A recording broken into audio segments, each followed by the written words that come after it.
ಸ್ನೇಹಿತರೆ, ಇಂದಿನ ಕಾರ್ಯಕ್ರಮವನ್ನು ಬಾಳೆಪುರ ಸುಬ್ಬಣ್ಣ ಅವರ ಹೆಸರಿನಲ್ಲಿ ಅವರ ಕುಟುಂಬದವರು ನೀಡಿರುವ ದತ್ತಿ ಆಶ್ರಯದಲ್ಲಿ ಏರ್ಪಡಿಸಲಾಗಿದೆ.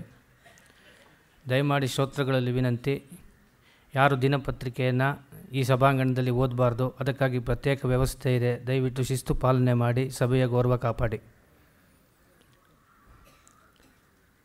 ಬಾಳೆಪುರ ಸುಬ್ಬಣ್ಣ ಅವರು ಮೈಸೂರು ಸಂಸ್ಥಾನದಲ್ಲಿ ವಕೀಲಿ ವೃತ್ತಿಯಲ್ಲಿದ್ದವರು. ಅತ್ಯಂತ ಸರಳ ಮತ್ತು ಪ್ರಾಮಾಣಿಕ ವ್ಯಕ್ತಿತ್ವವುಳ್ಳ ಆಗಿದ್ದರಿಂದ ನೇರವಾಗಿ ಇವರನ್ನು ಅಂದಿನ ಕಾಲದಲ್ಲೇ ಡಿಸ್ಟ್ರಿಕ್ಟ್ ಮತ್ತು ಸೆಷನ್ಸ್ ನ್ಯಾಯಾಧೀಶರಾಗಿ ನೇಮಕ ಮಾಡಿದರು.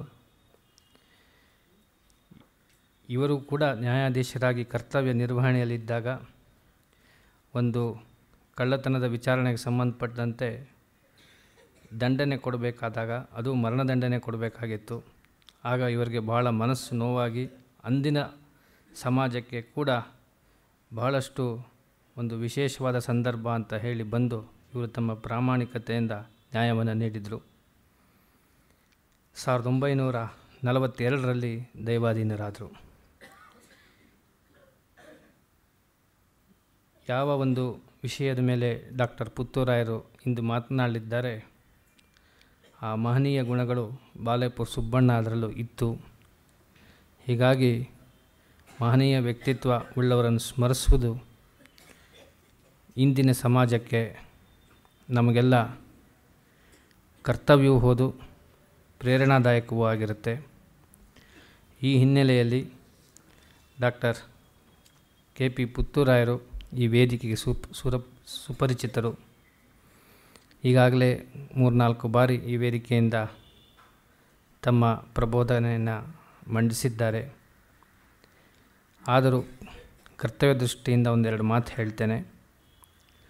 1943ರಲ್ಲಿ ರೂಪತಾಳಿ ಬಂದ ಪುತ್ತೂರಾಯರು 63ರಲ್ಲಿ BSc ಪದವಿ, 68ರಲ್ಲಿ ಪ್ರಥಮ ದರ್ಜೆಯಲ್ಲಿ MSc ಪದವಿ, 79ರಲ್ಲಿ All India Institute of Medical Science ದೆಹಲಿಯಿಂದ ಚಿನ್ನದ ಪದಕದೊಂದಿಗೆ PhD ಪದವಿ ಪಡೆದಿದ್ದಾರೆ.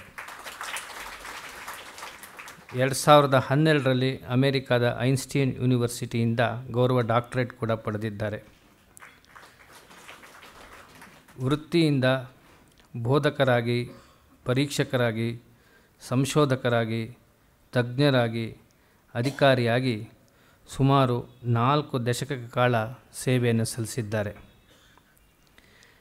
ಪ್ರವೃತ್ತಿಯಿಂದ ಉತ್ತಮ ವಾಗ್ಮಿಯಾಗಿ, ಸಾಹಿತಿಯಾಗಿ ಅನೇಕ ಪ್ರತಿಷ್ಠಿತ ಸಂಸ್ಥೆಗಳ ಮೂಲಕ ತಮ್ಮ ಚಿಂತನೆಗಳನ್ನು ಹಂಚಿಕೊಂಡಿದ್ದಾರೆ, ಲೇಖನಗಳನ್ನು ಬರೆದಿದ್ದಾರೆ. ಸುಮಾರು 150ಕ್ಕೂ ಹೆಚ್ಚು ಲೇಖನಗಳನ್ನು ಬರೆದು 10 ಜನಪ್ರಿಯ ಪುಸ್ತಕಗಳನ್ನು ಕೂಡ ಬರೆದಿದ್ದಾರೆ. ಈ ಎಲ್ಲ ಕೃತಿಗಳು ಕೂಡ ಓದುಗರ ಮೆಚ್ಚುಗೆಗೆ ಪಾತ್ರವಾಗಿದೆ. ಉಪನ್ಯಾಸದ ನಂತರ ಸಭಾಂಗಣದ ಹೊರಗಡೆ ಈ ಕೆಲವು ಪುಸ್ತಕಗಳು ಲಭ್ಯ ಇರುತ್ತೆ. ಆಸಕ್ತರು ಅದನ್ನು ಕೊಂಡುಕೊಳ್ಬಹುದು. ಇವರಿಗೆ ಸಂದ ಪ್ರಶಸ್ತಿಗಳು Aryabhata, ML Gupta, major general Bhatia, Rajiv Gandhi ಏಕತಾ ಪ್ರಶಸ್ತಿ, ಪೇಜಾವರ ಮಠದ ರಾಮವಿಠಲ ಪ್ರಶಸ್ತಿ, ಸಂದ ಗೌರವ 13 ಗೌರವಗಳು ಸಿಕ್ಕಿದೆ. ಸ್ನೇಹ ಸಿಂಹ, ವಿಪ್ರರತ್ನ, ಸಮಾಜ ಧುರೀಣ, ವಾಕ್ ವಿಶಾರದ, ಇತ್ತೀಚೆಗೆ ಆದರ್ಶ ಸೇವಾರತ್ನ ಪ್ರಶಸ್ತಿ ಕೂಡ ಬಂದಿದೆ. ಎ ಜೆಮ್ ಆಫ್ ಕರ್ನಾಟಕ ಎನ್ನುವ ಗೌರವವನ್ನು ಕೂಡ ಪಡೆದಿದ್ದಾರೆ. ಪ್ರಸ್ತುತ ಡಾಕ್ಟರ್ ಪುತ್ತೂರಾಯರು ಬೆಂಗಳೂರಿನಲ್ಲಿರುವ ಅಂತಾರಾಷ್ಟ್ರೀಯ ಮೆಡಿಕಲ್ ಕಾಲೇಜಿನಲ್ಲಿ ಶರೀರ ಕ್ರಿಯಾಶಾಸ್ತ್ರ ವಿಭಾಗದ ಸಂದರ್ಶಕ ಪ್ರಾಧ್ಯಾಪಕರಾಗಿ ಸೇವೆ ಸಲ್ಲಿಸ್ತಾ ಇದ್ದಾರೆ. ಮರೆಯಲಾಗದ ಮಹನೀಯರು ಸ್ನೇಹಿತರೆ, ಕೆಲವೊಂದು ಸಂಖ್ಯೆಯಲ್ಲಿ ಮಾತ್ರವೇ ಈ ಮಹನೀಯರು ಪುಸ್ತಕ ರೂಪದಲ್ಲೋ ಮತ್ತೊಂದು ಮಾಧ್ಯಮದಲ್ಲೋ ಗೊತ್ತಾಗಿರಬಹುದು. ಹಿಂದಿನ ಪೀಳಿಗೆಯಲ್ಲಿ ಪ್ರತಿಯೊಬ್ಬ ಮನೆಯಲ್ಲೂ ಕೂಡ ಈ ಮಹನೀಯರು ಆಗಿ ಹೋಗಿದ್ದಾರೆ. ಆದರೆ ಅದನ್ನು ಗುರುತಿಸುವ ಔದಾರ್ಯ, ಅವರ ಆಚಾರ ವಿಚಾರಗಳಲ್ಲಿದ್ದಂತಹ ಮಹನೀಯತೆಯನ್ನು ಗುರುತಿಸಿ ನಮ್ಮ ಬಾಳ್ವೆಯಲ್ಲಿ ಆಚರಣೆಗೆ ತರತಕ್ಕಂತಹ ನಿಷ್ಠೆ ನಾವು ತೋರಬೇಕು. ಆಗ ಮಾತ್ರವೇ ಬಹುಶಃ ಮುಂದಿನ ಪೀಳಿಗೆಯವರು ನಮ್ಮನ್ನು ಕ್ಷಮಿಸಿಯಾರು. ಇಷ್ಟು ಹೇಳಿ ಡಾಕ್ಟರ್ ಪುತ್ತೂರಾಯರಿಗೆ ತಮ್ಮೆಲ್ಲರ ಪರವಾಗಿ, ಆಯೋಜಕರ ಪರವಾಗಿ ಸ್ವಾಗತವನ್ನು ಕೋರಿ ತಮ್ಮ ಚಿಂತನೆಯನ್ನು ಹಂಚಿಕೊಳ್ಬೇಕು ಅಂತ ಪ್ರಾರ್ಥನೆ ಮಾಡ್ತೇನೆ. ನಮಸ್ಕಾರ. ಶ್ರೀ ಗುರುಭ್ಯೋ ನಮಃ. ಸಂಸ್ಕಾರ ಸಂಪನ್ನರು ಆದ ಎಲ್ಲ ಸಜ್ಜನ ಸಹೃದಯ ಸಭಿಕರೇ,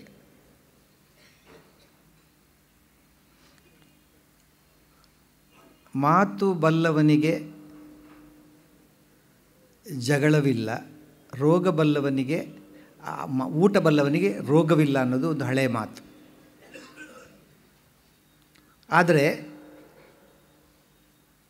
ಮಾತು ಬೆಳ್ಳಿ, ಮೌನ ಬಂಗಾರ ಅಂತಕ್ಕಂಥ ಕನ್ನಡ ಗಾದೆಯನ್ನು ಸರಿಯಾಗಿ ಅರ್ಥೈಸಿಕೊಂಡು ಅದನ್ನು ಅಳವಡಿಸಿಕೊಳ್ಳುತ್ತಿರುವವರು ನಮ್ಮ ಪ್ರಧಾನಿಗಳಾದ ಡಾಕ್ಟರ್ ಮನಮೋಹನ್ ಸಿಂಗ್ರವರು.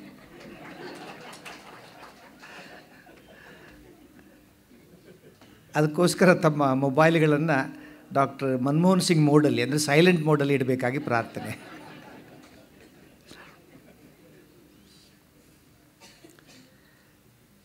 ಸ್ನೇಹಿತರೆ, ನಾವು ಯಾರಿಗಾದರೂ ಒಂದು ಉಪಕಾರ ಮಾಡಿದರೆ ಅದನ್ನು ಮರೆತು ಬಿಡಬೇಕಂತೆ, ಆದರೆ ಯಾರಾದರೂ ನಮಗೂ ಉಪಕಾರ ಮಾಡಿದರೆ ಅದನ್ನು ಮರಿಬಾರ್ದಂತೆ. ಇದು ನಮ್ಮ ಸಂಸ್ಕೃತಿ. ನಾನು ಈ ವಿಷಯವನ್ನು ಯಾಕೆ ಹೇಳಿದೆ ಅಂದರೆ, ಈ ಅವಕಾಶವನ್ನು ಕಲ್ಪಿಸಿಕೊಟ್ಟ ಸನ್ಮಾನ್ಯ ರಾಮಸ್ವಾಮಿಯವರು, ರಾಮೂರವರು, ಈ ಸಂಸ್ಥೆಯ ಎಲ್ಲ ಪದಾಧಿಕಾರಿಗಳು ಹಾಗೂ ಈ ಪ್ರಾಯೋಜಕರು, ತಮಗೆಲ್ಲ ಕೂಡ ನಾನು ಪ್ರಪ್ರಥಮವಾಗಿ ಆಭಾರಿಯಾಗಿದ್ದೇನೆ. ಇನ್ನು ಇದು ಪತ್ರಿಕೆಗಳಲ್ಲಿ ಉಪನ್ಯಾಸ ಅಂತ ಹೇಳಿದರೂ ಕೂಡ ಖಂಡಿತವಾಗಿಯೂ ಇದೊಂದು ಉಪದೇಶವಲ್ಲ, ಉಪನ್ಯಾಸವಲ್ಲ, ಭಾರಿ ಭಯಂಕರ ಭಾಷಣ ಅಲ್ಲ, ಬೋಧನೆ ಅಲ್ಲ. ನಾನು ಹಿಂದೆ ಹೇಳಿದ ಹಾಗೆ ಉಪನ್ಯಾಸವೆಂದರೆ ಭಾಷಣಗಾರ ಮಾಡುವ ಭಾಷಣವನ್ನು ಸಭಿಕರು ಕುಂತಲ್ಲೇ ನಿದ್ದೆ ಮಾಡುತ್ತಾ ಕೇಳುವ ಭಾಷಣವೇ ಅದು ಉಪನ್ಯಾಸ. ಭಾರಿ ಭಯಂಕರ ಭಾಷಣವೆಂದರೆ ತನಗೂ ತಿಳಿದ ವಿಷಯವನ್ನು, ನಿಮಗೂ ತಿಳಿದ ವಿಷಯವನ್ನು ಯಾರಿಗೂ ಯಾವತ್ತೂ ತಿಳಿದ ಹಾಗೆ ಹೇಳೋದು, ಅದು ಭಾರಿ ಭಯಂಕರ ಭಾಷಣ.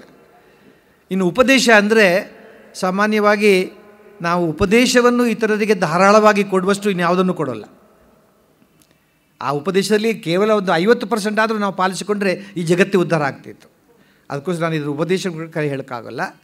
ಇದು ಒಂದು ಮನಮಂಥನ, ಒಂದು ಶುಭ ಚಿಂತನ ಅಷ್ಟೇ. ನಾನು ಆರಿಸಿಕೊಂಡ ವಿಷಯ ಸ್ವಲ್ಪ ಭಿನ್ನವಾಗಿದೆ. ನಾನು ಹೇಳುವಂಥ ವ್ಯಕ್ತಿಗಳೆಲ್ಲ ನಿಮಗೆ ತಿಳಿದ ವ್ಯಕ್ತಿಗಳೇ, ಆದರೆ ಅವರ ಮೂಲಕ ಏನೋ ಒಂದು ಸಂದೇಶವನ್ನು, ಒಂದು ಒಳ್ಳೆಯ ನೀತಿಯನ್ನು ನಿಮ್ಮ ಕಿವಿಗೆ ಹಾಕೋದು ನನ್ನ ಉದ್ದೇಶ. ಒಂದು ಪುಟ್ಟ ಪ್ರಯತ್ನ. ಆದರೆ ಅವು ನಿಮ್ಮ ಕಿವಿಗಳಲ್ಲೇ ಮಾತ್ರ ಉಳಿಯದೆ ಅದನ್ನು ನೀವು ನಮ್ಮ ಮಕ್ಕಳು ಮೊಮ್ಮಕ್ಕಳಿಗೆ ಹರಡಿಕೊಂಡ್ರೆ, ಯಾಕಂದರೆ ಇದು ನಿಜವಾಗಿ ಬೇಕಾಗಿದ್ದು ಯಂಗರ್ ಜನ್ರೇಷನ್ಗೆ. ಆದರೆ ಅದು ಹಾಗೆ ಆಗ್ತಾ ಇಲ್ಲ. ಬಂದಿರತಕ್ಕಂಥ ತಾವೆಲ್ಲರೂ ಕೂಡ ಹಿರಿಯರು, ಆದರೆ ತಮ್ಮ ಮೂಲಕ ಇದು ಹರಿದು ಹೋಗಬೇಕು ಅನ್ನುವಂಥ ದೃಷ್ಟಿಯಿಂದ ಈ ವಿಷಯವನ್ನು ಆರಿಸಿಕೊಂಡೆ. ಒಮ್ಮೆ ಒಂದು ಕ್ಲಾಸಲ್ಲಿ ಮೇಷ್ಟ್ರು ಮಕ್ಕಳನ್ನು ಕೇಳಿದ್ರಂತೆ. ಒಂದು ಪ್ರಶ್ನೆ ಕೇಳಿದರು.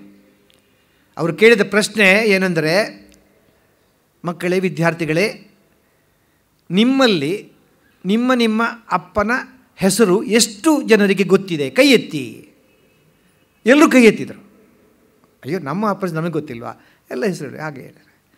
ಹೋಗಲಿ ಬಿಡಿ. ನಿಮ್ಮ ನೆಕ್ಸ್ಟ್ ಪ್ರಶ್ನೆ, ನಿಮ್ಮಲ್ಲಿ ನಿಮ್ಮ ತಾತನ ಹೆಸರು ಎಷ್ಟು ಜನರಿಗೆ ಗೊತ್ತಿದೆ? ಕೈ ಎತ್ತಿ.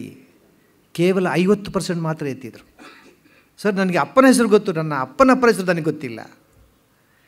ಮೂರನೇ ಪ್ರಶ್ನೆ ಕೇಳಿದ್ರು. ಹೋಗಲಿ ಬಿಡಿ, ನಿಮ್ಮಲ್ಲಿ ನಿಮ್ಮ ಮುತ್ತಾತನ ಹೆಸರು ಎಷ್ಟು ಜನರಿಗೆ ಗೊತ್ತಿದೆ? ಯಾರೂ ಕೈ ಎತ್ತಲೇ ಇಲ್ಲ. ಇದು ನಡೆದ ಘಟನೆ. ಆಗ ಅವರು ಮೇಷ್ಟ್ರು ಕೇಳಿದ್ರು, ಏನಪ್ಪ ನಿನಗೆ ನಿನ್ನ ಮುತ್ತಾತನ ಹೆಸರು ಗೊತ್ತಿಲ್ವಾ? ಒಬ್ಬ ಹುಡುಗ ಎದ್ದು ಹೇಳ್ತಾನೆ, ಸರ್, ಯಾಕೆ ಗೊತ್ತಿರಬೇಕು, ಹೇಗೆ ಗೊತ್ತಿರಬೇಕು? ಅವರನ್ನು ನೆನಪಿಸಿಕೊಳ್ಳುವಂಥ ಮಾತುಕಾರ್ಯವರು ಏನು ಮಾಡಿದ್ದಾರೆ ಅವರು?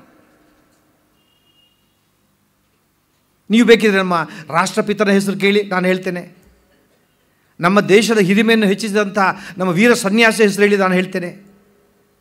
ನಮ್ಮ ಮುತ್ತ ಏನು ಮಾಡಿದ್ದಾರೆ ಸರ್, ಏನು ಮಾಡಿದ್ದಾರೆ, ಏನು ಹೇಳಲಿಕ್ಕೆ ಇರುತ್ತೆ ಅಂತೇಳಿ ನೋಡಿ. ಆ ಹುಡುಗನ ಮಾತಲ್ಲಿ ಎಷ್ಟು ಅರ್ಥ ಇತ್ತು. ನಾವು ಇವತ್ತು ಸ್ವಾಮಿ ವಿವೇಕಾನಂದ, ಮಹಾತ್ಮ ಗಾಂಧಿ ಅಂತಹ ದೊಡ್ಡ ವ್ಯಕ್ತಿಗಳನ್ನ ನೆನೆಸ್ಕೊಂಡಿದ್ದೇವೆ. ಅವರು ನಮ್ಮ ಸಂಬಂಧಿಕರಲ್ಲ.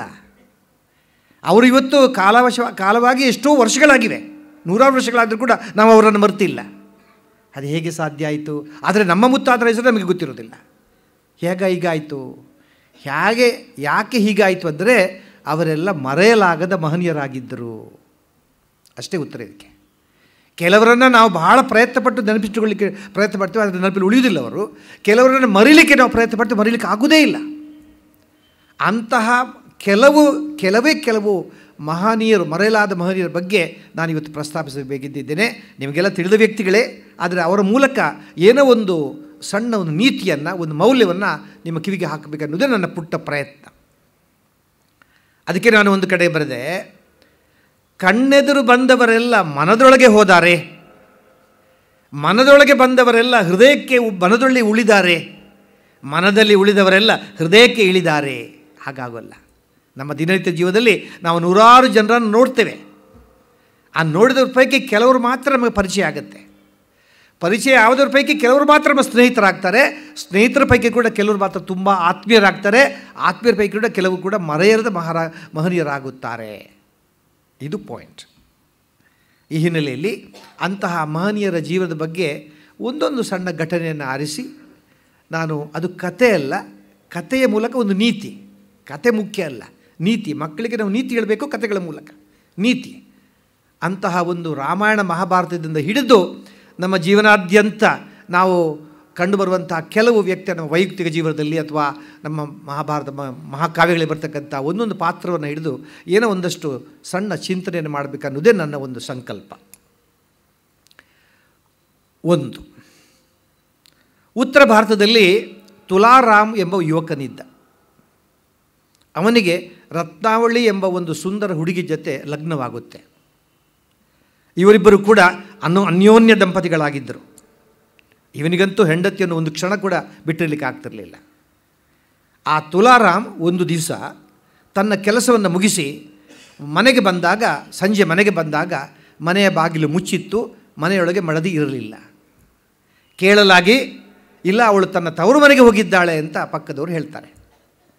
ಆದರೆ ಮಡದಿ ಇಲ್ಲದ ಮನೆಯೊಳಗೆ ಒಂದು ಕ್ಷಣ ಕೂಡ ತುಲಾರಾಮ್ ಇರಲಿಕ್ಕೆ ಆಗಲಿಲ್ಲ. ಯಾಕಂದರೆ ಅಂತಹ ಪ್ರೀತಿ ಅವನಿಗೆ ಅವಳ ಮೇಲೆ ಇತ್ತು. ತಕ್ಷಣ ಅವನು ಹೇಗಾದರೂ ಮಾಡಿ ನನ್ನ ಮಡದಿಯನ್ನು ನೋಡಲೇಬೇಕು ಅಂಥೇಳಿ ಅವನು ಅವಳ ತವರು ಮನೆಯತ್ತ ಸಾಗುತ್ತಾನೆ. ಈ ರತ್ನಾವಳಿ ಎಂಬ ಹುಡುಗಿಯ, ಇವನ ಮಡದಿಯ ತವರು ಮನೆ ಗಂಗಾ ನದಿಯ ಆ ದಡದಲ್ಲಿತ್ತು. ಜೋರಾಗಿ ಮಳೆ ಬರ್ತಾಯಿತ್ತು. ಆದರೆ ಇವನ ಮನಸ್ಸು ಕೇಳಲಿಲ್ಲ, ಇವನ ಮನಸ್ಸು ನಿಲ್ಲಲಿಲ್ಲ. ಈ ತುಲಾರಾಮ ಯುವಕ ಆ ಮಳೆ ಬಂದರೂ ಸರಿಯಾಗಿ ಗಂಗಾ ನದಿಗೆ ಬರ್ತಾನೆ. ಬಂದುಬಿಟ್ಟು ಅಂಬಿಗನ ಹತ್ರ ಕೇಳ್ತಾನೆ, ನನಗೆ ಆ ಕಡೆ ದಾಟಿಸಪ್ಪ, ನನಗೆ ನನ್ನ ಮಡದಿಯನ್ನು ನೋಡಬೇಕು. ಆಗ ಅಂಬಿಗೆ ಹೇಳ್ತಾನೆ, ಇಲ್ಲ, ಸಾಧ್ಯವಿಲ್ಲ, ಯಾಕಂದರೆ ತುಂಬ ಮಹಾಪೂರ ಬರ್ತಿದೆ, ಮಳೆ ಜೋರಾಗಿ ಬರ್ತಿದೆ, ನಾನು ದೋಣಿಯನ್ನು ಸಾಗಿಸಲಿಕ್ಕೆ ಸಾಗೋಲ್ಲ. ಆದರೂ ಇದನ್ನು ಮಾತನ್ನು ಕೇಳದೆ ಈ ಯುವಕ ಗಂಗಾ ನದಿಗೆ ಮುಳುಗಿ ಈಜುತ್ತಾ ದಡವನ್ನು ಸೇರುತ್ತಾನೆ. ಮಧ್ಯರಾತ್ರಿ ಅಷ್ಟು ಹೊತ್ತಿಗೆ ತನ್ನ ಮಡದಿಯ ಮನೆಯನ್ನು ಸೇರುತ್ತಾನೆ. ಬಾಗಿಲು ತಟ್ತಾನೆ. ಬಾಗಿಲು ತೆಗೆದು ನೋಡುವಾಗ ಮಡದಿ ಇದ್ದಾಳೆ. ಮಡದಿಗೆ ಆಶ್ಚರ್ಯವೇ ಆಶ್ಚರ್ಯ. ಯಾಕೆ ಇಷ್ಟು ಹೊತ್ತಿನಲ್ಲಿ ಯಾಕೆ ಬಂದಿರಿ, ಹೇಗೆ ಬಂದಿರಿ, ಇಷ್ಟು ಹೊತ್ತಿನಲ್ಲಿ ಯಾಕೆ ಬಂದಿರಿ ತಾವು? ಆಗ ಇವನು ಹೇಳ್ತಾನೆ, ರತ್ನಾವಳಿ, ನನಗೆ ಒಂದು ಕ್ಷಣ ಕೂಡ ನಿನ್ನನ್ನು ಬಿಟ್ಟಿರಲಿಕ್ಕೆ ಆಗಲಿಲ್ಲ. ಹಾಗಾಗಿ ಮಳೆ ಬಂದರೂ ಬರಲಿ, ತೋಯ್ಕೊಂಡ್ರೂ ಪರವಾಗಿಲ್ಲ, ನೀನು ನೋಡಬೇಕು ಅಂತ ಮನಸ್ಸು ಬಹಳವಾಗಿ ನನ್ನನ್ನು ಕಾಡಿತು, ಅದಕ್ಕೋಸ್ಕರ ನಾನು ಬಂದಿದ್ದೇನೆ. ಆಗ ರತ್ನಾವಳಿ ಒಂದು ಮಾತು ಹೇಳ್ತಾಳೆ, ನೋಡಿ, ಮಡದಿಯ ಮೇಲೆ ಇಷ್ಟೊಂದು ವ್ಯಾಮೋಹ ಇದು ತರವಲ್ಲ, ಸಾಧುವಲ್ಲ. ಇಷ್ಟೇ ಪ್ರೀತಿಯನ್ನು ಪ್ರಭು ರಾಮಚಂದ್ರ ಮೇಲೆ ಇಡ್ತಿದ್ದರೆ ಬಹುಶಃ ರಾಮಚಂದ್ರನೇ ಇಷ್ಟರಲ್ಲಿ ನಿಮಗೆ ಪ್ರತ್ಯಕ್ಷನಾಗುತ್ತಿದ್ದ ಅಂತ ಮಾತನ್ನು ಹೇಳ್ತಾಳೆ ರತ್ನಾವಳಿ. ಅಲ್ಲಿಗೆ ಅವನ ಮನಸ್ಸು ತೆರೆದುಕೊಳ್ಳುತ್ತೆ. ನನ್ನ ಈ ವ್ಯಾಮೋಹವನ್ನು, ಈ ಪ್ರೀತಿಯನ್ನು, ಈ ಭಕ್ತಿಯನ್ನು ನಾನು ಭಗವಂತನಿದ್ದರೆ ಅವನೇ ಪ್ರತ್ಯಕ್ಷನಾಗ್ತದೆ ಅಂಥೇಳಿ ಅಲ್ಲಿಂದ ಅವನು ರಾಮಚರಿತ ಮಾನಸ ಎಂಬ ಕಾವ್ಯವನ್ನು ಬರೆದು ತುಳಸಿರಾಮ ದಾಸನಾಗ್ತಾರೆ. ಆ ತುಳಸಿರಾಮ ಕಾವ್ಯ ಇದೆಲ್ಲ ಅವರಿಂದ ಬಂದಿತ್ತು. ಈ ಮಾತನ್ನು ನಾನು ನಿಮಗೆ ಯಾಕೆ ಹೇಳಬೇಕಾಯಿತು ಅಂದರೆ, ನಮಗೆಲ್ಲರೂ ಕೂಡ ಈ ನೋಡಿ, ಪ್ರೀತಿ, ಮೋಹ, ಕುರುಡು, ಮೋಹ, ವ್ಯಾಮೋಹ, ಇವೆಲ್ಲ ಬೇರೆ ಬೇರೆ ಶಬ್ದಗಳು. ಎಲ್ರಿಗೂ ಒಂದಷ್ಟು ಪ್ರೀತಿ ಇದೆ, ಆದರೆ ಕೆಲವರ ಮೇಲೆ ನಮಗೆ ಮೋಹ ಇದೆ, ಕೆಲವರ ಮೇಲೆ ವ್ಯಾಮೋಹ ಇದೆ. ನಾನು ಅದನ್ನು ಎಷ್ಟೋ ಸರ್ತಿ ಮಕ್ಕಳಿಗೆ ಹೇಳೋದುಂಟು. ಈಗ ಮಹಾಭಾರತದಲ್ಲಿ ಧೃತರಾಷ್ಟ್ರನಿಗೆ ದುರ್ಯೋಧನ ಮೇಲೆ ಇದ್ದದ್ದು ಅದು ವ್ಯಾಮೋಹ, ಕುರುಡು ಮೋಹ. ಅದು ಕುರುಡು ಮೋಹ ಅಂದರೆ ಹೇಗೆಂದರೆ ಅದು ಅವರು ಮಾಡಿದ್ದು ಯಾವುದು ತಪ್ಪು ಅಂತ ಅನಿಸೋದೇ ಇಲ್ಲ. ನಾನು ಎಷ್ಟೋ ಕಡೆ ನಾನು ಪೋಷಕರಿಗೆ ಹೇಳೋದುಂಟು, ನಿಮ್ಮ ಮಕ್ಕಳ ಮೇಲೆ ನಿಮಗೆ ಪ್ರೀತಿ ಇರಲಿ, ಆದರೆ ಕುರುಡು ಮೋಹ ಬೇಡ. ಎಷ್ಟೋ ಜನ ಹೆತ್ತವರು ಮಕ್ಕಳ ಮಕ್ಕಳು ಹಾಳಾಗಲಿಕ್ಕೆ ಕೂಡ ಇಬ್ಬರು ಕಾರಣ, ಒಂದು ಶಿಕ್ಷಕರು, ಒಂದು ಪೋಷಕರು. ಒಂದು ಮಗು ಒಳ್ಳೆಯದಾಗಲಿಕ್ಕೂ ಇವರಿಬ್ಬರು ಕಾರಣ. ಒಂದು ಮಗುವನ್ನು ಹಾಳು ಮಾಡಬೇಕಾದಂಥ ಅತ್ಯುತ್ತಮ ವಿಧಾನ ಪೋಷಕರಿಂದ ಹೇಗೆ ಅಂದರೆ, ಅಪ್ಪ ಅಮ್ಮ ಆದವರು ಅವ್ರು ಮಾಡೋ ತಪ್ಪುಗಳನ್ನು ಇವರು ಪ್ರಶ್ನಿಸಬಾರದು. ಎಷ್ಟು ಜನ ಹೆತ್ತವರು ನಮ್ಮಲ್ಲಿ ಇಲ್ಲ, ಮಕ್ಕಳು ತಪ್ಪು ಮಾಡಿದಾಗ ನೀನು ಮಾಡಿದ್ದು ತಪ್ಪು ಅಂತ ಹೇಳುವಂತಹ ಧೈರ್ಯ, ಆ ಎದೆಗಾರಿಕೆ, ಎದೆ ಆಳ ಎಷ್ಟು ಜನರ ಹತ್ರ ಇದೆ. ಹೆದರಿಬಿಟ್ಟಿದ್ದಾರೆ ಈಗಿನ ಕಾಲದಲ್ಲಿ. ಅದು ಕೂಡ ಸಿಂಗಲ್ ಚೈಲ್ಡ್ ಸಿಂಡ್ರೋಮ್ ಅಂತ ಬಂದುಬಿಟ್ಟಿದೆ. ಮನೇಲಿರೋದು ಒಂದೆರಡು ಮಕ್ಕಳಷ್ಟೇ, ಮಗುವನ್ನು ಪ್ರಶ್ನಿಸುವ ಹಾಗಿಲ್ಲ. ಸೊ ಮಕ್ಕಳನ್ನು ಹಾಳು ಮಾಡುವಂಥ ವಿಧಾನ ಅಂದರೆ ಅವರು ಮಾಡಿದ ತಪ್ಪುಗಳ ಬಗ್ಗೆ ನೀವು ಕೇಳಬೇಡಿ. ಒಂದು. ಎರಡನೇದಾಗಿ ಪಾಕೆಟ್ ಮನಿ ಕೊಡಿ, ಅವ್ರು ಕೇಳದಿರಲಿ ಪಾಕೆಟ್ ಮನಿ ಕೊಡಿ. ಮೂರನೇದಾಗಿ ಕೊಟ್ಟ ಹಣಕ್ಕೆ ಅಕೌಂಟ್ಸ್ ಕೇಳಬೇಡಿ. ನಾಲ್ಕನೇದಾಗಿ ಯಾರಾದರೂ ನಿಮ್ಮ ಬಗ್ಗೆ ಹೇಳಿದರೆ ಅವರ ಬಗ್ಗೆ ಸಿಟ್ಟು ಮಾಡಿಕೊಳ್ಳಿ. ಐದನೇದಾಗಿ ಅವ್ರು ಹೇಳಿದಂತೆ ಕುಣೀರಿ, ಆಗ ಮಗು ಸಂಪೂರ್ಣವಾಗಿ ಹಾಳಾಗಿ ಹೋಗುತ್ತೆ. ಇದು ಮಕ್ಕಳನ್ನು ಹಾಳು ಮಾಡುವಂಥ ಅತ್ಯುತ್ತಮ ವಿಧಾನ. ಹಾಗೆ ಮಕ್ಕಳ ಮೇಲೆ ನಮಗೆ ಪ್ರೀತಿ ಇರಲಿ, ಆದರೆ ಕುರುಡು ಮೋಹ ಇರಬಾರ್ದು. ತಪ್ಪಿದಲ್ಲಿ ತಪ್ಪು ಅಂತ ಹೇಳುವಂತ ಅವರು ಸರಿ ದಾಖಲೆ ಮಾಡಬೇಕು. ಅದೇ ರೀತಿ ಮಡದಿಯ ಮೇಲೆ ಕೂಡ ವ್ಯಾಮೋಹಗಳು ಬೇಕಾದಷ್ಟು ಗಂಡಸರಿಗೆ. ಅದು ಕೆಲವರಿಗೆ ಮಡದಿ ಅಂದರೆ ವ್ಯಾಮೋಹ, ಕೆಲವರಿಗೆ ಭಯ. ಯಾಕೆಂದರೆ ಭಯಗಳಲ್ಲಿ 4 ಭಯಗಳು, ಅದು ಅಗ್ನಿ ಭಯ, ಚೋರ ಭಯ, ರಾಜ ಭಯ, ಮಡದಿ ಭಯ ಅಂತ. ಅದಕ್ಕೆ ಅದು ಭಯ ಒಂದೊಂದು ರೀತಿ, ಅದು ಒಂಥರದ್ದು ಒಂಥರ ಏನಂತೀರಿ ನೀವು, ಹೆನ್ಪೆಕ್ಟ್ ಹಸ್ಬೆಂಡ್ ಥರ ಆಗಿಬಿಡ್ತಾರೆ. ಹೆನ್ಪೆಕ್ಟ್ ಹಸ್ಬೆಂಡ್ ಅಂದರೆ ಹೆಂಡತಿ ದಾಸ ಹಾಗೆ ಹೀಗೆ ಅಂತ. ನನಗೊಂದು ಸಣ್ಣ, ನಾನು ನಿಮಗೆ ಗೊತ್ತಿಲ್ಲ, ಆಗಾಗ ಸ್ವಲ್ಪ ತಿಳಿ ಹಾಸ್ಯ ಕೂಡ ಬೆರೆಸ್ತೇನೆ. ನನಗೆ ಒಂದು ನೆನಪಾಗುತ್ತೆ. ಪಾಪ ಗಂಡಸರೆಲ್ಲ ಸೇರಿಕೊಂಡ್ರಂತೆ. ಗಂಡಸರೆಲ್ಲ ಸೇರ್ಕೊಂಡ್ಬಿಟ್ಟು, ನಿಮ್ಮಲ್ಲಿ ಯಾರು ಹೆಂಡತಿ ಹೇಳುವ ಹಾಗೆ ಕೇಳುವವರು ಯಾರು, ಹೆಂಡತಿಗೆ ಹೇಳಿದಾಗೆ ಕೇಳುವವರು ಯಾರು, ನಾವೆಲ್ಲ ಡಿಸೈಡ್ ಮಾಡಿಬೇಡ ಅಂತ ಒಂದು ಲೈನ್ ಹಾಕಿದ್ರಂತೆ. ಲೈನ್ ಹಾಕಿಬಿಟ್ಟು ನೋಡಿ, ಯಾರ್ಯಾರು ಹೆಂಡತಿ ಹೇಳಿದಾಗೆ ಕೇಳ್ತಾರೋ ಅವರು ಲೈನ್ ಈ ಕಡೆ ಬನ್ನಿ, ಅಂದರೆ ಹೆನ್ಪೆಕ್ಟ್. ಯಾರು ಹೆಂಡತಿ ಹಾಗೆ ಕೇಳೋದಿಲ್ವ ಅವರಲ್ಲಿ ಈ ಕಡೆ ಬನ್ನಿ ಅಂತಂದರು. ಪಾಪ ಹೆಚ್ಚು ಎಲ್ಲರೂ ಕೂಡ ಈ ಲೈನ್ ಈ ಕಡೆ ಬಂದರು. ಪಾಪ ಹೆಂಡತಿ ಹಾಗೆ ಹೇಳೋಕೆ ಕೇಳೋರು. ಒಬ್ಬನು ಮಾತ್ರ ಬರಲೇ ಇಲ್ಲ, ಅವನು ಲೈನ್ ಮೇಲೆ ನಿಂತಿದ್ದಂತೆ. ಆಗ ಎಲ್ರಿಗೂ ಭಾಳ ಖುಷಿ ಆಯಿತು. ಏನಪ್ಪ ನೀನಂತೂ ಭಾಳ ಗಟ್ಟಿಗ, ಯಾಕೆಂದರೆ ನಾವೆಲ್ಲರೂ ಹೆಂಡತಿ ಹೇಳ್ದವಾಗ ಕೇಳೋರು, ನಾವು ಲೈನ್ ಈ ಕಡೆ ಬಂದಿದ್ದೇವೆ, ನೀನು ಲೈನ್ ಮೇಲೆ ಮುಂತಿದ್ದ. ಆಗ ಅವನು ಹೇಳ್ತಾನೆ, ನಿಮ್ಮ ತಲೆ ಅದಕ್ಕೇನಿಲ್ಲ, ನನ್ನ ಹೆಂಡತಿಯನ್ನು ಕೇಳಬೇಕಾಗಿದೆ, ನಾನು ಲೈನ್ ಈ ಕಡೆ ಹೋಗಬೇಕಾ, ಲೈನ್ ಆ ಕಡೆ ಹೋಗಬೇಕು ಅಂದರೆ ಒಂಥರದ ಮೋಹದ ವಿಧ ಹಾಗೆ. ಪಾಪ ಒಬ್ಬ ಇದ್ದಂತೆ, ಅವನು ಹೇಳ್ತಾ ಇದ್ದಂತೆ, ಇಲ್ಲ ನಾನಂತೂ ನನ್ನ ಹೆಂಡತಿ ಹೇಳಿದಾಗೆ, ನನ್ನ ಹೆಂಡತಿಯನ್ನು ಒಳ್ಳೆ ನನ್ನ ಕಪಿ ಮುಷ್ಟಿಲಿ ಇಟ್ಕೊಂಡಿದ್ದಾರೆ, ಎಲ್ಲ ಕೂಡ ನಾನು ಹೇಳಿದಾಗೆ ಮಾಡ್ತಾಳೆ ಅವಳು. ಹೌದಾ, ಅಯ್ಯಯ್ಯೋ ನನ್ನ ಒಂದು ಮಾತನ್ನು ಮೀರುವುದಿಲ್ಲ. ಹೌದು, ಹೇಗೆ ಹೇಳ್ತೀವಿ ನೋಡಿ, ನನ್ನ ರಾತ್ರಿ 12 ಗಂಟೆ ಮಧ್ಯರಾತ್ರಿಗೆ ನಾನು ಹೇಳಿದೆ ಆಕೆಗೆ, ನೋಡು ಒಂದು ಬಕೆಟ್ ಬಿಸಿನೀರು ಮಾಡ್ಕೊಂಡು ಬಾರೆ ಅಂತ ಹೇಳಿದೆ, ತಕ್ಷಣ ಮಾಡ್ಕೊಂಡು ಬಂದಲ್ಲ, ನಾನು ಹೇಳ್ದೆಲ್ಲ ಮಾಡಿಬಿಡ್ತಾಳೆ. ಹೌದು, ಭಾಳ ಸಂತೋಷ, ನೀನಂತೂ ಗಟ್ಟಿಗಪ್ಪ, ಹೆಂಡತಿಯನ್ನು ಒಳ್ಳೆ ಕಂಟ್ರೋಲ್ ಇಟ್ಕೊಂಡಿದ್ಯಾ. ಹೋಗಲಿ ಬಿಡು, 12 ಗಂಟೆ ಮಧ್ಯರಾತ್ರಿಗೆ ಒಂದು ಬಕೆಟ್ ಬಿಸಿನೀರು ಹಾಕಬೇಕಾಗಿತ್ತು. ಅಯ್ಯೋ ಅದೆಲ್ಲ ನೋಡಿ, ಎಲ್ಲ ನಮ್ಮಲ್ಲಿ ನೆಂಟರು ಬಂದಿದ್ರಲ್ಲ, ಊಟ ಮಾಡಿದ ತಟ್ಟೆ ತೊಳಿಬೇಕಿತ್ತಲ್ಲ, ಅದಕ್ಕೆ ಬಿಸಿನೀರು ಬೇಕಾಗಿತ್ತು ನನಗೆ ಅಂತ ಹೇಳಿದೆ. ಸೊ ಇಲ್ಲಿ ಸಾರಾಂಶ ಇಷ್ಟೇ, ನಮಗೆ ನಮ್ಮ ಬಂಧು ಬಾಂಧವರ ಮೇಲೆ ಪ್ರೀತಿ ಇರಲಿ, ಆದರೆ ಕುರುಡು ವ್ಯಾಮೋಹ ಇರಬಾರ್ದು. ಅದನ್ನೇ ಅವರು ಹೇಳೋದು. ಏನಪ್ಪ ಅಂದರೆ, ಈ ವ್ಯಾಮೋಹವನ್ನು, ಈ ಮೋಹವನ್ನು ನಾವು ಭಗವಂತನಲ್ಲಿ ಅರ್ಪಿಸಿದ್ದಾದರೆ ನಮಗೆ ಭಗವಂತನ ಕೃಪೆ ನಮ್ಮ ಮೇಲೆ ಉಂಟಾಗುತ್ತೆ ಅಂತ ಹೇಳ್ತಾರೆ. ಅದೇ ನಂಬಿ ಕೆಟ್ಟವರಿಲ್ಲವೋ ಹರಿ, ನಂಬದೆ ಕೆಟ್ಟರೆ ಕೆಡಲಿ ಬಿಡು ಅಂತ ದಾಸರು ಹೇಳ್ತಾರೆ. ಅದು ಈ ಒಂದು ಘಟನೆಯ. ಅದೇ ರೀತಿ ನೀವು ರಾಮಾಯಣನ ನೋಡಿದರೆ ನಿಮ್ಗೆ ಗೊತ್ತಲ್ಲ, ರಾಮಾಯಣ ನಮ್ಮ ಆದಿಕಾವ್ಯ, ಮಹಾಕಾವ್ಯ. ನನ್ನನ್ನು ಯಾರೋ ಕೇಳಿದ್ರು, ಪುತ್ರ ಯಾರೇ ರಾಮಾಯಣವನ್ನು 4 ವಾಕ್ಯದಲ್ಲಿ ಹೇಳಿ ಅಂತಂದರು. ನಾನು ಹೇಳಿದೆ, ರಾವಣ ಕದ್ದ, ಸೀತೆಯನ್ನು ಕದ್ದ, ಹನುಮಂತ ಎದ್ದ, ಸಿಟ್ಟಲ್ಲಿ ಎದ್ದ, ರಾವಣ ಬಿದ್ದ, ರಾಮ ಗೆದ್ದ. ಇದು ರಾಮಾಯಣ ಅಂತಂದೆ 4 ವಾಕ್ಯದಲ್ಲಿ ಹೇಳಬೇಕಿದ್ರೆ. ಯಾಕೆಂದರೆ ಶ್ರೀರಾಮ ಒಬ್ಬ ಮರ್ಯಾದ ಪುರುಷೋತ್ತಮ. ಯಾಕೆಂದರೆ ಅದನ್ನು ನೀತಿಗಳನ್ನು ನಾನು ಯಾಕೆ ಈ ಮಾತು ಹೇಳ್ತೀನಿ ಅಂದರೆ, ನಾವು ಮಕ್ಕಳಿಗೆ ನೀತಿ ಕಥೆಗಳನ್ನು ಹೇಳಬೇಕು ಸರ್, ಭಾಳ ಮುಖ್ಯವಾಗಿದ್ದು. ನಾನು before I start this one I would like to stress on, because 43 ವರ್ಷಗಳ ಪಾಠ ಹೇಳ್ತಾ ಇದ್ದಾರೆ. ಈಗ ತಾನೇ ರಾಮ ಹತ್ರ ಮಾತಾಡ್ತಾ ಇದ್ದೆ. ಇವತ್ತು ನಾವು ಮಕ್ಕಳಿಗೆ ಶಿಕ್ಷಣವನ್ನು ಕೊಡ್ತಾ ಇದ್ದೇವೆ, ನಾವು ಸಂಸ್ಕಾರ ಕೊಡ್ತಾ ಇಲ್ಲ. ಸಾಕ್ಷರತೆ ಬೇರೆ, ಶಿಕ್ಷಣ ಬೇರೆ, ಸಂಸ್ಕಾರ ಬೇರೆ. ಸಾಕ್ಷರತೆ ಅಂದರೆ ಕೇವಲ ಅಕ್ಷರ ಜ್ಞಾನ, ಲಿಟ್ರಸಿ. ಶಿಕ್ಷಣ ಅಂದರೆ ಕೇವಲ ವಿಷಯ ಜ್ಞಾನ, I am A commerce graduate, okay. ಸಂಸ್ಕಾರ ಅಂದರೆ ಮೌಲ್ಯಗಳ ಪರಿಜ್ಞಾನ. ಒಂದು ಮಾತು ನಿಮಗೆ ಹೇಳಬೇಕು, ನಾನು ಸುಶಿಕ್ಷಿತರೆಲ್ಲ ಸುಸಂಸ್ಕೃತರೇ ಆಗಬೇಕೆಂದಿಲ್ಲ, ಸುಸಂಸ್ಕೃತರೆಲ್ಲ ಸುಶಿಕ್ಷಿತರು ಆಗಿದ್ದಿಲ್ಲ ಅಲ್ವಾ. ಅದು ಕೂಡ ಒಬ್ಬ ಸುಶಿಕ್ಷಿತ ವ್ಯಕ್ತಿ ಅವನು ಸುಸಂಸ್ಕೃತನಾಗದಿದ್ದರೆ ಆಗುವ ಅಪಾಯ ಭಯಂಕರ. ನಮ್ಮಜ್ಜಿ ನಿಮ್ಮಜ್ಜಿ ಹೆಚ್ಚು ಓದಿಲ್ಲ, ಅದರವರಿಗೆ ಸಂಸ್ಕಾರ ಇತ್ತಲ್ಲ, ಎಲ್ಲಿಂದ ಬಂತು ಹೇಳಿ. ನಾನು ಅದನ್ನು ಹೇಳಲಿಕ್ಕೆ ಹೊರಟವನು ಈ ಮಹನೀಯರ ಕಥೆಯ ಮೂಲಕ. ಆ ಸಂಸ್ಕಾರ ಎಲ್ಲಿಂದ ಬಂತು? ಒಂದು ಬೀದಿಯಲ್ಲಿ ಹರಿಕತೆ, ನಾನು ಅದನ್ನು ಹಿಂದೆ ಹೇಳಿರ್ಬೋದು, ಇನ್ನೊಂದು ಸಲ ಹೇಳ್ತಾರೆ ಕೆಲವರಿಗೆ ಗೊತ್ತಿಲ್ಲದವರಿಗೆ. ಒಂದು ಬೀದಿಯಲ್ಲಿ ಹರಿಕತೆ ನಡೀತಾ ಇತ್ತಂತೆ. ಆಗ ಹರಿದಾಸರು ಹೇಳಿದರು, ನೀವೆಲ್ಲ ಹರಿನಾರಾಯಣ ಸ್ಮರಣೆಯನ್ನು ಮಾಡಿಯಪ್ಪ, ನೀವು ಸ್ವರ್ಗಕ್ಕೆ ಹೋಗ್ತೀರಿ. ಹೇಳಿ, ನಿಮ್ಮಲ್ಲಿ ಸ್ವರ್ಗಕ್ಕೆ ಹೋಗಲಿಕ್ಕೆ ಎಷ್ಟು ಜನ ಕೈ ಎತ್ತಿದೆ? ಇಷ್ಟ ಇದೆ, ಕೈ ಎತ್ತಿ. ಎಲ್ಲರೂ ಎತ್ತಿದ್ರು, ಗುರುಗಳೇ ನನಗೆ ಹೋಗಬೇಕು ಅಂತ. ಒಬ್ಬಳು ಜಾಣ ಅಜ್ಜಿ ಕೈ ಎತ್ತಲೇ ಇಲ್ಲ ಅಂತೆ. ಆಗ ಹರಿದಾಸ ಕೇಳ್ತಾರೆ, ಯಾಕಜ್ಜಿ ನಿನಗೆ ಸ್ವರ್ಗ ಇಚ್ಛೆ ಇಲ್ವಾ? ಸ್ವರ್ಗ ಬೇಡ ನಿನಗೆ? ಅಯ್ಯೋ ಸ್ವರ್ಗ ಯಾರಿಗೆ ಬೇಡ ಗುರುಗಳೇ, ಮತ್ತು ಈ ಕೈ ಎತ್ತಲೇ ಇಲ್ಲ. ಅಯ್ಯೋ ನಾನು ಯಾಕೆ ಎತ್ತಿಲ್ಲ ಅಂದರೆ, ಈ ಬೀದಿಯಲ್ಲಿ ಇಷ್ಟೊಂದು ಜನ ಪಟ್ಟಿಂಗರು, ಇವರು ಸ್ವರ್ಗಕ್ಕೆ ಹೋದ ಮೇಲೆ ಈ ಬೀದಿನೇ ಸ್ವರ್ಗ ಆಗಿಬಿಡುತ್ತೆ, ಇವರೆಲ್ಲ ಮೇಲಕ್ಕೆ ಹೋಗಲಿ, ನಾನು ಇಲ್ಲೇ ಸಂತೋಷವಾಗಿರ್ತೇನೆ.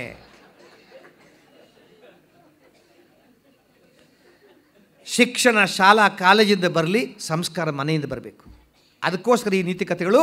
ಯಾಕೆಂದರೆ ಮಕ್ಕಳಿಗೆ ನಾವು ಕೊಡಬೇಕಾಗಿದ್ದು ಅತ್ಯುತ್ತಮವಾದ ನೀತಿಕತೆಗಳನ್ನು. ಈಗ ನಿಮಗೆ ಗೊತ್ತಿರುವ ಹಾಗೆ ರಾಮಾಯಣದಲ್ಲಿ ಶ್ರೀರಾಮಚಂದ್ರ ಮರ್ಯಾದಾ ಪುರುಷೋತ್ತಮ. ನಮಗೆ ಕತೆ ಮುಖ್ಯ ಅಲ್ಲ ಸರ್, ಒಂದೊಂದು ನೀತಿ ಮುಖ್ಯ. ನನಗೆ ದುಃಖ ಆಗೋದು ಮಕ್ಕಳಿಗೆ, ಈಗಿನ ಮಕ್ಕಳಿಗೆ ಮೈಕಲ್ ಜಾಕ್ಸನ್ ಬಗ್ಗೆ ಎಲ್ಲ ಗೊತ್ತು, ಆದರೆ ಮಹಾತ್ಮ ಗಾಂಧಿ ಗೊತ್ತಿಲ್ಲ, ಮಹಾಭಾರತ ಗೊತ್ತಿಲ್ಲ. ರೋಮಿಯೋ ಜೂಲಿಯಟ್ ಎಲ್ಲ ಗೊತ್ತು, ಆದರೆ ರಾಮಾಯಣ ಗೊತ್ತಿಲ್ಲ. ಯಾಕೆ ಗೊತ್ತಿಲ್ಲ? ನಾವು ಭಾರತೀಯರಲ್ಲ, ನಮಗೆ ಗೊತ್ತಿರಬೇಕಲ್ಲ ಆ ಒಂದು ನಮ್ಮ ಸಂಸ್ಕೃತಿ, ಆ ಸಂಸ್ಕಾರ, ಆ ಮೌಲ್ಯವಿಲ್ಲದ ಜೀವನ ಅದು ಪರಿಮಳವಿಲ್ಲದ ಹೂವಿನಂತೆ. ನೀವು ಒಬ್ಬ ವ್ಯಕ್ತಿ ಎಷ್ಟೇ ಶ್ರೀಮಂತನಾಗಿದ್ದರೂ ಕೂಡ ಅವನಲ್ಲಿ ನೈತಿಕತೆ ಇಲ್ಲದಿದ್ದರೆ ಎಲ್ಲವೂ ವ್ಯರ್ಥ. ನನ್ನ ದೃಷ್ಟಿಯಲ್ಲಿ ಅದೆಲ್ಲ ಇಟ್ಸ್ ಇಮ್ಮೆಟೀರಿಯಲ್. ಆ ಕಾರಣಕ್ಕಾಗಿ ರಾಮಾಯಣ ಹೇಳಬೇಕು. ನಿಮಗೆ ಗೊತ್ತಿರುವ ಹಾಗೆ ರಾಮಾಯಣದಲ್ಲಿ ಶ್ರೀರಾಮಚಂದ್ರ ಕಾಡಿಗೆ ಹೊರಡು ನಿಂತಿದ್ದಾಗ ಅವನ ಜೊತೆ ಸೀತಾಮಾತೆಯು ಕೂಡ ಹೊರಟಿದ್ದಾಳೆ. ಆಗ ಶ್ರೀರಾಮಚಂದ್ರ ಕೇಳ್ತಾನೆ, ನೋಡು, ಈ ಪಿತೃವಾಕ್ಯ ಪರಿಪಾಲನೆಗೆ ನಾನು ಹೊರಟವನು, ನಾನು ಕಾಡಿಗೆ ಹೋಗುವಂತ ಹೇಳಿದ್ದು ದಶರಥ ನನಗೆ, ನಿನಗಲ್ಲ. ನೀನು ಬರುವ ಅವಶ್ಯಕತೆ ಇಲ್ಲ. ನೀನು ಕೋಮಲಾಂಗಿ, ನೀನು ಅಂತಃಪುರದಲ್ಲಿ ಇರಬೇಕಾದವಳು, ದಯವಿಟ್ಟು ನೀನು ಬರೋ ಅವಶ್ಯಕತೆ ಇಲ್ಲ. ಯಾಕಂದರೆ ಇದು ಕಲ್ಲು ಮುಳ್ಳುಗಳ ಹಾದಿ, ನಿನ್ನ ಕಾಲಲ್ಲಿ ಚುಚ್ಚಿಸ್ಕೊಳ್ಬೇಡ, ನೀನು ಬರಬೇಕಾಗಿಲ್ಲ ಅಂತ. ಆಗ ಸೀತೆ ಹೇಳ್ತಾಳೆ, ಇಲ್ಲ, ನೀವಿಲ್ಲದ ಮನೆ ನನಗೆ ಮನೆಯೇ, ಅದು ಅರಮನೆಯಾಗಿದ್ದರೂ ನನಗೆ ಬೇಕಿಲ್ಲ. ಎಲ್ಲಿ ನೀವಿರ್ತೀರೋ ಅದುವೇ ನನಗೆ ಅರಮನೆ, ಅದುವೇ ನನಗೆ ಜೀವನ ಅಂತೇಳಿ ಅವಳು ಹೊರಟು. ಆ ಮಾತು ಬೇರೆ. ಅದು ಒಂದು ಹಿಂದಿನ ಕಾಲದ ಒಂದು ದಾಂಪತ್ಯದ ಒಂದು ಎಷ್ಟು ಸುಂದರವಾದ ಕಲ್ಪನೆ. ಈಗ ದಾಂಪತ್ಯ ಜೀವನ ಎಷ್ಟು ಕಡೆ ಬಿರುಗುಗಳು. ಇವತ್ತು ಪೇಪರ್ ಓದಿದ್ರೆ ಎಷ್ಟು ಕಡೆ ದಾಂಪತ್ಯದ ಹಗರಣಗಳು.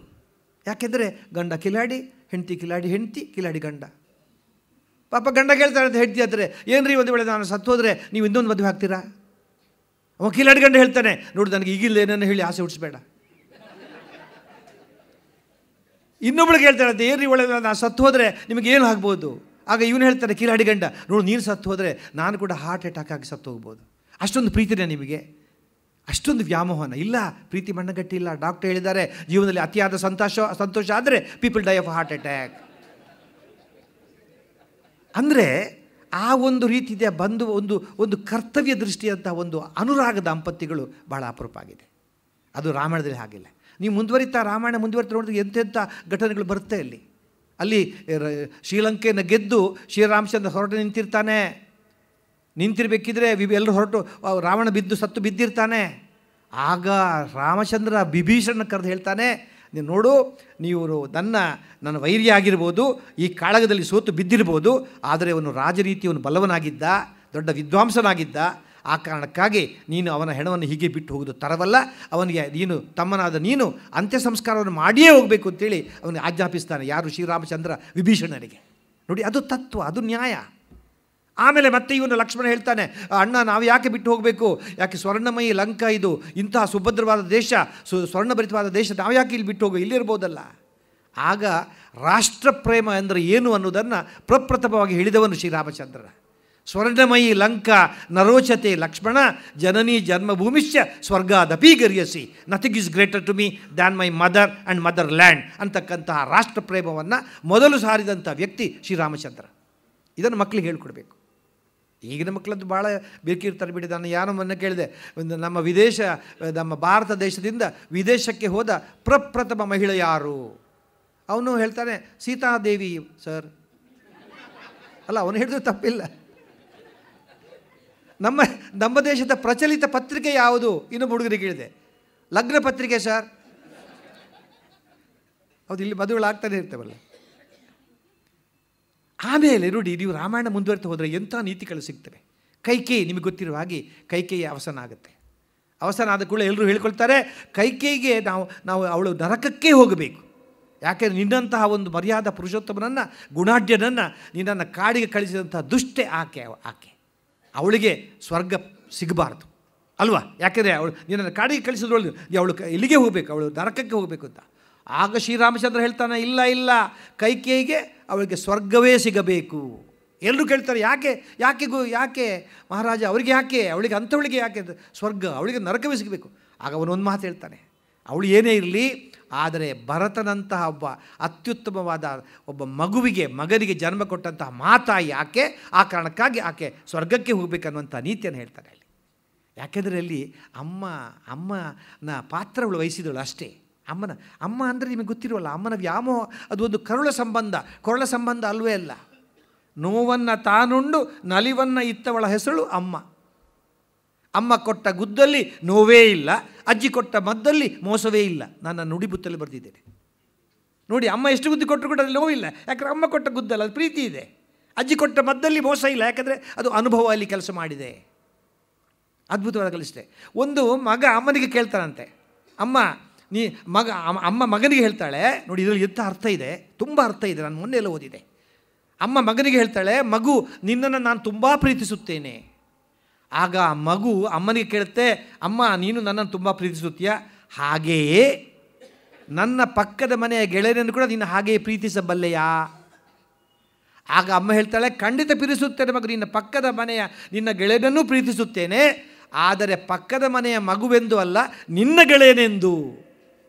ನೋಡಿ, ಅಲ್ಲಿ ಕೂಡ ಮಾತೃಮೋಹ ಕೆಲಸ ಆಗಿದೆ, ಪ್ರೇಮ ಅಲ್ಲಿ ಕೂಡ ಕೆಲಸ ಮಾಡಿದೆ. ಮಗ ಹೇಳ್ತಾನಂತೆ ಅಮ್ಮನಿಗೆ, ಅಮ್ಮ ನಾನು ನಿನ್ನ ಹೊಟ್ಟೆಯ ಒಳಗೆ ನಾನಿದ್ದಾಗ ನಿನ್ನನ್ನು ನಾನು ಒದ್ದೆ. ಆಗ ಅಮ್ಮ ಹೇಳ್ತಾಳೆ, ಮಗು ನೀನು ಒದ್ದರೂ ಕೂಡ ನನ್ನ ಜೀವನ ಸಾರ್ಥಕವಾಯಿತು ಎಂದು ತಿಳ್ಕೊಂಡು ನಾನು ಮಾಡಿಕೊಂಡೆ ನನ್ನ ಕಣ್ಣುಗಳ ಒದ್ದೆ. ನೋಡಿ ಎಂಥ ಒಂದು ಮಾತೃ ಪ್ರೇಮ. ಅಲ್ಲಿ ಅದನ್ನು ಅಂಶವನ್ನು ಬಹಳ ಸ್ಥೂಲವಾಗಿ ಸೂಕ್ಷ್ಮವಾಗಿ ಶ್ರೀರಾಮಚಂದ್ರ ತಿಳಿಸಿದ. ಮತ್ತು ನಿಮಗೆ ಗೊತ್ತಿರುವ ಹಾಗೆ ರಾಮಾಯಣದ ಕೊನೆಯಲ್ಲಿ ರಾಮಚಂದ್ರ ಲಕ್ಷ್ಮಣನಿಗೆ ಒಂದು ಮಾತು ಹೇಳ್ತಾನೆ, ಲಕ್ಷ್ಮಣ ನೀನು ನನ್ನ ಕೇವಲ ಸಹೋದರನಲ್ಲ, ನೀನು ನನ್ನ ಸಹಚರ, ನನ್ನ ಎಲ್ಲ ಕಷ್ಟ ನಷ್ಟಗಳಿಗೆ ಸಹಭಾಗಿ, ಆ ಕಾರಣಕ್ಕಾಗಿ ನಿನಗೆ ನಾನು ಏನು ಬೇಕು ಒಂದು ವರ ಕೇಳು, ನಾನು ಕೊಡ್ತೇನೆ ಅಂತ ಕೇಳ್ತಾರೆ. ಆಗ ಲಕ್ಷ್ಮಣ ಹೇಳ್ತಾರೆ, ನನಗೆ ಏನು ಬೇಕಿಲ್ಲ ಅಣ್ಣ, ಮುಂದಿನ ಜನ್ಮದಲ್ಲಿ ಕೂಡ ನಿನ್ನ ಸೇವೆಯನ್ನು ಮಾಡುವಂಥ ಸೌಭಾಗ್ಯವನ್ನು ಮತ್ತೆ ಕೊಡು ಅಂತ ಕೇಳ್ತಾನೆ. ಆಗ ರಾಮಚಂದ್ರ ಹೇಳ್ತಾನೆ, ಸಾಧ್ಯವೇ ಇಲ್ಲ, ಅದು ನಿನಗೆ ಕೊಡ್ತಕ್ಕಂಥ ವಿಷಯವಲ್ಲ, ನೀನು ಎಷ್ಟು ನಿನಗೆ ಕೊಟ್ಟರು ಕಡಿಮೆನೇ, ನಾನು ಒಂದೇ ಕೆಲಸ ಮಾಡುತ್ತೇನೆ, ಬರುವ ನನ್ನ ಒಂದು ಅವತಾರದಲ್ಲಿ ನೀನೇ ನನ್ನ ಅಣ್ಣನಾಗಿ ಹುಟ್ಟು, ನಾನು ನಿನ್ನ ತಮ್ಮನಾಗಿ ಹುಟ್ಟೆ ಅಂತ ಹೇಳಿ ನಿಮಗೆ ದ್ವಾಪರದಲ್ಲಿ ಅವನು ಕೃಷ್ಣ ಬಲರಾಮ ಆಗಿ ಹುಟ್ಟುತ್ತಾರೆ ಅಂತ ನಾವು ಕೇಳಿದ ಕತೆ. ಇದು ರಾಮಾಯಣದ ಕಥೆ ಆಯಿತು. ನೀವು ಮಹಾಭಾರತಕ್ಕೆ ಬಂದರೆ ಅದು ಎರಡು ಆದ್ಯ ಕಾವ್ಯಗಳು. ರಾಮಾಯಣ ಜೀವನದಲ್ಲಿ ಏನು ಮಾಡಬಾರದು ಎಂಬುದನ್ನು ತಿಳಿಸುತ್ತದೆ, ಆದರೆ ಮಹಾಭಾರತ ಏನು ಮಾಡಬೇಕು ಅನ್ನೋದನ್ನು ತಿಳಿಸುತ್ತೆ. ಎಂಥ ಅದ್ಭುತವಾದ ರಚನೆಗಳು. ಮಹಾಭಾರತ ಎರಡು ಕಣ್ಣು. ಮಹಾಭಾರತದಲ್ಲಿ ಶ್ರೀಕೃಷ್ಣ ಪರಮಾತ್ಮ, ಅದು ಶ್ರೀರಾಮಚಂದ್ರ ಅವನು ಶಕ್ತಿ ಸ್ವರೂಪ, ಆದರೆ ಶ್ರೀಕೃಷ್ಣ ಯುಕ್ತಿ ಸ್ವರೂಪ. ಕಲಿಯುಗದಲ್ಲಿ ನಮ್ಮ ಗುರು ರಾಘವೇಂದ್ರ ಸ್ವಾಮೀಜಿಗಳು ಅವರು ಮುಕ್ತಿ ಸ್ವರೂಪರು. ಅಂತಹ ಶ್ರೀಕೃಷ್ಣ ಯುಕ್ತಿ ಸ್ವರೂಪನಾಗಿದ್ದ. ಅದಕ್ಕೆ ಒಂದು ಅವರ ಮೇಲೆ ಆಪಾದನೆ ಇದೆ. ಏನದು? ನಮ್ಮ ಶ್ರೀಕೃಷ್ಣನೆಂದರೆ ಅವನು ಕಪಟ ನಾಟಕ ಸೂತ್ರಧಾರಿ ಎಂಬ ಆಪಾದನೆ ಇದೆ. ಅದಕ್ಕೆ ಒಂದು ವಿದ್ವಾಂಸರನ್ನು ಹೇಳಿದರು, ಅದು ಹಾಗೆ ಮಾಡಬಾರ್ದು. ಯಾಕೆ ಅಂದರೆ ಶ್ರೀಕೃಷ್ಣ ಪರಮಾತ್ಮ ಜಾತಿಯಲ್ಲಿ ಗೊಲ್ಲ, ಆದರೆ ಜಾತಿವಾದವನ್ನು ಮಾಡಿದವನಲ್ಲ, ಎಲ್ಲರನ್ನು ಪ್ರೀತಿಸಿದನಲ್ಲ. ಅವನ ಬಾಲ್ಯ ಸ್ನೇಹಿತ ಕುಚೇಲ ಸುಧಾಮ ಅವನು ಬ್ರಾಹ್ಮಣ, ಅವನು ಪ್ರೀತಿ ಮಾಡಿದಂಥ ವಿದುರ ಅವನ ದಾಸಿಗೆ ಹುಟ್ಟಿದವ, ಅವನು ಸಹಾಯ ಮಾಡಿದ್ದೆಲ್ಲ ಕ್ಷತ್ರಿಯರಿಗೆ. ಆ ಕಾರಣಕ್ಕಾಗಿ ಅವನು ಜಾತಿಯಲ್ಲಿ ಗೊಲ್ಲ, ಆದರೆ ಜಾತೀಯತೆಯನ್ನು ಮಾಡಿದವನಲ್ಲ, ಎಲ್ಲರೂ ಪ್ರೀತಿಸಿದನಲ್ಲ. ಅವನು ಬೆಣ್ಣೆ ಕದ್ದ, ಸೀರೆ ಕದ್ದ, ಆದರೆ ಎಲ್ಲರ ಮನಸ್ಸನ್ನು ಗೆದ್ದನಲ್ಲ. 16,000 ಗೋಪಿಕಾಸ್ತ್ರೀಯರ ನಲ್ಲನಾದ, ಆದರೆ ಯಾರಿಗೂ ಮೋಸ ಮಾಡಿದವನಲ್ಲ. ಅವನು ಅಧರ್ಮವನ್ನು ಧರ್ಮವನ್ನು ಸಂಸ್ಥಾಪಿಸಿದನಲ್ಲ. ಅವನು ಯುದ್ಧ ಮಾಡಿದವನಲ್ಲ, ಆದರೆ ಯುದ್ಧ ಮಾಡಿಸಿದನಲ್ಲ. ಅವನು ಕಂಸ, ಜರಾಸಂಧ, ಹಾಗೆ ವಕ್ರದಂಥ ಇಂತಹ ನರಕಾಸುರವನ್ನು ಕೊಂದನಲ್ಲ, ಹಾಗೆ ಸಾಮಾಜಿಕ ಸಾಮರಸ್ಯವನ್ನು ತಂದನಲ್ಲ. ಅವನು ಮಧುರೆ ಪಟ್ಟವನ್ನು ಅವನೇ ಬೇಕಿದ್ರೆ ಇಟ್ಕೊಳ್ಬೇಕು. ಮಧುರೆ ಪಟ್ಟವನ್ನು ಅವನು ಉಗ್ರಸೇನಿಗೆ ಕೊಟ್ಟ, ದ್ವಾರಕೆ ಪಟ್ಟವನ್ನು ಬಲರಾಮನಿಗೆ ಕೊಟ್ಟ, ಹಾಗೆ ಮಗಧದ ಪಟ್ಟವನ್ನು ಅವರು ಜರಾಸಂಧ ಮಗನಿಗೆ ಕೊಟ್ಟಲ್ಲ, ತನಗೆ ಬೇಕಿದ್ರೆ ಇಟ್ಕೊಳ್ಬೋದಿತ್ತಲ್ಲ. ಹಾಗಾಗಿ ಅವನು ಎಲ್ಲವನ್ನೂ ಬಲ್ಲ, ಅದಕ್ಕೆ ಅವನು ಜಗದ್ದೋದ್ಧಾರಕನಾದನಲ್ಲ. ಆ ಕಾರಣಕ್ಕಾಗಿ ಕೃಷ್ಣನ ಮೇಲೆ ಯಾವ ಆಪಾದನೆಯೂ ಸಲ್ಲ ಅಂತ ಆ ವಿದ್ವಾಂಸರು ಹೇಳಿದರು. ಇದೊಂದು ಕೃಷ್ಣನ ಒಂದು ಚರಿತ್ರೆ. ನಿಮಗೆ ಗೊತ್ತಿರುವ ಹಾಗೆ ಒಂದು ಸಣ್ಣ ಘಟನೆಗಳಿದೆ, ಮಕ್ಕಳಿದನ್ನು ಹೇಳಬೇಕು. ಅಲ್ಲಿ ಆ ಕೃಷ್ಣ ಅಂತ ಪರಮಾತ್ಮನಾಗಿದ್ದರೂ ಕೂಡ ಅವನ ಬಾಲ್ಯ ಸ್ನೇಹಿತ ಸುಧಾಮ ಅಥವಾ ಕುಚೇಲ ಅತ್ಯಂತ ಕಡುಬಡವನಾಗಿದೆ. ನಿಮಗೆ ಗೊತ್ತಿರೋ ಕತೆ, ಅದರಿಂದ ಮತ್ತೆ ಹೇಳಬೇಕು. ನೀವು ಪುಣ್ಯಕೋಟಿ ಕತೆ, ಇಂಥ ಕಥೆಗಳು ಹೇಳಬೇಕಾಗತ್ತೆ. ಆ ಸುಧಾಮ ಕುಚೇಲ ಅತ್ಯಂತ ಕಡುಬಡವ. ಅವನು ಮಡದಿ ಒಂದು ಸಲ ಹೇಳ್ತಾಳೆ, ಅಲ್ಲ ನೀವು ಇಷ್ಟು ಕಷ್ಟದಲ್ಲಿದ್ದೀರಿ, ಹೋಗಿ ನಿಮ್ಮ ಬಾಲ್ಯ ಸ್ನೇಹಿತ ಕೃಷ್ಣ ಪರಮಾತ್ಮ ಅವನು ಈಗ ದೊಡ್ಡ ಅಧಿಕಾರ ಇರುವ ದೊಡ್ಡ ಸಂಪತ್ತಿಲಿರುವಂಥ ಗುರು, ಅವನಿಗೆ ಹೋಗಿ ಕೇಳಿಕೊಳ್ಳಿ, ಏನಾದರೂ ನಿಮಗೆ ಸಹಾಯ ಮಾಡ್ಬೋದಲ್ಲ. ಆ ಹೆಂಡತಿಯ ಮಾತನ್ನು ಕೇಳಿ ಸುಧಾಮ ಕೃಷ್ಣನ ಮನೆಗೆ ಹೊರಡ್ತಾ, ನಿಮಗೆ ಗೊತ್ತಿರುವ ಕತೆ. ಹೋಗುವಾಗ ಬರೀ ಕೈಲಿ ಹೋಗಬಾರ್ದಲ್ಲ. ಆಗ ಏನೋ ಒಂಚೂರು ಅವಲಕ್ಕಿ ಏನೋ ಒಂದು ಹರಿದ ಬಟ್ಟೆಯಲ್ಲಿ ಕಟ್ಕೊಂಡು ಹೋಗ್ತಾನೆ. ಹೋದ ಕೂಡಲೇ ಅವನು ದ್ವಾರಕೆಯಲ್ಲಿ ಕೃಷ್ಣ ಪರಮಾತ್ಮನಿದ್ದಂಥ ಅರಮನೆಯನ್ನು ಪ್ರವೇಶದ ಮಾಡಿದ ಹಾಗೆ ರಾಜಭಟರು ಇವನ ವೇಷಭೂಷ ನೋಡಿ ಇವನು ಭಿಕ್ಷುಕ ಅಂತ ತಿಳ್ಕೊಂಡು ಇವನಿಗೆ ಒದ್ದು ಆ ಕಡೆ ಕಳಿಸ್ತಾರೆ. ಆದರೆ ಆ ಒದೆತ ಅದು ಭಗವಂತನಿಗೆ ಅವನ ಜ್ಞಾನ ದೃಷ್ಟಿಯಲ್ಲಿ ಅವನ ಎದೆಗೆ ಬಿದ್ದ ಒದೆತ ತಿಳ್ಕೊಂಡು ಅವನು ಮತ್ತೆ ಅವನನ್ನು ಒಳಗೆ ಕರೆಸಿಕೊಳ್ತಾನೆ. ಕರೆಸಿಕೊಂಡು ಪೀಠದಲ್ಲಿ ಕೂತ್ಕೊಳಿಸ್ತಾನೆ. ಪೀಠದಲ್ಲಿ ಕುಳಿಸಿ ಅವನಿಗೆ ಎಲ್ಲ ಉಪಚಾರಗಳನ್ನು ಮಾಡಿ ಅವನ ಕಾಲು ತೊಳೆದು ಪ್ರೋಕ್ಷಣೆ ಮಾಡಿಕೊಳ್ತಾನೆ. ಎಲ್ಲ ಅತಿಥಿ ಸತ್ಕಾರವನ್ನು ಮಾಡಿ, ಕುಚೇಲ ನೀನು ಹಾಗೆ ಬಂದಿರಲಿಕ್ಕಿಲ್ಲ, ನನ್ನ ಬಾಲ್ಯ ಸ್ನೇಹಿತ, ನೀನು ಹಾಗೆ ಬರಲಿಕ್ಕಿಲ್ಲ, ಏನಾದ್ರು ತಂದಿರಬೇಕಲ್ಲ, ಏನೋ ಕೊಡು ಏನೋ ಕೊಟ್ಟು ತಂದಿದ್ಯಲ್ಲ ಕೊಡು. ಇವನು ನಾಚುತ್ತ ಅವನ ಅವಲಕ್ಕಿಯನ್ನು ಕೊಡ್ತಾನೆ. ಒಂದು ಮುಷ್ಟಿ ಫಸ್ಟಿಗೆ ಅವನು ಬಾಯಿಗೆ ಹಾಕ್ಕೊಂಡಾಗ ಅವನಿಗೆ ಎಲ್ಲ ದನಕನಕಾದಿಗಳು ವಜ್ರವೈಢೂರ್ಯಗಳೆಲ್ಲ ಅವನಿಗೆ ಪ್ರಾಪ್ತ ಆಗುತ್ತೆ. ಎರಡನೇ ಮುಷ್ಟಿಯನ್ನು ಬಾಯಿಗೆ ಹಾಕ್ಕೊಂಡಾಗ ಅವನಿಗೆ ಭೂ ಸಂಪತ್ತು ಎಲ್ಲ ಸಂಪತ್ತುಗಳು ಪ್ರಾಪ್ತ ಆಗುತ್ತೆ. ಮೂರನೇ ಮುಷ್ಟಿಯನ್ನು ತಾನಿಗೆ ಬಾಯಿಕೊಳ್ಳು ಆಗಿದ್ದರೆ ಶ್ರೀಕೃಷ್ಣನೇ ಅವನ ಮನೆಯಲ್ಲಿ ಸೇವಕನಾಗಿ ಕೆಲಸ ಮಾಡಬೇಕಾಗಿತ್ತು. ಆಗ ರುಕ್ಮಿಣಿ ಬಂದು ತಡೀತಾಳೆ. ಅಂದರೆ ಅವನು ತನ್ನ ಸ್ನೇಹಿತರಿಗೆ ಎಷ್ಟು ಬೇಕೋ ಅಷ್ಟನ್ನು ಕೊಡಲಿಕ್ಕಾಗಲ್ಲ. ಇದು ಒಂದು ಅತಿಥಿ ಸತ್ಕಾರದ ಒಂದು ಅಂತಹ ನಿಗರ್ವಿ ಶಿಷ್ಟ ಪರಮಾತ್ಮ. ಹೂವ ತರುವರ ಮನೆಗೆ ಹುಲ್ಲ ತರುವ ಅವಶೀಲ ಕುವಿರಮಣ ಅವಗಿಲ್ಲ ಗರುವ. ಅದಕ್ಕೆ ನಮ್ಮ ಕವಿಗಳು ಬರೀತಾರೆ, ತೆನೆ ಬಿಟ್ಟ ಹೂ ಬಾಗುತ್ತದೆ, ಫಲ ಬಿಟ್ಟ ಗಿಡ ಬಾಗುತ್ತದೆ, ಗೊನೆ ಬಿಟ್ಟ ಬಾಳೆ ಬಾಗುತ್ತದೆ, ಏನನ್ನು ಕೊಡದ ಮಾನವ ದೇಹ ಬಿಗುಮಾನದಿಂದ ಬೀಗುತ್ತದೆ. ಬೀಗುವುದು ಲಕ್ಷಣವಲ್ಲ, ಗುಣವಲ್ಲ, ಬಾಗುವುದೇ ಜೀವನ ಧರ್ಮ ಅಂತ. ಕೆಲವರಿಗೆ ಒಂದು ಸ್ವಲ್ಪ ಅಧಿಕಾರ ಬಂದರೆ ಸಾಕು, ಒಂದು ಸ್ವಲ್ಪ ಅಷ್ಟು ಬಂದುಬಿಡುತ್ತೆ. ಅದಕ್ಕೆ ಯಾರೋ ಮನೆ ಹೇಳ್ತಿದ್ರು, ಔಟ್ ಆಫ್ ಈಸ್ ಅವ್ರಿಗೆ ಎಷ್ಟು ಈಗೋ ಅಂದರೆ out of is 70 kg body weight, 20 kg only head weight ಅಂತ. ಕೆಲವರು ಬಂದುಬಿಡುತ್ತೆ. ಅತಿಥಿ ಸತ್ಕಾರ ಅದು ಅದ್ಭುತವಾದ ಕಲ್ಪನೆ ನಾವು ಶ್ರೀಕೃಷ್ಣ ಪರಮಾತ್ಮ ತೋರಿಸಿ ಎಂಥ ಅದ್ಭುತವಾದ ಅತಿಥಿ ಸತ್ಕಾರವನ್ನು ತೋರಿಸಿಬಿಟ್ಟ. ನಮ್ಮಲ್ಲೀಗ ಅತಿಥಿ ಸತ್ಕಾರದ ಪ್ರಶ್ನೆ ಇಲ್ಲ. ನಾನು ನಿಮಗೆ ಒಂದು ಸಣ್ಣ ಘಟನೆ ಹೇಳಬೇಕು. ಯಾಕಂದರೆ ಎಲ್ಲ ಎಷ್ಟು ಕೃತಕ ಆಗಿದೆ ಜೀವನ ಅಂದರೆ, ನಮ್ಮ ಈ ನಗರ ಜೀವನಗಳು, ನಮ್ಮ ಜೀವನ ಶೈಲಿಗಳು, ನಮ್ಮ ಸಂಬಂಧಗಳು, ನಮ್ಮ ವ್ಯವಹಾರಗಳು ಎಲ್ಲವೂ ಕೃತಕ, ಎಲ್ಲವೂ ಅಪ್ರಾಮಾಣಿಕ ಸರ್. ನಿಜವಾಗಿ ಹೇಳ್ತಾರೆ, ದುಃಖ ಆಗುತ್ತೆ. ಯಾಕೆಂದರೆ ನಾವು ಎಲ್ಲವನ್ನು ಬಿಟ್ಬಿಟ್ಟಿದ್ದೇವೆ ಈಗ. ನಾನು ಒಂದು ನಡೆದ ಘಟನೆ ಹೇಳ್ತೇನೆ. ಮೊನ್ನೆ ನಾನೆಲ್ಲ ವಾಕಿಗೆ ಹೋಗಬೇಕಿದ್ರೆ ಒಬ್ಬರು ಸಿಕ್ಕಿದ್ರು. ಪುತ್ರರೇ ಹೇಗಿದ್ದೀರಿ? ಚೆನ್ನಾಗಿದ್ದೀನಪ್ಪ ಅಂತಂದೆ. ಅಲ್ರಿ ನೀವೀಗ ದೊಡ್ಡ ಮನುಷ್ಯರಾಗಿಬಿಟ್ಟಿದ್ದೀರಿ, ನಮ್ಮಲ್ಲಿ ಬರ್ತೀರಪ್ಪ, ನಮ್ಮ ಮನೆಗೆ ಬರೋಲ್ಲ. ನಾನು ಹೇಳಿದೆ ಹಾಗೇನಿಲ್ಲ, ನಾನು ಕರೆದ್ರೆ ಬರ್ತೇನೆ, ನನಗೆ ಆ ದೊಡ್ಡಸ್ತಿಗಿಲ್ಲ. ಅಯ್ಯೋ ಎಲ್ಲಿ ಬರ್ತೀರಿ ಬಿಡಿ ನಮ್ಮ ಬಡವ್ರ ಮನೆಗೆ ಅಂತಂದರು. ನನಗೂ ಇಲ್ಲ ಖಂಡಿತ ಬರ್ತೇನೆ, ಬೇಕಾದ್ರೆ ಈ ಸಂಡೇ ನೀವು ಫ್ರೀ ಇದ್ದರೆ ಬೆಳಿಗ್ಗೆ ಬರ್ತೇನೆ ನಿಮ್ಮಲ್ಲಿ ಟಿಫಿನಿಗೆ ಅಂತ ಅಂದ್ಬಿಟ್ಟೆ. ಬನ್ನಿ ಅಂತಂದರು. ಒಪ್ಕೊಂಡೆ. ನಡೆದ ಘಟನೆ ಇದು. ಹೋದೆ ಬೆಳಿಗ್ಗೆ, ನಾನು ಮನೇಲಿ ಟಿಫಿನ್ ಮಾಡಿಲ್ಲ, ಅವ್ರ ಮನೆಗೆ ಹೋದಗುಳ್ಳಿ ಬಾಗಿಲು ಗೇಟ್ ಹಾಕಿತ್ತು. ಅಲ್ಲಿಗೆ ಬಂದರು ಅವರು. ಬಂದ ಕೂಡಲೇ ಗೇಟ್ ತೆಗೆದುಬಿಟ್ಟು ಏನು ಹೇಳಬೇಕು ನಾವು? ಏನು ಹೇಳ್ಬೇಕು ಸರ್? ಬಂದರೆ ಕೂಡಲೇ ಬನ್ನಿ ಅವ್ರು ಹಾಗೆ ಹೇಳಿಲ್ಲ. ಬಂದೇ ಬಿಟ್ರಾ? ಅಲ್ಲ, ಕರೆದಿದ್ದವರೇ ಆಮೇಲೆ ಬಂದೇ ಬಿಟ್ರು ಅಂತಾರೆ. ಆಯಿತು, ಒಳಗೆ ಬಂದ ಕೂಡಲೇ ಅಲ್ಲಿ ನಾಯಿ ಕಟ್ಟಿ ಹಾಕಿತ್ತು. ನೋಡಿ ನಾಯಿ ಇದೆ ಅಲ್ಲ, ನಿಮ್ಮ ನಾಯಿ ಕಚ್ಚುತ್ತೋ? ಅದಕ್ಕೆ ಹೇಳ್ತಾರೆ, ನೋಡಿ ಗೊತ್ತಿಲ್ಲ ನನಗೆ, 2 ದಿವಸ ಆಯ್ತಷ್ಟೇ ನಾಯಿ ತಂದುಬಿಟ್ಟು, ಅದು ಕಚ್ಚುತ್ತೋ ಇಲ್ಲೋ ಗೊತ್ತಿಲ್ಲ, ಯಾವುದಕ್ಕೂ ನೀವು ಒಳಗೆ ಬನ್ನಿ ಆಮೇಲೆ ನೋಡೋಣ, ಅಂದರೆ ಕಚ್ಚದೆ ಸಾಯಿಲಿ ಇವನು ಅಂತ. ಆಯಿತು, ಒಳಗೆ ಬಂದೆ. ನಾನು ನನ್ನ ಹೆಂಡತಿ ಕೂತಿದ್ದಾರೆ. ಅಲ್ಲಿ ಒಳಗೆ ಇಬ್ಬರು ಬಂದುಬಿಟ್ಟಿದ್ದಾರಾ ಅಂತ ಹೆಂಡತಿ ಕೇಳ್ತಾಳೆ ಒಳಗಿಂದ. ಎಂಥ ಅತಿಥಿ ಸತ್ಕಾರ ಸರ್ ಇದು. ಕೂತ್ಕೊಂಡ್ಬಿಟ್ಟು ಅದಕ್ಕೆ ಹೇಳ್ತಾರೆ, ಇಲ್ಲ ಬಿಡಿ ಸ್ವಲ್ಪ ಟಿಫಿನಿಗೆ ಸ್ವಲ್ಪ ಟೈಮ್ ಇದೆ, ನೀವು ಅಷ್ಟೊತ್ತಿಗೆ ಒಂಚೂರು ಕಾಫಿ ಕುಡಿತೀರಾ ಅಂತ ಕೇಳಿದ್ರು ಅವರ ಪುಣ್ಯಾತ್ಮ. ಅಷ್ಟೊತ್ತಿಗೆ ಆ ಹೆಂಗಸು ಒಳಗಿಂದ, ನೀವೊಬ್ಬರು ಇಷ್ಟೊತ್ತಿಗೆ ಕಾಫಿ ಕುಡಿದು ಬಂದಿರ್ತಾರೆ ಅವರು, ಅಲ್ಲಿ ಇದ್ದದ್ದು ಕಾಫಿ ಇಲ್ಲ ಅಂತ. ಸರಿ, ಹೋಗಿ ಒಳಗೆ ಕೂತ್ಕೊಂಡಿತ್ತು. ಏನೋ ಒಂಚೂರು ಉಪ್ಪಿಟ್ಟು ಮಾಡಿಬಿಟ್ಟು ಕೊಟ್ಟರು. ನಾನು ತಿಂತಾ ಇದ್ದೆ. ಅವ್ರು ಒಳಗೆ ಹೋದ್ರು, ಹೆಂಗಸರು ಒಳಗಿದ್ರು. ನಾನು ಎಲ್ಲ ತಿಂದುಬಿಟ್ಟೆ, ಯಾಕೆ ಸ್ವಲ್ಪ ಹಸಿವಾಗಿತ್ತು ನನಗೆ ಅಂತ. ಆಮೇಲೆ ಹೆಂಗಸು ಬಂದುಬಿಟ್ಟು, ಎಲ್ಲ ತಿಂದುಬಿಟ್ರೆ ಅದು ಕೊಡೋದು ಯಾತಕ್ಕೆ ನಾವು? ಹೋಗಿಬಿಡಿ ಒಂಚೂರು ಕಾಫಿ ಅರ್ಧ ಲೋಟ ಕಾಫಿ ಮಾಡ್ತೇನೆ ಅಂತ ಹೇಳಿದ್ರು. ಅರ್ಧ ಲೋಟ ಬೇಡ, ಫುಲ್ ಲೋಟನೇ ಮಾಡಿಕೊಂಡು ಬಂದಿ ಅಂತ ಹೇಳಿದೆ ನಾನು. ಅರ್ಧ ಲೋಟ ಯಾಕೆ ಹೇಳಬೇಕು ನೀವು? ಎಷ್ಟೋ ಜನಕ್ಕೆ ಅಭ್ಯಾಸ, ಒಂಚೂರು ಕಾಫಿ ಕುಡಿತೀರ, ಒಂದು ಅರ್ಧ ಲೋಟ ತರಲಿ. ಯಾಕೆ ಅರ್ಧ ಲೋಟ? ಫುಲ್ ಲೋಟ ಕೊಡ್ಬೋದಲ್ಲ. ಯಾಕೆ ಅರ್ಧ ಲೋಟ ಕೊಟ್ಟರೆ ಫುಲ್ ಕೊಟ್ಬಿಡಿ. ಇಲ್ಲ ಸರ್, ಕೆಲವ್ರಿಗೆ ಮಾತಿಗೊಂದು ಆಯ್ತು ಬದುಕು ಬಿಟ್ಟೆ. ಸದ್ಯ ನೀವು ತಿಂದಿದ್ದು ಒಳ್ಳೆದಾಯ್ತು ಬಿಡಿ. ಯಾಕೆ? ಅಯ್ಯೋ ನೀವು ತಿಂದಿದ್ದು ನಾನು 3ಗೆ ಬಿಸಾಡಬೇಕಾಗಿತ್ತು. ಯಾಕೆ? ಅಯ್ಯೋ ಉಪ್ಪಿಟ್ಟು ನಂದು ಕೆಟ್ಟ ಉಪ್ಪಿಟ್ಟು. ನಿಮ್ಮ ನಾಯಿಗೆ ಹಾಕ್ಬೋದಿಲ್ಲ. ನಮ್ಮ ನಾಯಿ ಅದು ಫ್ರೆಶ್ ಫುಡ್ ತಿನ್ನೋದು, ಅಂಥದ್ದು ತಿನ್ನೋದೇ ಇಲ್ಲ ಅಂತ. ಅಂದರೆ ನಾಯಿಗಿಂತ ಕೆಟ್ಟವನಾಗಿ ಹೋದ. ಈ ಥರ ಅದನ್ನು ಮಾಡಿಲ್ಲ ಭಗವಂತ ಕೃಷ್ಣ. ಭಗವದ್ಗೀತೆ ಯಾವ ಜಾತಿ ನೋಡಿದೆ ಅತ್ಯಂತ ಅತಿ ಸತ್ಕಾರ ನೋಡಿದ. ಹಾಗೆಯೇ ನಿಮಗೆ ಗೊತ್ತಲ್ಲ, ಅವನು ನೋಡಿದಂಥ ಅತ್ಯದ್ಭುತ ಒಂದು ವಾಕ್ಯ. ಅದು ನಮ್ಮ ಮಕ್ಕಳಿಗೆ ಹೇಳಬೇಕಾಗತ್ತೆ. ಕರ್ಮಣ್ಯೇ ವಾದಿಕಾಸ್ತೆ ಮಾ ಫಲೇಶು ಕದಾಶನ. You got your duty but don't expect. ನೀವು ಒಂದು ಮಾಡಬೇಕು ಸರ್. ಯಾವತ್ತೂ ನಾನು ಎಲ್ಲೋ ಮೊನ್ನೆ ಒಂದು ಭಾಷಣ ಕೊಡ್ತಿದ್ದೆ, ಸಂತೋಷವಾಗಿರೋದು ಹೇಗೆ ಅಂತ. ನಾವು ನಮ್ಮ ಎಕ್ಸ್ಪೆಕ್ಟೇಷನ್ಸನ್ನು ಕಡಿಮೆ ಮಾಡಿಬಿಟ್ರೆ will be ever happy. Expectations ಕಡಿಮೆ ಮಾಡಬೇಕು. ನೀವು ಏನೋ ಒಂದು ಕಡೆ ಹೋಗ್ತೀರಿ ಫ್ರೆಂಡ್ ಮನೆಗೆ, ಇವತ್ತು ನಾನು ಫ್ರೆಂಡ್ ಸಿಕ್ಕಾಪಟ್ಟೆ ಟ್ರೀಟ್ಮೆಂಟ್ ಕೊಡಲಿಕ್ಕೆ ಉಂಟು ಅಂತ ನೀವು ಹೋದರೆ ಅವ್ನು ಮಾಡಿದ್ರೆ ತುಂಬ ದುಃಖ ಆಗುತ್ತೆ. ಏನು ಕೊಡೋಲ್ಲ ಅಂತ ಹೋಗ್ಬಿಟ್ಟು ಅವ್ರು ಏನು ಕೊಟ್ಟು ಸಂತೋಷ ಆಗುತ್ತೆ.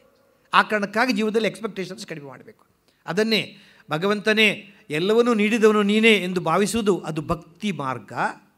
ಎಲ್ಲವನ್ನೂ ಮಾಡಿಸುವವನು ನೀನೇ, ಮಾಡುವನು ನಾನೇ ಅನ್ನೋದು ಕರ್ಮ ಮಾರ್ಗ. ಅಂಥ ಅದ್ಭುತವಾದದ್ದು ಇವತ್ತಿಗೂ ಕೂಡ ನಾವು ಆ ಒಂದು ವಾಕ್ಯವನ್ನು ತೆರೆದುಬಿಟ್ಟು ನಮ್ಮ ಕರ್ಮಗಳನ್ನು ಮಾಡ್ತಾ ಬಂದರೆ ನಮಗೆ ಸಂತೋಷ ಮಾಡಲಿಕ್ಕೆ ತುಂಬ ಸುಲಭದ್ದಾರೆ. ಮತ್ತು ನೀವು ಎಲ್ಲೆಲ್ಲ ಪಾತ್ರಗಳು ನೋಡ್ತೀರ. ಭೀಷ್ಮನ ಪಾತ್ರ ಒಂದು. ಭೀಷ್ಮ ಅವನು ಸರಳ ಮಂಚದಲ್ಲಿ ಮಲಗಬೇಕಿದ್ರೆ ದ್ರೌಪದಿ ಬಂದು ಒಂದು ಸಲ ಕೇಳ್ತಾಳಂತೆ, ಭೀಷ್ಮ ಪಿತಾಮಹ ನೀವು ಇವತ್ತು ಹೀಗೆ ಮಲ್ಕೊಂಡಿದ್ದೀರಿ, ಆದರೆ ನನಗೆ ನೀವು ಒಂದು ಮಾತು ಹೇಳಿ. ಅವರು ವಿಷ್ಣು ಸಹಸ್ರವನ್ನು ಬೋಧಿಸಿದಾಗ ಅವ್ರು ಹೇಳ್ತಾರೆ, ಈಗ ದೊಡ್ಡ ಉಪದೇಶ ಮಾಡ್ತಾ ಇದ್ದೀರಲ್ಲ, ನನ್ನ ವಸ್ತ್ರಾಪರಣ ಆಗುವಾಗ ನೀವು ಸುಮ್ಮನೆ ಕೂತಿದ್ರಲ್ಲ, ಈಗ ತಾನು ನಿಮಗೆ ಅಂಥ ಒಂದು ಉಪದೇಶ ಮಾಡುವಂಥ ಒಂದು ಹೇಗೆ ಬಂತದ್ದು, ಹೇಗೆ ಸಾಧ್ಯ ಆಯಿತು ಅಂತ, ಅದು ಹೇಗೆ ಬಂತು ಅಂತ ಕೇಳ್ತಾಳೆ ಅವಳು. ಆಗ ಭೀಷ್ಮಾಚಾರ್ಯರು ಹೇಳ್ತಾರೆ, ಮಗಳೇ, ನಿನ್ನ ವಸ್ತ್ರಾಪರಣ ಕಾಲದಲ್ಲಿ ನಾನು ನನ್ನ ದೇಹದಲ್ಲಿ ಆ ದುರ್ಯೋಧನನ ಋಣಭಾರದ ರಕ್ತ ಹರಿತಾ ಇದ್ದು, ಯಾಕೆ ನಾನು ಅವನ ಉಪ್ಪು ತಿಂದಿದ್ದೆ ಅಲ್ಲ, ಆ ಉಪ್ಪಿನ ಋಣಭಾರದಲ್ಲಿ ಇರ್ತಿತ್ತು. ಈಗ ಆ ರಕ್ತ ಎಲ್ಲ ಹರಿದು ಹೋಗಿದೆ, ನಾನು ಋಣಮುಕ್ತನಾಗಿದ್ದೇನೆ, ಅದಕ್ಕೆ ನಿನಗೆ ನಾನು ಉಪದೇಶ ಹೇಳ್ತಿದ್ದೆ ಅಂತೇಳಿ ಅವಳು ಹೇಳ್ತಾಳೆ. ಅದೇ ರೀತಿಯಂಥ ಅದ್ಭುತವಾದ ಕಲ್ಪನೆಗಳು. ಒಂದು ಸಲ ಹೀಗೆ ಮಹಾಭಾರತ ಮುಗಿದು ಹೋದ ಗಳಿಕ ಕೃಷ್ಣ ಬಂದು ಎಲ್ಲರ ಪಾಂಡವ ಕರೆದು ಕೇಳ್ತಾನೆ, ಹೇಳಿ, ನಿಜವಾಗಿ ಹೇಳಿ, ನೀವು ಮಹಾಭಾರತ ಯುದ್ಧವನ್ನು ಗೆದ್ದಿದ್ದೀರಿ, ಆದರೆ ಈ ಮಹಾಭಾರತ ಯುದ್ಧವನ್ನು ಗೆಲ್ಲಲು ನಿಜವಾದ ಕಾರಣ ಯಾವುದು? ಆಗ ಧರ್ಮರಾಯ ಹೇಳ್ತಾರಂತೆ, ನನ್ನ ಧರ್ಮವೇ ಈ ಮಹಾಭಾರತ ಯುದ್ಧಕ್ಕೆ ಕಾರಣ. ಆಗ ಭೀಮಸೇನ ಹೇಳ್ತಾರೆ, ಇಲ್ಲ ನನ್ನ ಭುಜ ಬಲವೇ ಕಾರಣ. ಆಗ ಅರ್ಜುನ ಹೇಳಿದಿಲ್ಲ, ನನ್ನ ಶೌರ್ಯವೇ ಕಾರಣ. ಆಗ ನಕಲ ಸಹೋದರ ಹೇಳ್ತಾರೆ, ಯಾವುದೂ ಅಲ್ಲ, ಕೃಷ್ಣ ನಿನ್ನ ಅನುಗ್ರಹ, ನಿನ್ನ ಕೃಪಕಟಾಕ್ಷವೇ ನಮ್ಮ ಮಹಾಭಾರತ ಯುದ್ಧಕ್ಕೆ ಕಾರಣ ಅಂತ ಹೇಳ್ತಾರೆ. ಆಗ ಕೃಷ್ಣ ಹೇಳ್ತಾರೆ, ಇದು ಯಾವುದೂ ಅಲ್ಲ, ಕರ್ಣನ ತ್ಯಾಗವೇ ಕಾರಣ, ಕರ್ಣನ ಧ್ಯಾನವೇ ಇದು ಮಹಾಭಾರತ ಯುದ್ಧಕ್ಕೆ ಕಾರಣ ಅಂತ ಹೇಳ್ತಾರೆ.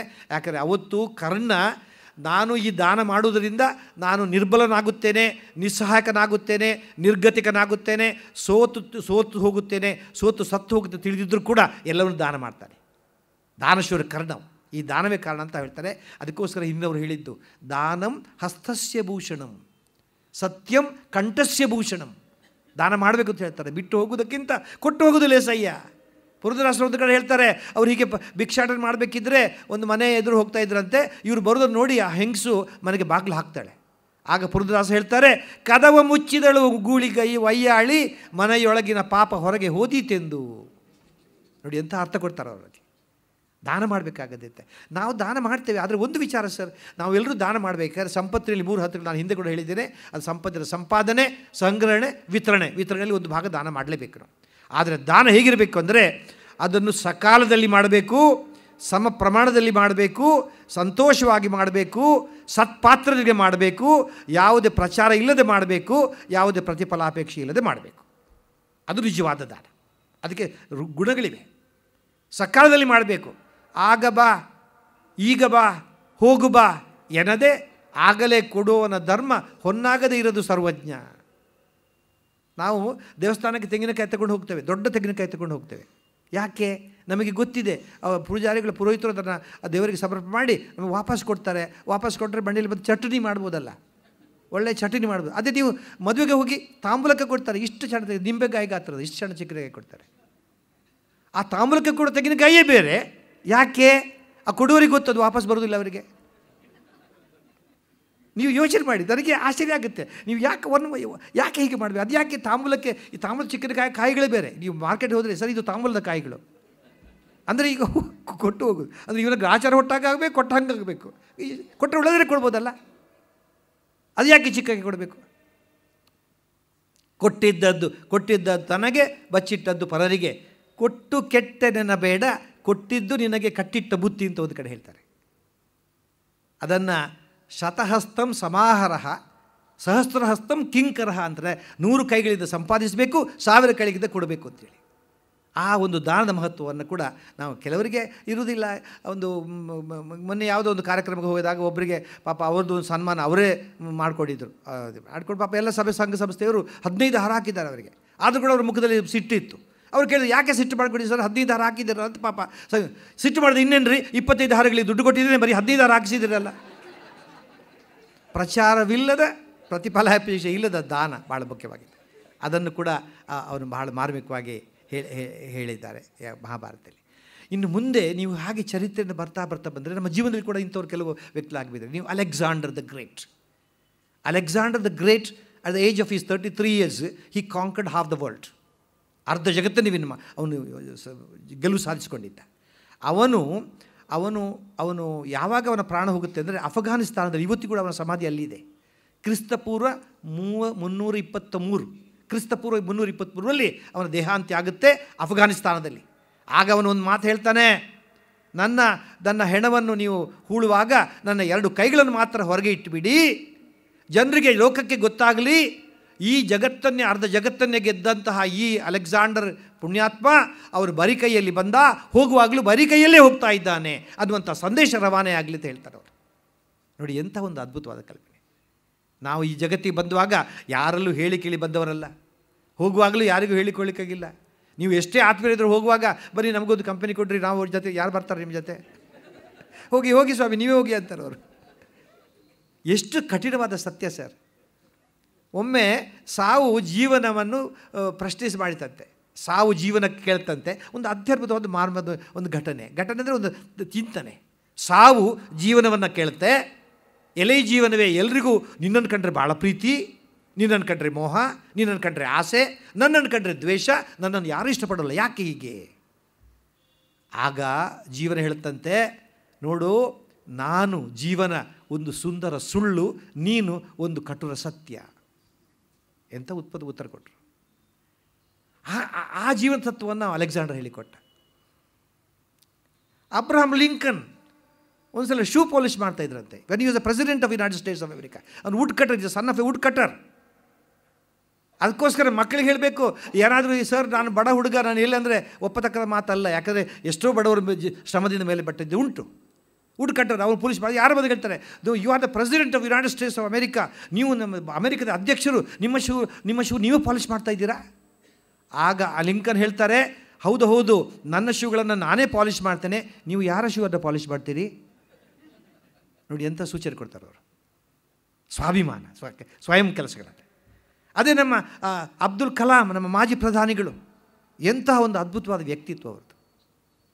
ಅವರು DRDOದ ಅಧ್ಯಕ್ಷರಾಗಿದ್ದಾಗ, DRDOದ ಚೇರ್ಮನ್ ಆಗಿದ್ದಾಗ ಒಂದು ಸಲ ಉಪಗ್ರಹ ಉಡಾವಣೆ ಆದಾಗ ಅದು ಫೇಲ್ಯೂರ್ ಆಯಿತು.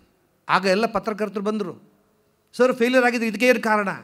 ಅದಕ್ಕೆ ಅವರು ಹೇಳಿದರು, ಈ ವಿಭಾಗದ ಮುಖ್ಯಸ್ಥನಾದ ಇದಕ್ಕೆ ನಾನೇ ಕಾರಣ. ಆಮೇಲೆ ಅದು ಜಯಗಳಿಸಿತು, ಯಶಸ್ವಿ ಆಯಿತು. ಆಗ ಮತ್ತೆ ಪುನಃ ಪತ್ರಕರ್ತರು ಬಂದರು, ಸರಿ ಈ ಯಶಸ್ಸಿಗೆ ಏನು ಕಾರಣ? ಈ ಯಶಸ್ಸಿಗೆ ನಾನೊಬ್ಬನಲ್ಲ, ನಮ್ಮ ಎಲ್ಲ ಟೀಮ್ ಕಾರಣ ಅಂತಂದರು. ನೋಡಿ ಎಂಥ ಒಂದು ಸಣ್ಣ ಮಾತಲ್ಲಿ ಎಷ್ಟು ಒಳ್ಳೆಯ ನಾವು ಸಂದೇಶ ಕೊಡ್ಬೋದು. ಅದೇ ಸ್ವಾಮಿ ವಿವೇಕಾನಂದ. ಇವತ್ತು ಸ್ವಾಮಿ ವಿವೇಕಾನಂದರ ಜೀವನ ಚರಿತ್ರೆಯನ್ನು ಪ್ರತಿ ಒಂದೊಂದು ಮಕ್ಕಳಿಗೆ ಹೇಳಬೇಕಾಗತ್ತೆ. ಅವರು ಅಮೆರಿಕಕ್ಕೆ ಹೋದಾಗ ಅವ್ರಿಗೆ ದೊಡ್ಡ ಪಲ್ಲಂಗ ಎಲ್ಲ ಕೊಟ್ಟಿದ್ದರು ಮಲ್ಕೊಳ್ಳಿಕ್ಕೆ. ಆದರೂ ಪಲ್ಲಂಗದಲ್ಲಿ ಮಲ್ಕೊಳ್ಳಿಲ್ಲ, ನೆಲದಲ್ಲಿ ಮಲಗಿದ್ರು.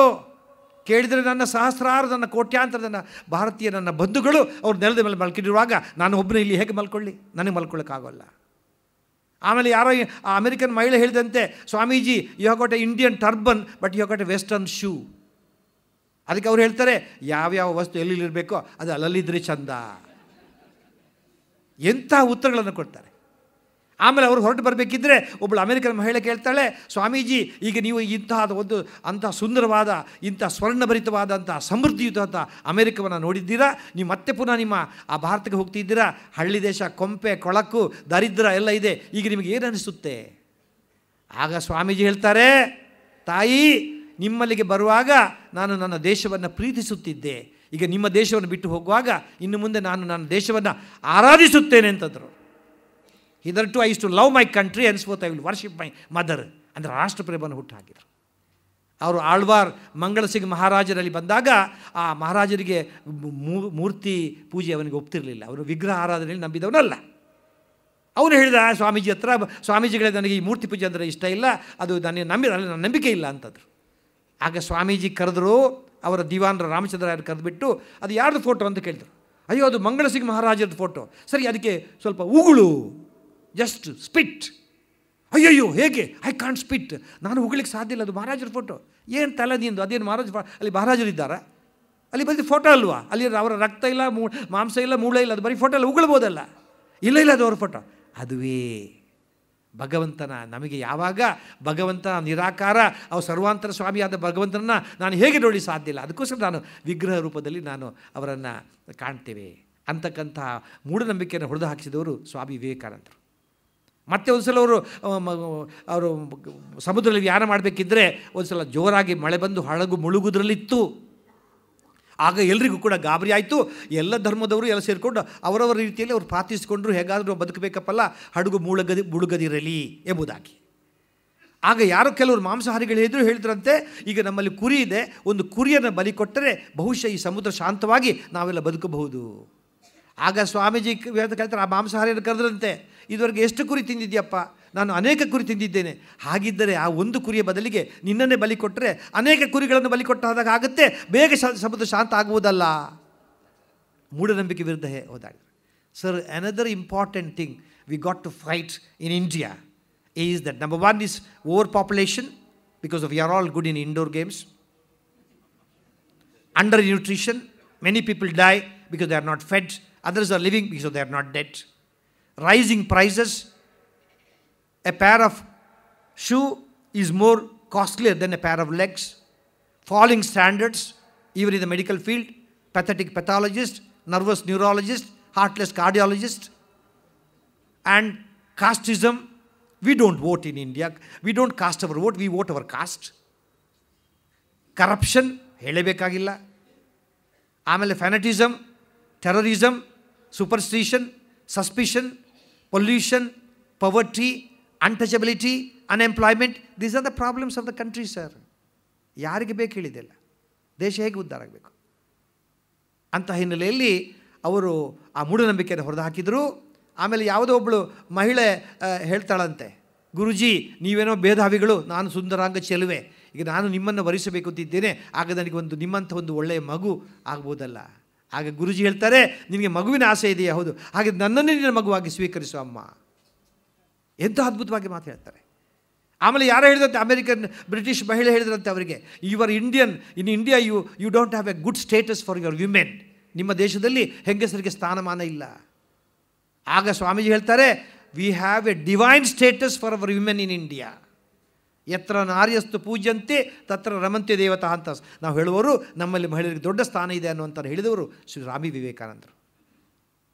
ಅದೇ ನಾನು ಎಲ್ಲೋ ಮೊನ್ನೆ ಒಂದು ಕಡೆ ಉಪನ್ಯಾಸ ಮಾಡ್ತಾ ಇದ್ದೆ, ನಾನು ಹೇಳಿದೆ, ಯಾವ ಮನೆಯಲ್ಲಿ ಒಬ್ಬಳು ಹೆಂಗಸು ಕಣ್ಣೀರು ಹಾಕುತ್ತಾಳೋ ಆ ಮನೆ ಉದ್ಧಾರ ಆಗೋದಿಲ್ಲ, ಹೆಂಗಸು ಕಣ್ಣೀರು ಹಾಕಬಾರ್ದು. ಆಮೇಲೆ ಯಾರೋ ಒಬ್ಬ ಗಂಡಸು ಎದ್ದುಬಿಟ್ಟ ಮಧ್ಯದಲ್ಲಿ, ಎದ್ಬಿಟ್ಟು ಪುತ್ತೂರ್ಯಾರೇ, ಯಾವ ಮನೆಯಲ್ಲಿ ಹೆಂಗಸು ಕಣ್ಣೀರು ಹಾಕುತ್ತಾಳೋ ಅವಳು ಉದ್ಧಾರ ಆಗೋದಿಲ್ಲ ನೀವು ಹೇಳಿದ್ರಿ, ಯಾವ ಮನೆಯಲ್ಲಿ ಗಂಡಸು ಕಣ್ಣೀರು ಹಾಕುತ್ತಾನೋ ಆ ಮನೆಗೆ ಏನಾಗ್ಬೋದು? ನಾನು ಹೇಳಿದೆ, ಇನ್ನೊಂದು ಮನೆ ಉದ್ಧಾರ ಆಗುತ್ತೆ ಅಂತಂದೆ. ಹೀಗೆ ಸ್ವಾಮಿ ವಿವೇಕಾನಂದರ ಜೀವನ ಚರಿತ್ರೆ. ಆಮೇಲೆ ಬಂದವರು ಮಹಾತ್ಮ ಗಾಂಧಿಯವರು. ಮಾನವನ ಚರಿತ್ರೆಯಲ್ಲಿ ಒಂದು ಕೆನ್ನೆಗೆ ಹೊಡೆದರೆ ಇನ್ನೊಂದು ಕೆನ್ನೆ ಕೊಡೆ ತೋರಿಸಿದಂಥ ಮಹಾತ್ಮ ಗಾಂಧಿಯವರು, when he was thrown out of the train in South Africa, he said one word, you have thrown me out of this train, we shall throw you out of our country. ಆ ಮಾತು ಅಲ್ಲಿ ಹೇಳ್ತಾರೆ ನೋಡಿ, ಎಂಥ ನಿರ್ಧಾರ ಅಲ್ಲಿ ತಗೊಳ್ತಾರೆ. ಅವರಿಗೆ ಹಾಕಲಿಕ್ಕೆ ಅವರು ಬಟ್ಟೆ ಸೂಟ್ ಬೂಟಲ್ಲಿ ಬಂದವರು, ಅಡ್ವೊಕೇಟ್ ಆಗಿದ್ದವರು, ಆದರೆ ಬಟ್ಟೆ ಹಾಕೋದು ನಿಲ್ಲಿಸಿದರು. ಯಾವಾಗ ನಿಲ್ಲಿಸಿದರು? ಅವರು ಒಂದು ದಿವಸ ನರ್ಮದಾ ತೀರದಲ್ಲಿ ಅವರು ಹೋಗಬೇಕಿದ್ರೆ, ವಾಯುವಾರಕ್ಕೆ ಹೋಗಬೇಕಿದ್ರೆ, ಆ ನದಿಯ ಆದಡದಲ್ಲಿ ಒಬ್ಬಳು ಬಡ ಮಹಿಳೆ ಬಂದಳು. ಅವಳ ಹತ್ರ ಇದ್ದದ್ದು ಒಂದೇ ಸೀರೆ, ಆ ಸೀರೆಯನ್ನು ಅವಳು ಒಗಿಬೇಕಾಗಿತ್ತು. ಹೇಗೆ ಒಗಿಬೇಕು? ಇರುವುದು ಒಂದೇ ಸೀರೆ, ಅಂಥ ಬಡತನ, ಕಡು ಬಡತನ. ಅವಳು ಆ ಕಡೆ ಈ ಕಡೆ ನೋಡಿ, ಯಾರೂ ಇಲ್ಲದಂಥ ತನ್ನನ್ನು ಗಟ್ಟಿ ಮಾಡಿಕೊಂಡು ಅರ್ಧ ಸೀರೆಯನ್ನು ಉಟ್ಕೊಂಡು ಅರ್ಧ ಸೀರೆಯನ್ನು ತೊಳೆದು ವಾಶ್ ಮಾಡಿಬಿಟ್ಟು ಅದನ್ನು ಒಗೆದುಬಿಟ್ಟು ಅದನ್ನು ಗಾಳಿಗೆ ಇಟ್ಟು ಒಣಗಿಸಿಬಿಟ್ಟು ಅದನ್ನು ಉಟ್ಕೊಂಡು ಇನ್ನರ್ಧ ಸೀರೆ ಒಗಿತಾ ಇದ್ಲು. ಇದನ್ನು ನೋಡಿದಂಥ ಮಹಾತ್ಮ ಗಾಂಧಿಯಲ್ಲಿ ಕಣ್ಣಲ್ಲಿ ನೀರು ಬಂದು, ಇಂತಹ ದುಸ್ಥಿತಿ ಇರುವಾಗ ನಾನು ಸೂಟ್ ಬೂಟು ಹಾಕಬಾರ್ದು ಅಂತ ಅವತ್ತೇ ಅವರು ಡಿಸೈಡ್ ಮಾಡ್ತಾರೆ, ನಾನು ಶರ್ಟ್ ಹಾಕಬಾರ್ದು ಅಂತ. ಅದೇ ಒಂದು ಮಗು ಕೇಳುತ್ತೆ, ತಾತ ಯಾಕೆ ನೀವು ಶರ್ಟ್ ಹಾಕೋಲ್ಲ? ಇಲ್ಲಪ್ಪ, ನಿಮಗೆ ಶರ್ಟ್ ಇಲ್ವೋ? ಇಲ್ಲ, ನನ್ನಲ್ಲಿ ಶರ್ಟ್ ಇಲ್ಲ. ನಿಮಗೆ ಶರ್ಟ್ ಬೇಕಾ? ನಾನು ಅಪ್ಪನ ಹತ್ರ ಹೇಳಿ ಕಳಿಸಿಕೊಡ್ತೇನೆ. ಎಷ್ಟು ಶರ್ಟ್ ಬೇಕು ನಿಮಗೆ? 10 ಬೇಕಾ? ಇಲ್ಲ, ಸಾಕಾಗೋದಿಲ್ಲ. 100? ಇಲ್ಲ. ಅಯ್ಯೋ, 30 ಕೋಟಿ ಜನರಿಗೆ ಶರ್ಟ್ ಇಲ್ಲ, ನಾನು ಹೇಗೆ ಶರ್ಟ್ ಹಾಕೋದು ಅಂತ ಅವ್ರು ಹೇಳ್ತಾರೆ. ಅಂದರೆ ಎಂತಹ ಕಲ್ಪನೆ ಕೊಟ್ಟರು ಮಹಾತ್ಮ ಗಾಂಧಿಯವರು. ಹಾಗೆ ಅದಕ್ಕೆ ಆಲ್ಬರ್ಟ್ ಐನ್ಸ್ಟೈನ್ ಒಂದು ಕಡೆ ಹೇಳ್ತಾನೆ, the future generation will not believe such a man like Gandhi with flesh and blood lived on this planet. Albert Einstein tells, ಗಾಂಧೀಜಿಯ ಹತ್ಯೆ ಆದಾಗ ಯುವನ್ನದವರು ಪ್ರಪ್ರಥಮ ಬಾರಿಗೆ ಹಿಂದೆಂದೂ ಆಗದ ರೀತಿಯಲ್ಲಿ 130 ದೇಶಗಳ ಧ್ವಜವನ್ನು ಕೆಳಗಿಳಿಸ್ತಾರೆ. ಅದು ಅವರಿಗೆ ಮಾತ್ರ ಸಲ್ಲಿದಂಥ ಇಂತಹ ವ್ಯಕ್ತಿ ನೀಡಿದಂತಹ ಮಹನೀಯರು ನಾವು ಮರೀಲಿಕ್ಕೆ ಸಾಧ್ಯ ಇದೆಯಾ? ಹಾಗೆ ಭಗತ್ ಸಿಂಗ್ ಅತ್ಯಂತ ದೊಡ್ಡ ರಾಷ್ಟ್ರಪ್ರೇಮಿ. ಅವನಿಗೆ ಗಲ್ಲು ಶಿಕ್ಷೆ ಆಗುತ್ತೆ. ಗಲ್ಲು ಶಿಕ್ಷೆ ಆದಾಗ ಹಿಂದಿನ ದಿವಸ ಅವನ ತಾಯಿ ನೋಡಲಿಕ್ಕೆ ಬರ್ತಾಳೆ. ನೋಡಿ ಬಂದಾಗ ಗಳಗಳನ್ನೇ ಅಳ್ತಾಳೆ. ಆಗ ಭಗತ್ ಸಿಂಗ್ಗೆ ಸಿಟ್ಟು ಬರುತ್ತೆ. ಅಮ್ಮ, ಇದೇನು ನಿಮ್ಮದು ಮಾತೃ ವ್ಯಾಮೋಹ? ನೀವು ಹತ್ತಿರ ಜನ ಏನಂತಾರೆ? ಅಂತಹ ಒಂದು ದೇಶ ಪ್ರೇಮಿಯ ತಾಯಿ ಅವಳು ಮತ್ತು ಪುನಃ ಪುಕ್ಲು ಅವಳು ಮಾತೃ ಅವಳು ಚಡಪಡಿಸ್ತಾ ಇದ್ದಾಳೆ ಅಂತ ನಿನ್ನನ್ನು ತಮಾಷೆ ಮಾಡ್ತಾರಲ್ಲ. ಆಗ ಭಗತ್ ಸಿಂಗ್ನ ತಾಯಿ ಹೇಳ್ತಾಳೆ, ಮಗ, ನಾಳೆ ನೀನು ಬೆಳಿಗ್ಗೆ ಸುರಿಯೋದಕ್ಕೆ ನಿನಗೆ ಗಲ್ಲಿ ಶಿಕ್ಷೆ ಆಗುತ್ತೆ, ನೀನು ಸತ್ತು ಹೋಗುತ್ತೆ ಅನ್ನೋದಕ್ಕೆ ನಾನು ಅಳ್ತಾ ಇಲ್ಲ. ನಾನು ಯಾಕೆ ಹೇಳ್ತಾ ಇದ್ದೆ ಅಂದರೆ, ನೀನು ಸತ್ತ ನಂತರ ಈ ದೇಶಕ್ಕೆ ಕೊಡಲಿಕ್ಕೆ ನನ್ನ ಹತ್ರ ಇನ್ನೊಂದು ಮಗ ಇಲ್ವಲ್ಲ, ಅದಕ್ಕೆ ನಾನು ಅಳ್ತಾ ಇದ್ದೇನೆ. ನೋಡಿ ಎಂಥ ಒಂದು ರಾಷ್ಟ್ರಪ್ರೇಮದ ಕಲ್ಪನೆ. ಅದೇ ರೀತಿ ಅವರು ನಮ್ಮ ಲಾಲ್ ಬಹದ್ದೂರ್ ಶಾಸ್ತ್ರಿಗಳು ಎಂಥ ಪ್ರಾಮಾಣಿಕ ವ್ಯಕ್ತಿ, ಎಂಥ ಬಡತನ ಇತ್ತು ಅಂದರೆ ಅವರು ಗಂಗಾ ನದಿ ದಾಟಲಿಕ್ಕೆ ಅವತ್ತು ನಾಲ್ಕಾಣೆ ಇರ್ತಿರಲಿಲ್ಲ. ಅವ್ರು ಈಜುಕೊಟ್ಟು ಸ್ಕೂಲಿಗೆ ಹೋದರು. ಅವ್ರು ಎಷ್ಟು ಪ್ರಾಮಾಣಿಕರಾಗಿದ್ದರು ಅಂದರೆ, ಅವರು ಕಾಂಗ್ರೆಸ್ ಕಾರ್ಯಕರ್ತರಾಗಿದ್ದಾಗ ನಡೆದ ಘಟನೆ ಇದು. ನನಗಂತೂ ಕೇಳಿದ ಕಣ್ಣೀರು ಬರುತ್ತೆ. ಅವ್ರು ಕಾರ್ಯಕರ್ತರಾಗಿದ್ದಾಗ ಅವರು ಮನೆ ಇರಬೇಕಿದ್ರೆ ಅವರ ಮಿತ್ರೊಬ್ಬರು ಬರ್ತಾರೆ. ಬಂದುಬಿಟ್ಟು, ಶಾಸ್ತ್ರೀಜಿ ಮುझे 50 रुपये चाहिए, मेरा बेटा को स्कूल पढ़ाना है. आगे शास्त्री ಹೇಳ್ತಾರೆ, मेरे पास 50 रुपये नहीं है, मेरा पगार ही 50 रुपया है, मैं कहाँ से दे सकता हूँ आपको. ಆಗ ಲಲಿತಾ ಶಾಸ್ತ್ರಿ ಅವರು ಕರೀತಾರೆ, आप अंदर आइए, ಒಳಗೆ ಬನ್ನಿ, मेरे पास 50 रुपया है, दीजिए आपके दोस्त के लिए, उनका काम आ जाएगा. ಹೌದಾ, ಐಸಿ ಬಾತೆ, ಟೀಕೆ ಅಂತೇಳಿ ಕೊಟ್ಟರು. ಹೋದಗಳೇ ವಾಸ್ತ್ರಿ ಮತ್ತೆ ಅವರ ಮಿತ್ರ ತಗೊಂಡ ಹೋದ. ಇವರು ಒಳಗೆ ಬರ್ತಾರೆ. ಲಲಿತಾ ಶಾಸ್ತ್ರಿ ಕೇಳ್ತಾರೆ, 50 रुपया कहाँ से आ गया. ಆಗ ಲಲಿತಾ ಶಾಸ್ತ್ರಿ ಹೇಳ್ತಾರೆ, आप तो पगार तो 50 रुपया है, आप तो 50 रुपये दिया करते थे, मगर हर महीने को 40 रुपया ಖರ್ಚು करके 10 रुपया बचा रहता था. 16 ತಿಂಗಳಿಗೆ 40 ರೂಪಾಯಿ ಖರ್ಚು ಮಾಡಿಕೊಂಡು 10 ರೂಪಾಯಿ ಉಳಿಸ್ತಾ ಇದ್ದೆ. 6 ತಿಂಗಳಿಂದ ಅದು ಹಾಗೆ 5 ತಿಂಗಳ ಜೋಪಾನ ಆಗಿ 50 ರೂಪಾಯಿ ಅದು ನನಗೆ ಉಳಿತಾಯ ಆಗಿದೆ. ನಿಮ್ಮ ಸ್ನೇಹಿತರಿಗೆ ಉಪಯೋಗ ಬಂತಲ್ಲ. ಆಗ ಶಾಸ್ತ್ರಿ ಐಸಿ ಬಾತ್ ಹೇ ಕ್ಯಾ ಅಂತ ಶಾಸ್ತ್ರೀಜಿ ನೇರ ಕಾಂಗ್ರೆಸ್ ಆಫೀಸಿಗೆ ಹೋಗ್ತಾರೆ. ಹೋಗ್ಬಿಟ್ಟು ಹೇಳ್ತಾರೆ, आप तो अबे 50 रुपया दिया करते थे, अगले महीने से आप 40 रुपया देना पड़ेगा. आप बस अब 50 रुपया मत दीजिए, मेरा बीबी तो इतना होशियार है, वो 40 रुपया में काम संभालती है, ನೀವು ನನಗೆ ಇನ್ನು ಮುಂದೆ ಕೇವಲ 40 ರೂಪಾಯಿ ಕೊಡಿ, 50 ರೂಪಾಯಿ ಕೊಡಬೇಡಿ ಅಂತ ಕೈ ಬೂದು ಕೇಳ್ತಾರೆ. ಎಂಥ ಪ್ರಾಮಾಣಿಕತೆ. ಅದೇ ದೀನ್ ದಯಾಳ್ ಉಪಾಧ್ಯಾಯರು ಒಂದು ಸಲ 3rd ಕ್ಲಾಸ್ ಟ್ರೈನಲ್ಲಿ ಹೋಗ್ತಾ ಇದ್ರಂತೆ. ಅವರ ಗುರೂಜಿ 2nd ಕ್ಲಾಸಲ್ಲಿ ಇದ್ದರು. ಅವ್ರಿಗೇನು ಮಾತಾಡಬೇಕು ಅಂತ ಒಂದು ಸ್ಟೇಷನ್ ಇಳಿದ್ಬಿಟ್ಟು ಇನ್ನೊಂದು ಸ್ಟೇಷನ್ ಅವ್ರ ಜೊತೆ ಹೋಗಿ ಮಾತಾಡಿಬಿಟ್ಟು ಒಂದು ಸ್ಟೇಷನ್ವರೆಗೆ ಮತ್ತೆ ಪುನಃ ವಾಪಸ್ 3rd ಕ್ಲಾಸ್ ಬರ್ತಾರೆ. ಕೂಡಲೇ ಆ ಟೀಚರ್ ಕರೆದ್ರು, ನಾನು ಒಂದು ಸ್ಟೇಷನ್ ಮಾತ್ರ 2nd ಕ್ಲಾಸಲ್ಲಿ ಹೋಗಿದ್ದೇನೆ, ಅದಕ್ಕೆ ಎಷ್ಟು ಹಣ ಆಗುತ್ತೆ ವ್ಯತ್ಯಾಸ ತಗೊಳ್ಳಿ ಅಂತಾರಂತೆ. ಅಂದರೆ ಎಷ್ಟು ಪ್ರಾಮಾಣಿಕತೆ. ಈಗ ಎಲ್ಲಿದೆ ಸರ್ ಪ್ರಾಮಾಣಿಕತೆ? ಈಗಿನ ಒಂದು ಕತೆ ನಿಮಗೆ ಹೇಳಿದರೆ, ಮೊನ್ನೆ ಯಾರೋ ಪಾಪ ಹೆಂಡತಿ ಗಂಡನಿಗೆ ಹೇಳ್ತಾಳಂತೆ, ನೋಡ್ರಿ ನಮ್ಮಲ್ಲಿ ಆ ಬೆಳ್ಳಿ ಚಮಚ ಇದೆಯಲ್ಲ ಮನೆಯಲ್ಲಿ, ಅದು ನಮ್ಮ ಕೆಲಸದೊಳಗೆ ಕದ್ದುಬಿಟ್ಟಿದ್ದಾಳೆ. ಯಾವ ಬೆಳ್ಳಿ ಚಮಚ? ಅದೇ ನೀವು ಆ 5 ಸ್ಟಾರ್ ಹೋಟೆಲ್ಗೆ ಕದ್ಕೊಂಡು ಬಂದ್ರಲ್ಲ, ಅದೇ ಬೆಳ್ಳಿ ಚಮಚ. ನಾನು ಮೊದಲಿಗೆ ಬಂದಾಗ ಇದೇ ಕಡಲೆಕಾಯಿ ಪರಿಷೆ ಆಗ್ತಿದ್ದು. ಇಲ್ಲಿ ಬಂದಿದ್ದೆ ಒಂದು ಸಲ, ಒಂದು 10-20 ವರ್ಷ ಹಿಂದೆ ಕಡಲೆಕಾಯಿ ಪರಿಷೆ ಆಗ್ತಿತ್ತು. ಎಲ್ಲರೂ ಆಗ 30 ರೂಪಾಯಿ ಹೇಳ್ತಿದ್ದೆ, ಒಬ್ಬ 50 ರೂಪಾಯಿ ಹೇಳ್ತಿದ್ದೆ ಕೆಜಿಗೆ. ನಾನು ಹೇಳಿದೆ, ಯಾಕಪ್ಪ 50 ರೂಪಾಯಿ? ಸರ್ ಇದು ಸ್ಪೆಷಲ್ ವೆರೈಟಿ, ಹೈಬ್ರಿಡ್ ವೆರೈಟಿ, ತಗೊಂಡೋಗಿ ನಿಮಗೆ ಗೊತ್ತಿಲ್ಲ, ನೀವು ಘಟ್ಟದ ಕೆಳಗಿನವರು ಅಂತಂದ. ಸರಿಯಪ್ಪ 1 ಕೆಜಿ ಕೊಡುತ್ತಂದೆ. ನಾನು ನನ್ನ ಹೆಂಡತಿ 1 ಕೆಜಿ ತಗೊಂಡೋಗಿ ಮನೆಗೆ ಹೋದೆವು. ಬಹಳ ಕುತೂಹಲದಿಂದ 1 ಕೆಜಿ ತಗೊಂಡು ಓಪನ್ ಮಾಡಿದ್ರೆ ಒಳಗೆ ಬೀಜನೇ ಇಲ್ಲ, ಕಡಲೆಕಾಯಿಗೆ ಬೀಜನೇ ಇಲ್ಲ ಒಳಗೆ. ಅಯ್ಯೋ ವಾಪಸ್ ಬಂದೆ, ಪುಣ್ಯಾತ್ಮ 50 ರೂಪಾಯಿ ತಗೊಂಡಿದ್ದೀಯಾ, ಬದಿ ಬೀಜ ಇಲ್ಲ, ಬೀಜ ಏನು ಸಮಾಚಾರ? ಅದಕ್ಕೆ ಸರ್ ನಿಮಗೆ ಅದೇ ಹೇಳಿದ್ದು, ನಿಮಗೆ ಅಷ್ಟು ಗೊತ್ತಿಲ್ಲ. ಏನು ಇದು ಸೀಡ್ಲೆಸ್ ವೆರೈಟಿ ಅಂತಾರೆ. ಯಾವುದು? ಕಡಲೆಕಾಯಿ ಬೀಜ ಸೀಡ್ಲೆಸ್ ವೆರೈಟಿ. ಮೊನ್ನೆ ಯಾವುದೋ ದೇವಸ್ಥಾನಕ್ಕೆ ಹೋಗಿದ್ದೆ, ಅಲ್ಲಿ ಪಾಪ ನಮ್ಮ ಅರಸವರು ದೇವಸ್ಥಾನ ಮಾಡ್ತಾಯಿದ್ರು. ಅಲ್ಲಿ ಏನಾಗಿದೆ ಅಂದರೆ, ಪಾಪ ಒಂದು ಗಣೇಶನ ವಿಗ್ರಹ ಸ್ಥಾಪನೆ ಆಗಬೇಕಿತ್ತು. ಗಣೇಶನ ಮಾಡಿದ್ದಾರೆ, ಒಂದು ಬೆಳ್ಳಿ ವಿಗ್ರಹ ಯಾರೋ ಕೊಟ್ಟಿದ್ದಾರೆ, ಆದರೆ ಇನ್ನೂ ಹಣ ಸಂದಾಯ ಆಗಿರಲಿಲ್ಲ. ಪಾಪ ಅರಸವರು ಅನೌನ್ಸ್ ಮಾಡ್ತಾರೆ, ನೋಡಿ ನಮ್ಮ ಒಂದು ಬೆಳ್ಳಿ ವಿಗ್ರಹ ಯಾರೋ ಕೊಟ್ಟಿದ್ದಾರೆ, ಇನ್ನೂ ಹಣ ಕೊಡಬೇಕಷ್ಟೇ, ನಾವೊಂದು ಡಬ್ಬಿ ಇಟ್ಟಿದ್ದೇವೆ, ಇದಕ್ಕೆ ಯಾರಾದರೂ ಸ್ವಲ್ಪ ಡೊನೇಷನ್, ಸ್ವಲ್ಪ ನಿಮ್ಮ ದೇಣಿಗೆಯನ್ನು ಹಾಕಿ ಅಂತಂದರು. ಪಾಪ ತುಂಬ ಜನ ಹಾಕಿದರು, 150 ರೂಪಾಯಿ ಹಾಕಿದರೆ ಆಯಿತು. ಅಷ್ಟೊತ್ತಿಗೆ ಕರೆಂಟ್ ಹೋಯಿತು. ಕರೆಂಟ್ ಹೋದ ಕೂಡಲೇ 10 ನಿಮಿಷ ಕರೆಂಟ್, ನಿಮ್ಮಲ್ಲಿ ಕರೆಂಟ್ ಆಗ ಹೋಗ್ತೇವೆ, ನಿಮಗೆ ಗೊತ್ತಲ್ಲ. 10 ನಿಮಿಷ ಹೋಯಿತು. ಪುನಃ ಬಂದಾಗ ಕರೆಂಟ್ ಬಂತು, ಡಬ್ಬಿನೇ ಇಲ್ಲ, ಯಾರೋ ಎತ್ಬಿಟ್ಟಿದ್ದಾರೆ. ಅಷ್ಟೊತ್ತಿಗೆ ಅರಸವರಿಗೆ ಭಾಳ ಬೇಜಾರದ, ಅಯ್ಯಯ್ಯೋ ದೇವರ ದುಡ್ಡು ಹೀಗೆಲ್ಲ ಮಾಡಬಾರ್ದಪ್ಪ, ಏನು ಮಾಡೋಣ, ದಯವಿಟ್ಟು ಯಾರಾದ್ರು ತಗೊಂಡು ಹೋಗಿದ್ರೆ ಆ ಡಬ್ಬಿ ವಾಪಸ್ ತಂದು ಹಿಡಿತಂದರು. ಆಗ ಯಾರು ಹೇಳಿದ್ರು, ಅಲ್ಲರಿ ನೀವು ಒಳ್ಳೆ ಬುದ್ಧಿ, ಯಾರಾದ್ರು ತೊಗೊಂಡು ಹೋದ್ರೆ ವಾಪಸ್ ಎಲ್ಲರಿಗೆ ಕಾಣೋ ತಂದಿರ್ತಾನ, ಹಾಗಿಡೋಣ, ಅದಕ್ಕೊಂದು ಉಪಾಯ ಮಾಡೋಣ. ಈಗ ಇನ್ನೊಂದು 10 ನಿಮಿಷ ನಾವು ಕರೆಂಟ್ ತೆಗಿಯೋಣ, ಆಗೆಲ್ಲ ಕತ್ತಲೆ ಆಗುತ್ತೆ. ಆಗ ಯಾರಾದರೂ ನಿಜವಾಗ್ದು ಭಕ್ತಿ ಇದ್ದವರು, ಈ ಪಾಪ ಪ್ರಜ್ಞೆಯನ್ನು ಅರ್ಥಕೊಂಡವರು ಅವ್ರು ವಾಪಸ್ ತಂದಿಡ್ತಾರೆ. ಆಗ ಯಾರಿಗೆ ಕಾಣೋಲ್ಲ, ಆಗ ಆಗುತ್ತೆ ಅಂತಂದರು. ಸರಿಯಪ್ಪ ಅಂತೇಳಿ ಪರ್ಪಸ್ಲಿ ಇನ್ನೊಂದು 10 ನಿಮಿಷ ಲೈಟ್ ತೆಗೆದ್ರು. 10 ನಿಮಿಷ ಹೋಯಿತು, ಲೈಟ್ ಬಂತು, ಡಬ್ಬಿ ಬಿಡಿ, ದೇವರ ವಿಗ್ರಹನೇ ಇಲ್ಲ. ನಾನು ಒಂದು ಸಲ ನಮ್ಮ ಸಕಲೇಶ್ವರಕ್ಕಾಗಿ ಊರಿಗೆ ಹೋಗಬೇಕಾಗಿತ್ತು. ನಮಗೆ ಒಂದು ದಾರಿಯಲ್ಲಿ ಹೋಗಬೇಕಿದ್ರೆ ಒಂದು ಹಳ್ಳ ಬಂತು, ಕತ್ತಲಾಗಿತ್ತು, ಹೆಂಡತಿ ಮಕ್ಕಳೆಲ್ಲ ಇದ್ದರು. ಆಯಿತು, ಸಣ್ಣ ಕಾರು, ಮಾರುತಿ ಕಾರು ಹಳ್ಳಕ್ಕೆ ಬಿತ್ತು. ಹಳ್ಳಕ್ಕೆ ಬಿದ್ದು ಕೂಡಲೇ ನಾನು ಅಯ್ಯೋ ಗಾಬರಿ ಆಯ್ತು, ನನಗೆ ಮಕ್ಕಳು ಹೆಂಡತಿ ಮಕ್ಕಳಿದ್ದಾಳೆ, ಏನು ಮಾಡಬೇಕು ಹಾಗೆ ಅಂತ. ಅಷ್ಟೊತ್ತಿಗೆ 4 ಜನ ಹಳ್ಳಿಯವರು ಓಡಿ ಬಂದರು. ಸರ್ ಏನಾಗಿದೆ ಸರ್? ಇಲ್ಲಪ್ಪ ಹಳ್ಳಕ್ಕೆ ಬಿದ್ದುಬಿಟ್ಟಿದೆ. ಅಯ್ಯೋ ನಾವಿರೋದು ಯಾತಕ್ಕೆ ಮತ್ತೆ, ಬನ್ನಿ ಇಲ್ಲಿ ಕೂತ್ಕೊಳ್ಳಿ ಅಂತ ಬಂದರು. 4 ಜನ ಹಳ್ಳದ ಕಾರನ ಮೇಲೆ ಕಿತ್ಬಿಟ್ರು. ಕಾರ್ ಮೇಲೆ ಕಿಟ್ಟಿದ್ದಾಯಿತು. ಭಾಳ ಸಂತೋಷ ಆಯಿತು, ನನಗೆ ಖುಷಿ ಆಯಿತು. ಬನ್ನಿಯಪ್ಪ ಅಂತ 55 ರೂಪಾಯಿ ಕೊಟ್ಟೆ. ಆಗ 4 ಜನ ಇದ್ದರು, 200 ರೂಪಾಯಿ ಕೊಟ್ಟೆ. ಯಾಕಂದರೆ ಆ ಕೆಲಸ ಮಾಡಿದ್ರಲ್ಲ ಅಂತೇಳಿ. ಸರಿ ಬಿಟ್ಟು, ನೀವು ಹೇಗಿದ್ದೀರಿ, ನಿಮ್ಮ ಹೇಗೆ ಇಲ್ಲಿ ಕಸುಬು ಏನು, ನಿಮ್ಮದು ಎಲ್ಲ ಮಳೆ ಬೆಳೆ ಇದೆಯೋ, ನಿಮ್ಮ ಕಸುಬು ಏನು, ಜೀವನೋಪಾಯಕ್ಕೆ ಏನು ಮಾಡ್ತೀರಿ ಹಾಗೆ ಅಂತ. ಅವ್ರು ಹೇಳ್ತಾರೆ, ಸರ್ ಮಣ್ಣಗಟ್ಟಿ ಸರ್, ಇಲ್ಲಿ ಮಳೆನಿಲ್ಲ ಬೆಳೆನಿಲ್ಲ, ಇಲ್ಲಿ ಏನಿಲ್ಲ, ಊಟಕ್ಕೆ ಗತಿಲ್ಲ, ಮತ್ತು ಏನು ಮಾಡ್ತೀರಿ, ಹೀಗೆ ದಾರಿ ಉದ್ದಕ್ಕೆ ಹಳ್ಳ ತೋಡ್ತಾ ಇರ್ತೇವೆ, ಕಾರುಗಳು ಬೀಳ್ತವೆ, ಮೇಲೆ ಇರ್ತವೆ, ಏನೋ ದುಡ್ಡು ಕೊಡ್ತಾರೆ. ಅಂದರೆ ಈ ಪ್ರಾಮಾಣಿಕತೆಯ ಒಂದು ಹೇಗೆ ವ್ಯವಸ್ಥೆ ಆಯಿತು. ನಾವು ಇವತ್ತು ಕಲಿಬೇಕಾಗಿದ್ದು ಆ ಭಗತ್ ಸಿಂಗ್ನಿಂದ, ಆ ರಾಷ್ಟ್ರ ಪ್ರೇಮ ಅವ ತಾಯಿಯಿಂದ, ದೀನ್ ದಯಾಳ್ ಉಪಾಧ್ಯಾಯ ಅಥವಾ ಲಾಲ್ ಬಹದ್ದೂರ್ ಶಾಸ್ತ್ರಿ ಇಂಥ ಒಂದು ಆ ಪ್ರಾಮಾಣಿಕತೆಯನ್ನು ಕಲಿತಬೇಕು. ಯಾಕೆ ಸರ್ ಹೆಚ್ಚು? Mother Teresa, I tell you one heart touching incidents. Mother Teresa ಒಂದು ಕುಷ್ಠರೋಗಿಯನ್ನು ಕಾಲನ್ನು ತೊಳೆದು ಅದಕ್ಕೆ ಬ್ಯಾಂಡೇಜ್ ಹಚ್ಚಿ ಹೋಗುವಾಗ ಆ ಕುಷ್ಠರೋಗಿಯ ತಲೆಗೆ ಮುತ್ತು ಕೊಟ್ಟು ಹೋದರಂತೆ.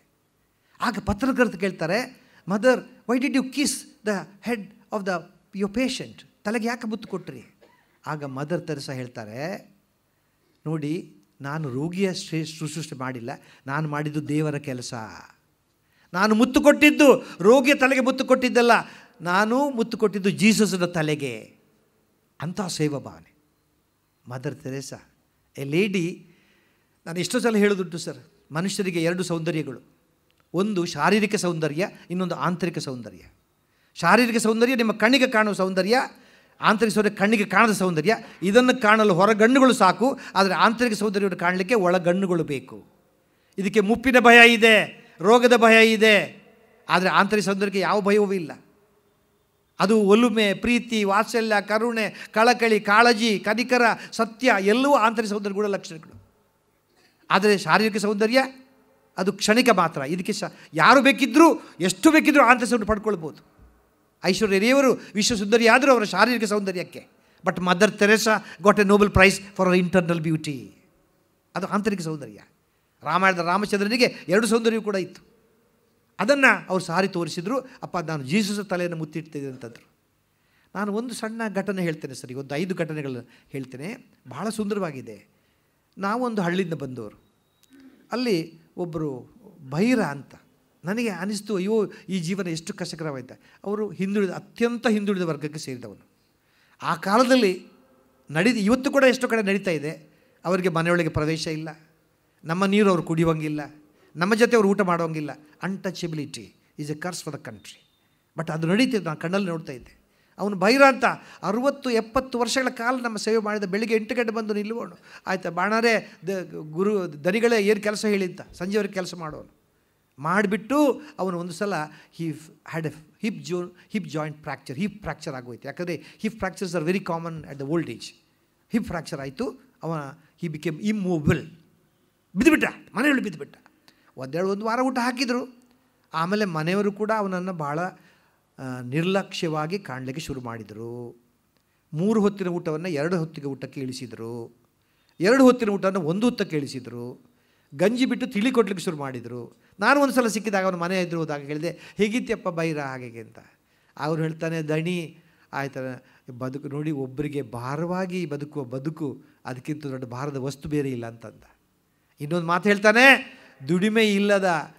ದುಡಿಮೆ ಇಲ್ಲದವನಿಗೆ ಅವನಿಗೆ ಬದುಕುವ ಹಕ್ಕೇ ಇಲ್ಲ, ಊಟ ಮಾಡುವ ಹಕ್ಕೇ ಇಲ್ಲ. ನನ್ನ ಅವಸ್ಥೆ ಇವಾಗ ಹೀಗಾಗಿದೆ, ನಾನಿನ್ನು ಹೆಚ್ಚು ಬದುಕಬಾರ್ದು ಅಂತ ಹೇಳಿದವನು ಮತ್ತು ಒಂದು ವಾರದಲ್ಲಿ ನಮ್ಮ ಮನೆ ಹತ್ರ ಹೇಗೋ ಕ್ರಾಲ್ ಮಾಡಿಕೊಂಡು ಮನೆ ಹತ್ರ ಬಂದು ನಮ್ಮ ಅಮ್ಮನ ಕೈಯಿಂದ ಒಂದಷ್ಟು ಊಟ ಮಾಡಿ ಅವನು ನೇಣು ಹಾಕ್ಕೊಂಡು ಸತ್ಬಿಟ್ಟ. ನನಗೆ ಅದನ್ನು ಇವತ್ತಿಗೂ ನೆನೆಸ್ಕೊಂಡು, ಇವತ್ತು ಮನುಷ್ಯನಿಗೆ ಸ್ವಾಭಿಮಾನಕ್ಕೆ ಎಷ್ಟೊಂದು ತೊಂದರೆ ಆಗುತ್ತೆ ಹಾಗೆ ಅಂತ. ನಮ್ಮಲ್ಲಿ ಫಾದರ್ ಪತ್ರ ಅಂತ ಒಬ್ಬರು ನನ್ನ ಪ್ರಿನ್ಸಿಪಾಲ್ ಇದ್ದರು. Father, I studied in saint Philomena's college. ನಮ್ಮಲ್ಲಿ ಯಾವತ್ತೂ ಶಿಸ್ತು ಸ್ವಲ್ಪ ದಕ್ಷಿಣ ಕನ್ನಡ ನಿಮ್ಗೆ ಗೊತ್ತಲ್ಲ, ಭಾಳ ಶಿಸ್ತಿನ ಒಂದು ಹೆಸರಾಂಥದ್ದು. 9 ಗಂಟೆ ಅಂದರೆ ಅದು ಮಳೆ ಇರಲಿ ಬಿಸಿಲು ಇರಲಿ, ಅವು ಬ್ರಾಹ್ಮಣ ಇರಲಿ ಯಾರೇ ಇರಲಿ ಪಾಠಕ್ಕೆ ಹಾಜಿರೋರು ಮಕ್ಕಳಾದರೂ ಅಷ್ಟೇ. 9 ಗಂಟೆಗೆ ಅಸೆಂಬ್ಲಿ ನಡೀತಾ ಇತ್ತು. ನನಗೆ ಆ ದಿವಸ ಏನು ಮಳೆ ಜೋರಾಗಿ ಬರ್ತಾಯಿತ್ತು, ನಾನು ತುಂಬ ತಡವಾಗಿ 10 ನಿಮಿಷ ತಡವಾಗಿ ಹೋದೆ, ಮೆಲ್ಲಗೆ ನುಸುಳಿಕೊಂಡೆ ಎಲ್ಲಿ ಕ್ಯೂನಲ್ಲಿ ಅವರ ಅಸೆಂಬ್ಲಿಗೆ ಹೋಗಿ ನಿಂತ್ಕೊಂಡ್ಬಿಟ್ಟೆ. ಅಲ್ಲಿ ಪ್ರಾರ್ಥನೆ ನಡೀತಾ ಇತ್ತು. ನಮ್ಮ ಫಾದರ್ ಪತ್ರವ್ರು ನೋಡಿದರು, ಬಾರಪ್ಪ ಇಲ್ಲಿ ಬಾ ಪದ್ಮನಾಭ ಇಲ್ಲಿ ಬಾ ಅಂತ ಕರೆದ್ರು. ಎಲ್ಲ ಎದುರಿಗೆ ನನಗೆ 4 ಏಟುಗಳನ್ನು ಕೊಟ್ಟರು. ನಡೆದ ಘಟನೆ. ನನಗೆ ನೋವಾಗಿದೆ, ಏಟುಗಳಿಂದ ನೋವಾಗಲಿಲ್ಲ, ಆದರೆ ಅಷ್ಟು ಹುಡುಗರ ಎದುರು ನನಗೆ ಒಂಥರ ಇನ್ಸಲ್ಟ್ ಆಯ್ತಲ್ಲ, ತುಂಬ ನೋವಾಯ್ತು, ನನಗೆ ತುಂಬ ನೋವಾಯಿತು. ಆಮೇಲೆ ಬೇಸರವಾಯಿತು, ಕೂತಿದ್ದೆ. ಆಮೇಲೆ ಪುನಃ ಹೇಳಿ ಕಳಿಸಿದ್ರು. ನನಗೆ ಇನ್ನೂ ಮಳೆಯಲ್ಲಿ ಬಂದಿದ್ದ ತಲೆಯೆಲ್ಲ ನೀರು ಬರ್ತಾಯಿತ್ತು, ಅಲ್ಲಿ ತೋಯ್ತಾ ಇದ್ದೆ. ಅಷ್ಟೊತ್ತಿಗೆ ಹೇಳಿ ಕಳಿಸಿದ್ರು, ಕಡಿ ಆ ಹುಡುಗನಂತ ಬಂದೆ. ನನಗೆ ಇನ್ನೂ ಹೆದರಿಕೆ ಆಯಿತು, ಇನ್ನೇನು ಬೇರೆ ಏಟುಗಳು ಕಾದಿದ್ದೀವಿಯೋ. ಅಷ್ಟೊತ್ತಿಗೆ ಫಾದರ್ ಪತ್ರ, ಬಾ ಇಲ್ಲಿ ಮಗು, ಬಾ ಇಲ್ಲಿ, ತಡವಾಗಿ ಬಂದಿದ್ದೀಯಾ, ಮಳೆಯಲ್ಲಿ ನೆನ್ಕೊಂಡು ಬಂದಿದ್ದೀಯಾ, ತಲೆಯೆಲ್ಲ ಒದ್ದಾಗಿದೆ, ನಾಳೆ ಮತ್ತೆ ಶೀತ ಜ್ವರ ಬಂದರೆ ಮತ್ತೆ ಪುನಃ ಕ್ಲಾಸ್ ತಪ್ಪಿ ಹೋಗುತ್ತಲ್ಲ ಅಂತ ಅವ್ರು ನಮ್ಮ ಅವ್ರದ್ದು ಬಿಳಿ ನಿಲುವಂಗಿ, ಆ ಬಿಳಿ ಲಿಂಗುವಲ್ಲಿ ನನ್ನ ತಲೆಯನ್ನು ಒರೆಸಿ ನನಗೆ ಮುದ್ದು ಕೊಟ್ಟು ಚಾಕ್ಲೇಟ್ ಕೊಳ್ಳಿ ಕಳಿಸಿದರು. ನೋಡಿ, ಒಂದು ಶಿಕ್ಷಕರಿಗೆ ಶಿಕ್ಷಿಸುವ ಹಕ್ಕು ಯಾವಾಗ ಬರುತ್ತೆ ಅಂದರೆ ಪ್ರೀತಿ ಮಾಡಿದಾಗ ಮಾತ್ರ. ಪೇರೆಂಟ್ಸಿಗೂ ಅಷ್ಟೇ. You have the right to punish the children when you really love them, not by your age or not by your authority by money power. ನಮಗೆ ಆ ಶಿಕ್ಷಿಸುವ ಹಕ್ಕು ಬರೆದು ಯಾವಾಗ ಪ್ರೀತಿಸುವಾಗ ಮಾತ್ರ. ಆ ಪ್ರೀತಿ ಅನ್ನುವಂಥದ್ದು, ಈ ಸಂಸ್ಕಾರ ಬರಬೇಕಲ್ಲಿಂದ. ನನ್ನ ಅಮ್ಮ ಹೆಚ್ಚು ಓದಿರಲಿಲ್ಲ, ಆದರೆ ಯಾವಾಗಲೂ ಹೇಳೋಳು, ನೋಡಪ್ಪ ಯಾರಿಗಾದರೂ ಒಳ್ಳೆ ಬಗ್ಗೆ ಮಾತಾಡೋದಿದ್ರೆ 4 ಮಾತು ಜಾಸ್ತಿ ಆಡಿಬಿಡು, ಯಾರ ಬಗ್ಗೆ ಅದು ಕೆಟ್ಟದ್ದು ಮಾತಾಡ್ತಿದ್ರೆ 4 ಮಾತು ಕಡಿಮೆ ಆಡಿಬಿಡು. ಒಂದು ಸಲ ನನ್ನನ್ನು ನಮ್ಮ ಮನೆ ಸ್ವಲ್ಪ ಮನೆಯಿಂದ ದೂರ ಒಂದು ಅಂಗಡಿ, ಅಲ್ಲಿಗೆ ಕಳಿಸ್ತಾಳೆ. ಹೋಗಿ 1 kg ಸಕ್ಕರೆ ತಗೊಂಡು ಬಾ ಅಂತ ಹೋಗಿ ತಗೊಂಡು ಬಂದೆ. ಒಂದು 5 ನಿಮಿಷದಲ್ಲಿ ಅಯ್ಯಯ್ಯೋ ನಾನು ಕಾಫಿ ಪುಡಿ ಹೇಳಲಿಕ್ಕೆ ಬರ್ಬಿಟ್ಟೆ, ಹೋಗಿ ಸ್ವಲ್ಪ ಕಾಫಿ ಪುಡಿ ತಗೊಂಡು ಬಾ. ಪುನಃ ಯಾಕಮ್ಮ ಒಂದೇ ಸಲ ಹೇಳ್ಬೇಕು, ಕಳೆದು ಮತ್ತೆ ಪುನಃ ಕಳಿಸ್ತಾಳೆ, ಹೋಗಿಬಿಡಿ ಹಾಲು ಮರ್ತೇ ಬಿಟ್ಟು ಹಾಲು ತಗೊಂಡು ಬಾ ತಗೊಂಡು. ನನಗೆ ಅನಿಸ್ತು, ಅಲ್ಲಮ್ಮ ಒಂದೇ ಸಲ ಕಳಿಸ್ಬೋದಿತ್ತಲ್ಲ, ಈಗ 3 ಸಲ ಯಾಕೆ ಕಳಿಸಿದೆ? ಆಗ ನೀನು ನಾಳೆ ಹೇಳ್ತೇನೆ ಮಗು ಅಂತಂದ್ಲು. ಅಮ್ಮ ನೆಕ್ಸ್ಟ್ ಡೇ ಹೇಳ್ತಾಳೆ, ಮಗು ನಿನ್ನನ್ನು 3 ಸಲ ಕಳಿಸಬೇಕಾಗಿತ್ತು, ಯಾಕೆಂದರೆ ನಿನ್ನ ಅಪ್ಪ ಸಿಟ್ಟಲ್ಲಿ ಯಾವುದೋ ಕೆಟ್ಟ ಶಬ್ದಗಳಿಂದ ನನ್ನ ಬೈತಾ ಇದ್ರು, ಆ ಶಬ್ದಗಳು ನಿನ್ನ ಕಿವಿಗೆ ಕೀಳಬಾರದು ಅನ್ನೋ ದೃಷ್ಟಿಯಿಂದ ನಾನು 3 ಸಲ ನಿನ್ನನ್ನು ಕಳಿಸಬೇಕಾಯಿತು ಅಂತಂದ್ಲು. ಈ ಸಂಸ್ಕಾರ ಯಾರು ಹೇಳಿಕೊಟ್ರು ಸರ್? ಸಾಯಿಬಾಬಾಗಳು ಒಂದೇ ಮಾತು ಹೇಳಿದ್ದು, ಮಗು ಬಡವರ ಹೊಟ್ಟೆಯಲ್ಲಿ ಅದು ಹಸಿವೆ ಅಲ್ಲ, ಅದು ಬೆಂಕಿ. ಅವಳು ಹೇಳಿದ ವ್ಯಾಖ್ಯಾನ. ಅದಕ್ಕೋಸ್ಕರ ನಾನು ಸತ್ತ ದಿನ ನೀನು ಹೊಟ್ಟೆ ತುಂಬಿದವರಿಗೆ ಊಟ ಹಾಕಬೇಡ, ಬಡಬಗ್ಗರಿಗೆ ಊಟ ಹಾಕೋದು ನನಗೆ ಸೇರುತ್ತೆ ಅಂತಂದು. ಕೊನೆಗೆ ಒಂದು ಮಾತು ಹೇಳಿದ್ಲು, ನೋಡು ಎಲ್ಲರೂ ಕೂಡ ಅವರ ಅಪ್ಪ ಅಮ್ಮನ ಮಕ್ಕಳಿಗೆಲ್ಲ ಮಾಡ್ತಾರೆ, ಮಕ್ಕಳಿಗೆ ಬಡ್ದಿಗೆ ಎಲ್ಲರೂ ಮಾಡಿರ್ತಾರೆ, ಆದರೆ ಯಾವ ಮಗುವಿಗೆ ಯಾರೂ ಇಲ್ಲವೋ ಅವ್ರಿಗೆ ಯಾರು ಮಾಡಬೇಕು? ನಿನ್ನಂಥ ವಿದ್ಯಾವಂತರು ಮಾಡಬೇಕು ಅಂತಕ್ಕಂಥ ನೀತಿಯನ್ನು ಹೇಳಿದವರು. ಮತ್ತು ಈ ಸಣ್ಣ ಘಟನೆಗಳು ಮನಸ್ಸಿಲಾಗಿದೆ. ನಮ್ಮ ಅಪ್ಪ ಹೆಚ್ಚು ಓದಿಲ್ಲ, ಆದರೆ ತುಂಬ ನ್ಯಾಯವಂತನಾಗಿದ್ದ. ನನಗೆ ಒಂದು ಸಣ್ಣ ಘಟನೆ ನೆನಪಾಗುತ್ತೆ. ನಾನು ಆಗ ಮೊರಾರ್ಜಿ ದೇಸಾಯಿ ಇದ್ದು ಗೋಲ್ಡ್ ಕಂಟ್ರೋಲ್ ಕಾಲ, ಆ ಗೋಲ್ಡ್ ಕಂಟ್ರೋಲ್ ಕಾಲದಲ್ಲಿ ಗೋಲ್ಡ್ ಕಂಟ್ರೋಲ್ ನಡೀತಾ ಇತ್ತು. ಒಂದು ಸಲ ಜೋರಾಗಿ ಮಳೆ ಬರ್ತಾಯಿತ್ತು. ನಮ್ಮಲ್ಲಿ ಒಬ್ಬರು ಶಿವಭಟ್ರು ಅಂತಿದ್ದಾರೆ, ಅವ್ರು ಬರ್ತಾರೆ ಮನೆಗೆ. ಬಂದುಬಿಟ್ಟು, ಪುತ್ತೂರಾಯರೇ ಇದ್ದೀರಾ? ಹೌದು, ನೋಡಿ ಈ ಚೀಲದಲ್ಲಿ ಏನೋ ಸ್ವಲ್ಪ ವಸ್ತು ಇದೆ, ಅದನ್ನು ನೀವು ಇಟ್ಕೊಂಡಿರಿ, ನಾನು ಆಮೇಲೆ ಬಂದು ತಗೊಂಡು ಹೋಗ್ತೇನೆ ಅಂತೇಳಿ ಒಂದು ಚೀಲ ನೋಡಿ, ಈರುಳ್ಳಿ ಚೀಲ ಥರ ತಂದು ಇಟ್ಟು ಹೋಗ್ತಾರೆ. ಆಮೇಲೆ ನಮ್ಮ ಅಪ್ಪ ಬಂದು ಬಾ ಮಗು ನೋಡ್ತಾರೆ, ಒಳಗೆ 8 ಚಿನ್ನದ ಗಟ್ಟಿಗಳು. ನಾನು ಕಣ್ಣಲ್ಲಿ ನೋಡಿದ್ದು 8. ಆಗ ಗೋಲ್ಡ್ ಕಂಟ್ರೋಲ್ ಅವ್ರಿಗೆ ಅಲ್ಲಿ ಇಡ್ಲಿಕ್ಕೆ ಆಗಲೇ ತಂದು ಕೊಟ್ಟರು. ಆಗ ನನ್ನ ಅಪ್ಪನನ್ನು ಕರೆದ್ಬಿಟ್ಟು ಮೇಲೆ ಬಾ, ನಮ್ಮ ಅಟ್ಟಕ್ಕೆ ಹೋಗಿಬಿಟ್ಟು ಒಂದು ಸಣ್ಣ ಜಾಗದಲ್ಲಿ ಸೇಫ್ಟಿ ಪ್ಲೇಸಲ್ಲಿ, ನೋಡಪ್ಪ ಇಲ್ಲಿ ಇಡಬೇಕು, ಇದನ್ನು ನೋಡಿದ್ರಲ್ಲಿ 8 ಇಡಬೇಕು, ನಿನಗೆ ಹೇಳ್ತಾ ಇದ್ದೇನೆ, ಒಂದು ವೇಳೆ ನಾನು ಸತ್ತು ಹೋದರೂ ಕೂಡ ನೀನು ಅದನ್ನು ವಾಪಸ್ ಕೊಡಬೇಕು ನೀನು. ನಾನು ಒಂದು ಮಾತು ಕೇಳಿದೆ ಅಪ್ಪನಿಗೆ, ಅಪ್ಪ ಅವರು ನಿನಗೆ ಕೊಟ್ಟರು, ನೀನು ಇಸ್ಕೊಂಡೆ, ಆದರೆ ನಿಮ್ಮೊಳಗೆ ಯಾವ ಪತ್ರ ವ್ಯವಹಾರ ನಡೆದಿಲ್ಲ. ಇವತ್ತು ನಾಳೆ ನೀನು ಅದು ಕೊಟ್ಟಿಲ್ಲ ಅಂತಂದಿಲ್ಲ, ಒಂದು ಗೋಲ್ಡ್ ಬಾರನ್ನು ಆಚೆ ಮಾಡಿದ್ರು ಕೂಡ ನೀನು ಲಕ್ಷಾಧೀಶರಾಗ್ಬೋದಲ್ಲ. ಇದು ಎಂಥ ಅವರು ಏನೋ ಒಂದು ಪತ್ರ ವ್ಯವಹಾರ ನಡೆದಿಲ್ಲ. ಆಗ ನನ್ನ ಅಪ್ಪ ಹೇಳಿದ ಮಾತು, he said, there is no bigger document than the human faith. ನಂಬಿಕೆಗಿಂತ ದೊಡ್ಡ ದಾಖಲಾತಿ ಬೇಕಿಲ್ಲ ಮಗು. ಅವರು ನನ್ನನ್ನು ನಂಬಿದಾರಲ್ಲ, ಆ ನಂಬಿಕೆಗೆ ನಾನು ಇನ್ನೊಂದು ನಂಬಿದ್ದೇನೆ. ನಂಬಿಕೆ ಪ್ರಕಾರ ವಾಪಸ್ ಕೊಡೋದು ನನಗೆ ಇವತ್ತು ಕೂಡ ಮರ್ತಿಲ್ಲ. ಅಂದರೆ ಅಂತಹ ಒಂದು ಅದ್ಭುತವಾದ ಕಲ್ಪನೆಯನ್ನು ನಾವು ನಮ್ಮ ಹೆತ್ತವರಿಂದ ಕಲಿಬೇಕು. ಅದೇ ರೀತಿಯಲ್ಲಿ ನಮ್ಮ ಅಜ್ಜಿ, ನಮ್ಮ ತಾತ, ನಮ್ಮ ಇವರು ಆಯ್ತಲ್ಲ, ಇವತ್ತಿಗೆ ನಮ್ಮ ಹಿರಿಯರು ಆಯಿತು ಒಳ್ಳೆಯ ಒಂದು ಸಂಸ್ಕಾರಗಳನ್ನು ಆಯಿತು ಒಳ್ಳೆಯ ಒಂದು ಮೌಲ್ಯಗಳನ್ನು ಬಿಟ್ಟು ಹೋಗಿದ್ದಾರೆ. ನನಗೆ ಈಗಲೂ ನೆನಪಾಗುತ್ತೆ, ನಮ್ಮ ಅಜ್ಜಿ ಇರುವಾಗ ಅವರೊಳಗೆ ಒಂದು ಎಷ್ಟು ಬಾಂಧವ್ಯ ಇತ್ತು, ಒಂದು ಅನುರಾಗ ದಾಂಪತ್ಯ ಇತ್ತು. ಈಗಿನ ಕಾಲದಲ್ಲಿ ಹಾಗಿಲ್ಲ, ಅನುರಾಗ ದಾಂಪತ್ಯಗಳು ಕಡಿಮೆ ಆಗಿ ಹೋಗಿದೆ, ಎಲ್ಲ ವ್ಯಾವಹಾರಿಕ ಆಗಿದೆ. ಅನುಕೂಲ ದಾಂಪತ್ಯ ಈಗಿನದು, ಅನುಕೂಲ ದಾಂಪತ್ಯ ಆಗಿದ್ದು ಅನುರಾಗ ದಾಂಪತ್ಯವಾಗಿತ್ತು. ಎಂತಹ ಒಂದು ಅದ್ಭುತವಾದ ಕಲ್ಪನೆ ಇತ್ತು. 80 ವರ್ಷದ ಮುದುಕಿ 90 ವರ್ಷದ ಮುದುಕ ಗಂಡ ಹೆಂಡತಿ, ಅವರಿಗೆ ಅವರ ಪ್ರೀತಿಗೆ ಮುಪ್ಪಾಗಲಿಲ್ಲ, ಪ್ರೀತಿಗೆ ವಯಸ್ಸಾಗಲಿಲ್ಲ. ಸತ್ಯವಾಗಿ ನಿಮಗೆ ಹೇಳಬೇಕು ಸ್ನೇಹಿತರೆ, ನಮ್ಮ ಜೀವನದಲ್ಲಿ ನಮಗೆ ಎಷ್ಟು ಬಂಧು ಬಾಂಧವರಿದ್ದರೂ ಕೂಡ ಕೊನೆಗೆ ಸಿಗುವುದು ಗಂಡನಿಗೆ ಹೆಂಡತಿ, ಹೆಂಡತಿಗೆ ಗಂಡ ಅಲ್ವ ಸರ್? ಈ ಥರ ಎಲ್ಲರೂ ಇರ್ತಾರೆ. ಇದ್ದರೂ ಕೂಡ ಯಾಕೆಂದರೆ ಇವರು ಎಷ್ಟೇ ಕಷ್ಟಗಳಿದ್ದರೂ ಕೂಡ ನಮ್ಮ ಹಿಂದೂ ಸಂಸ್ಕೃತಿಯಲ್ಲಿ ನಾವು ಒಬ್ಬರನ್ನೊಬ್ಬರು ಅರಿತುಕೊಂಡು ನಾವು ಜೀವನವನ್ನು ಮಾಡ್ತೇವೆ. ಈಗ ಹಾಗಿಲ್ಲ. ನಾನು ಯಾವುದೋ ಮೊನ್ನೆ ಒಂದು ಮದುವೆಗೆ ಹೋಗಿದ್ದೆ. ಮದುವೆಗೆ ಹೋಗಿದ್ದಾಗ ಒಂದು ಹುಡುಗಿ ಲಗ್ನ ಆಗ್ತಾಯಿತ್ತು, ಹುಡುಗಿ ಕಣ್ಣೀರು ಹಾಕ್ತಾಯಿತ್ತು, ಹುಡುಗ ನಗ್ತಾ ಇದ್ದ. ನನ್ನನ್ನು ಯಾರೇ ಕೇಳಿದ್ರು, ಪುತ್ರ ಇದರ ಔಚಿತ್ಯ ಏನು?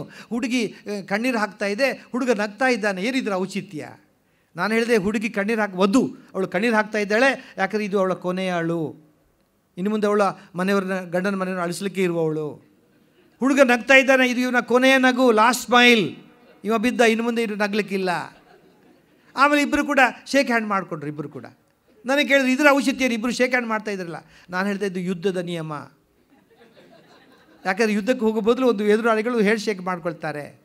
ಯಾಕೆಂದರೆ ಆ ರೀತಿಯ ಒಂದು ಅಡ್ಜಸ್ಟ್ಮೆಂಟ್ ಈ ಕಾಲದಲ್ಲಿ ಈ ಕಾಲದಲ್ಲಿ ಡೈವರ್ಸ್ಗಳ ರೇಟ್ಗಳು ಜಾಸ್ತಿ ಆಗುತ್ತೆ. ಒಂದೊಂದು ಮನೆಯಲ್ಲಿ ಒಂದೊಂದು ಕತೆ, ಒಂದೊಂದು ಮನದಲ್ಲಿ ಒಂದೊಂದು ವ್ಯಥೆ ಇದೆ. ಯಾಕೆ ಹೀಗಾಗುತ್ತೆ? ಇದೆ ಹೊಂದಾಣಿಕೆ ಇಲ್ಲ, ಪರಸ್ಪರ ತಿಕ್ಕಾಟ, ಕೆಲವು ಹೇಳಲಾಗದಂತಹ ಕಥೆಗಳು, ಕೆಲವು ಹೇಳಬಹುದಾದಂತಹ ಕೆಲವು ಪರಿಹಾರಗಳೇ ಇಲ್ಲದಂಥ ಕಥೆಗಳು. ಆದರೆ ಹಿಂದಿನವರು ಹಾಗಲ್ಲ. ಎಷ್ಟೇ ಕಷ್ಟಗಳಿದ್ದರೂ ಕೂಡ ಅವರು ಒಬ್ಬರನ್ನೊಬ್ಬರು ಅರಿತುಕೊಂಡು ಬಾಳಿದರು. ನನಗೆ ಅನುರಾಗ ದಾಂಪತ್ಯದ ಒಂದು ಕಾಲಗಳು ನಿಮ್ಮಲ್ಲಿ ನಾನು ಜೊತೆ ಇಡಬೇಕು. 80 ವರ್ಷದ ಮುದುಕಿ, 90 ವರ್ಷದ ಮುದುಕ, ಅವರ ಪ್ರೀತಿಗೆ ವಯಸ್ಸಾಗಲಿಲ್ಲ, ಅದಕ್ಕೆ ಮುಪ್ಪಾಗಲಿಲ್ಲ. ನೋಡಿ, ಮುಪ್ಪಾಗೋದು ಕೇವಲ ವಯಸ್ಸಿನಿಂದ ಅಲ್ಲ, ಮುಪ್ಪಾಗೋದು ಚೈತನ್ಯದ ಚಿಲುಬೆ ಬತ್ತಿದಾಗ ಮಾತ್ರ ಮುಪ್ಪಾಗೋದು. Old age comes only when you lose your interest in life, not by necessary by years. ಕೆಲವರು ನೋಡಿ ಎಂಥ ಒಂದು ಪಾಸಿಟಿವ್ ಮೈಂಡಲ್ಲಿ ಇರ್ತಾರೆ. ನೀವು ಯಾರೋ ಮನೆಯೊಬ್ಬರು ಸಿಕ್ಕರು, ಹೇಗಿದ್ದೀರಿ ಸಿಕ್ಕಲ್ಲ, ಸರ್ ಸೂಪರ್ ಫಸ್ಟ್ ಕ್ಲಾಸ್ ಅಂತಾರೆ ಮುದುಕ. ಇನ್ನೊಬ್ರು ಕೇಳಿದೆ, ಇದೇನೇ ನೋಡಿ ಸತ್ತಿಲ್ಲ. ನೆಗೆಟಿವ್ ಅಪ್ರೋಚ್ ಅದು ಇರಬಾರ್ದಲ್ಲ. ನಮ್ಮಲ್ಲಿ ಪಾಸಿಟಿವ್ ಅಪ್ರೋಚ್. ಈ ಒಂದು ದಂಪತಿಗಳು ಹೇಗಿದ್ದರು ಅಂದರೆ, 80 ವರ್ಷದ ಮುದುಕಿ, 90 ವರ್ಷದ ಮುದುಕ, ಆದರೆ ಅವರ ಪ್ರೀತಿಗೆ ಅವರಿಗೆ ವಯಸ್ಸಾಗಲಿಲ್ಲ. ಒಂದು ಅಣುಕಾಡಲ್ಲಿ ನಾನು ಒಂದು ಕಡೆ ಬರೆದೆ. ಆ ಮುದುಕಿ ಹೇಳ್ತಾಳೆ ಗಂಡನಿಗೆ, ಈ ದಾಂಪತ್ಯ ಯಾನದಲ್ಲಿ ಎನ್ನ ಕೈ ಪಿಡಿದ ಕೈ ಬಿಡದವರು ನೀವಲ್ಲವೇ ನನ್ನ ದೊರೆ, ನೀವಲ್ಲವೇ. ಆ ಮುದುಕಿ ಹೇಳುತ್ತೆ ಮುದುಕನಿಗೆ. ಮತ್ತು ಆ ಮುದುಕಿ ಹೇಳುತ್ತೆ, ಹಬ್ಬಗಳು ಬಂದಾಗ ಹೊಸ ಪಂಚೆ ನಿಮಗಿರಲಿ ಇರದಿರಲಿ, ಹಳಸೀರೆ ನಾ ಉಟ್ಟಾಗ ಬಿಟ್ಟು ಬಿಡು ಎಂದವರು, ಸಾಕು ಬಿಡು ಎಂದವರು, ಮಲ್ಲಿಗೆಯ ನಿತ್ತವರು, ಹೊಸ ಸೀರೆ ಕೊಟ್ಟವರು ನೀವಲ್ಲವೇ ನನ್ನ ದೊರೆ, ನೀವಲ್ಲವೇ. ಆ ಮುದುಕಿದು ಎಷ್ಟು ಪ್ರೀತಿ ಸರ್. ಮತ್ತೆ ನಾ ತವರೂರು ಹೊರಟಾಗ ಬಾಗಿಲ ಬಳಿ ಬಂದವರು, ನೋಡುತ್ತಾ ನಿಂದವರು, ಬೇಗ ಬಾ ಎಂದವರು ನೀವಲ್ಲವೇ ನನ್ನ ದೊರೆ, ನೀವಲ್ಲವೇ. ಮತ್ತು ಫೋನುಗಳ ಮಾಡುತ್ತಾ ಮನೆಯೊಳಗೆ ನೀನಿಲ್ಲ, ಬಳೆಗಳ ಸದ್ದಿಲ್ಲ, ಬಾಯಿಗೆ ರುಚಿ ಇಲ್ಲ, ಬೇಗ ನೀ ಬರುವಿಯಲ್ಲ ಅಂದವರು ನೀವಲ್ಲವೇ ನನ್ನ ದೊರೆ, ನೀವಲ್ಲವೇ. ಆ ಮುದುಕಿ ಸರಳ ಕನ್ನಡದಲ್ಲಿ ಪ್ರೀತಿಯನ್ನು ವ್ಯಕ್ತಪಡಿಸ್ತಾಳೆ. ಅದಕ್ಕೆ ಮುದುಕ ಉತ್ತರವಾಗಿ ಹೇಳ್ತಾನೆ, ಆ ಮುದುಕ 90 ವರ್ಷದ ಮುದುಕ, ಅವನು ಹೇಳ್ತಾನೆ, ಬೇರಿಲ್ಲದೆ ಮರವೆಲ್ಲಿದೆ, ಮರವಿಲ್ಲದೆ ಹೂವೆಲ್ಲಿದೆ, ಹೂವಿಲ್ಲದೆ ಹಣ್ಣೆಲ್ಲಿದೆ, ಹಣ್ಣಿಲ್ಲದ ಮರ ಯಾರಿಗೆ ಬೇಕಾಗಿದೆ, ನೀನಿಲ್ಲದ ಮನೆ ಯಾರಿಗೆ ಬೇಕಾಗಿದೆ. ಮನೆಯೊಳಗೆ ಬಂದವಳೇ, ಮನೆ ಯಾಕೆ ಆದವಳೇ, ಮನದಲ್ಲಿ ನಿಂದವಳೇ, ನೀನಲ್ಲವೇ ನನ್ನ ರಸಿ, ನೀನಲ್ಲವೇ. ಬಡತನವೋ ಸಿರಿತನವೋ, ಎನ್ನ ಜೊತೆ ಬಂದವಳು, ಜತೆಯಾಗಿ ನಿಂದವಳು, ನೀನಲ್ಲವೇ ನನ್ನ ರಸಿ, ನೀನಲ್ಲವೇ. ಕೊನೆಗೊಂದು ಮಾತು ಹೇಳ್ತಾನೆ ಸರ್ ಆ ಮುದುಕ. ಅವನು ಹೇಳ್ತಾನೆ, ವೃದ್ಧಾಪ್ಯ ಬಂದಾಗ, ಆರೋಗ್ಯ ಹೋದಾಗ, ಹಣವೆಲ್ಲ ಸವೆದಾಗ, ಆದಾಯ ಇರದಾಗ, ಬಂಧುಗಳು ಬರದಾಗ, ಮಕ್ಕಳು ಮರೆತಾಗ,